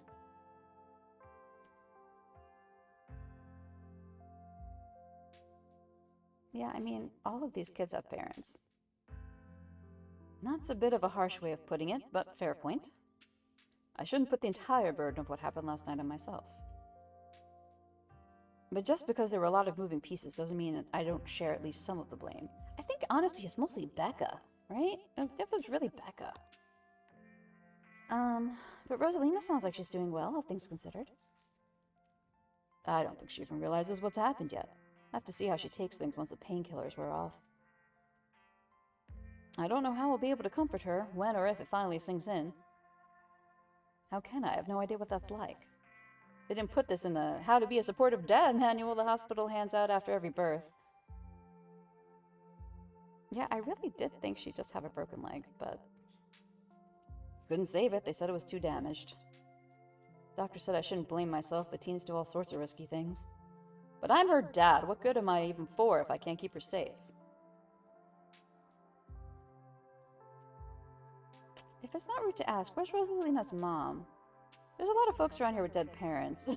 But I'm gonna ask where she is first. Oh, it's not rude, especially at a time like this. If Rosalina had two parents, I wouldn't have had to put the responsibility of staying with her at the hospital on her little friend. I could have stayed by her side while her other parents set things up back here. But that's not how things worked out for us. Rosalina's mom wasn't ready to be that for her. She thought she was, but that didn't last. Can't really blame her. We were both too young. Neither one of us was really ready for that kind of responsibility, but it's all ancient history now. We haven't spoken in years. Last I heard, she'd married a lawyer and moved into a big house up in Ohio somewhere. I guess I should tell her what happened. Well, I don't know. I've never known how to navigate the whole situation, other than doing what I can to be two parents for my daughter. Oh, hey, Dee. Done with... Wait, since... No. I decided to go back and do... Instead of just ending, I took a break, and we're exploring all the other conversations we could have had in between. And then I'll decide which one is my favorite. It might be Stella. It's close. It's close. It might be Stella. But I do like that I invited Avery, so I don't know. I haven't decided yet if I'm gonna continue to episode 4 with Stella or Avery. But, hey, Wicked. Welcome, Wicked. Yeah, the VOD is also gonna be... I'm archiving this one on YouTube just because I can't save them all. I'll run out of space, but... yeah, again, does no one in this town have two parents? Most people have two parents. But now that you mention it, I haven't actually given that much thought. They must, though, right? Let me think for a moment. There's little Tulip. She's got Janie and the pastor. Oh my god, Janie's married to the creepy pastor. Okay. Alexis and Becca both have married parents. And Zane probably has parents, but I've never met them. Oh, and I grew up here to two loving parents. May they rest in peace. You're right, though. There seems to be a trend. I guess it's just what happens in a place like Scarlet Hollow. No one's allowed to have their happy ending. Mm.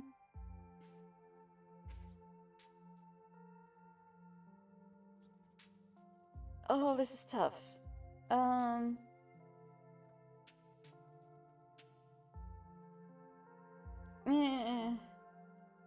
No, I'm not making this decision for you.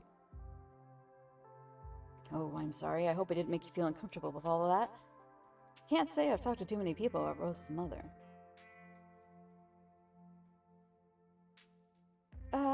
Yeah, Tom, I'm not going to tell you whether or not you should call her deadbeat mom about her amputated foot. That's too much for me.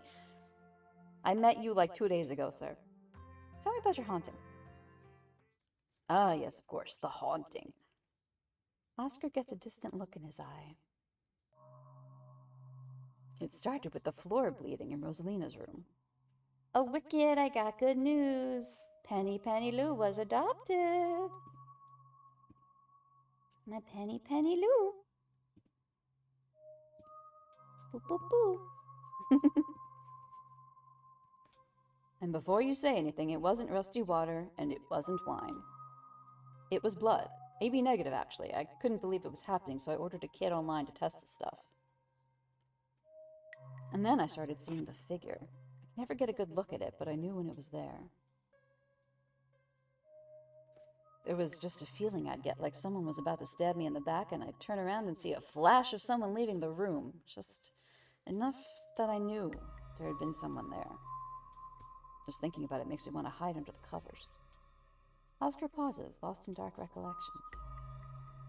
Clearest look I ever got was one night when I was coming back to the house after doing some reshelving. I saw it, plain as day, standing in her doorway, silhouetted there like there was a light shining behind it. Couldn't quite make out the face, obscured in shadow as it was. I thought I heard it say something, a name I couldn't quite make out. It sounded like a question, like it was asking if I was that person. Then its head caved in. He pauses again before coming back to himself, pushing the memory away.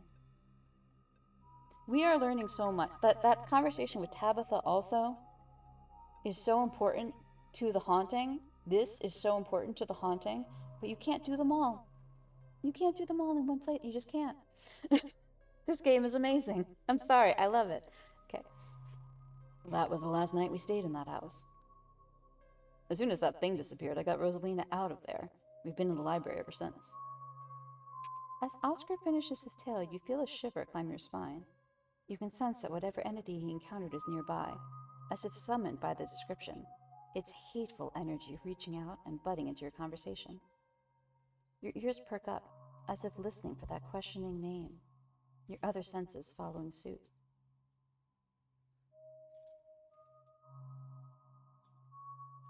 It's here. It's listening to us. It is?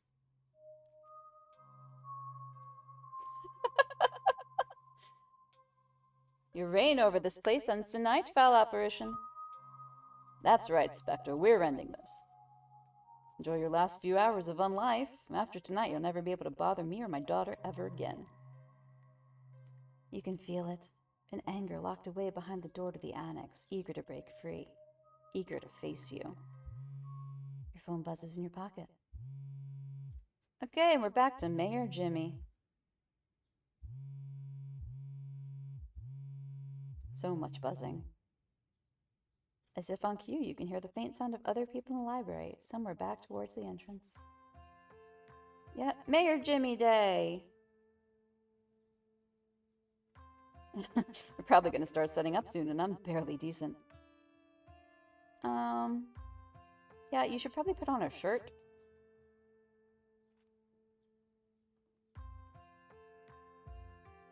Are we gonna flirt with the dad? Let's not. He's going through too much right now. I think after what you went through last night, you shouldn't worry. People will forgive you for wearing a tank top today, of all days. You're right, but I do like to maintain an air of professionalism when I can. I'll just make myself scarce. It's not like I have much interest in seeing the mayor today. Rosalina's gonna be sad she missed him, though. She loves the mayor. Gotta meet the mayor and tell him there's a curse on the town. Do you think he might be able to help us with our ghost problem? With that special ability of yours? I'll leave you to it. We can catch up later. Time to meet the mayor.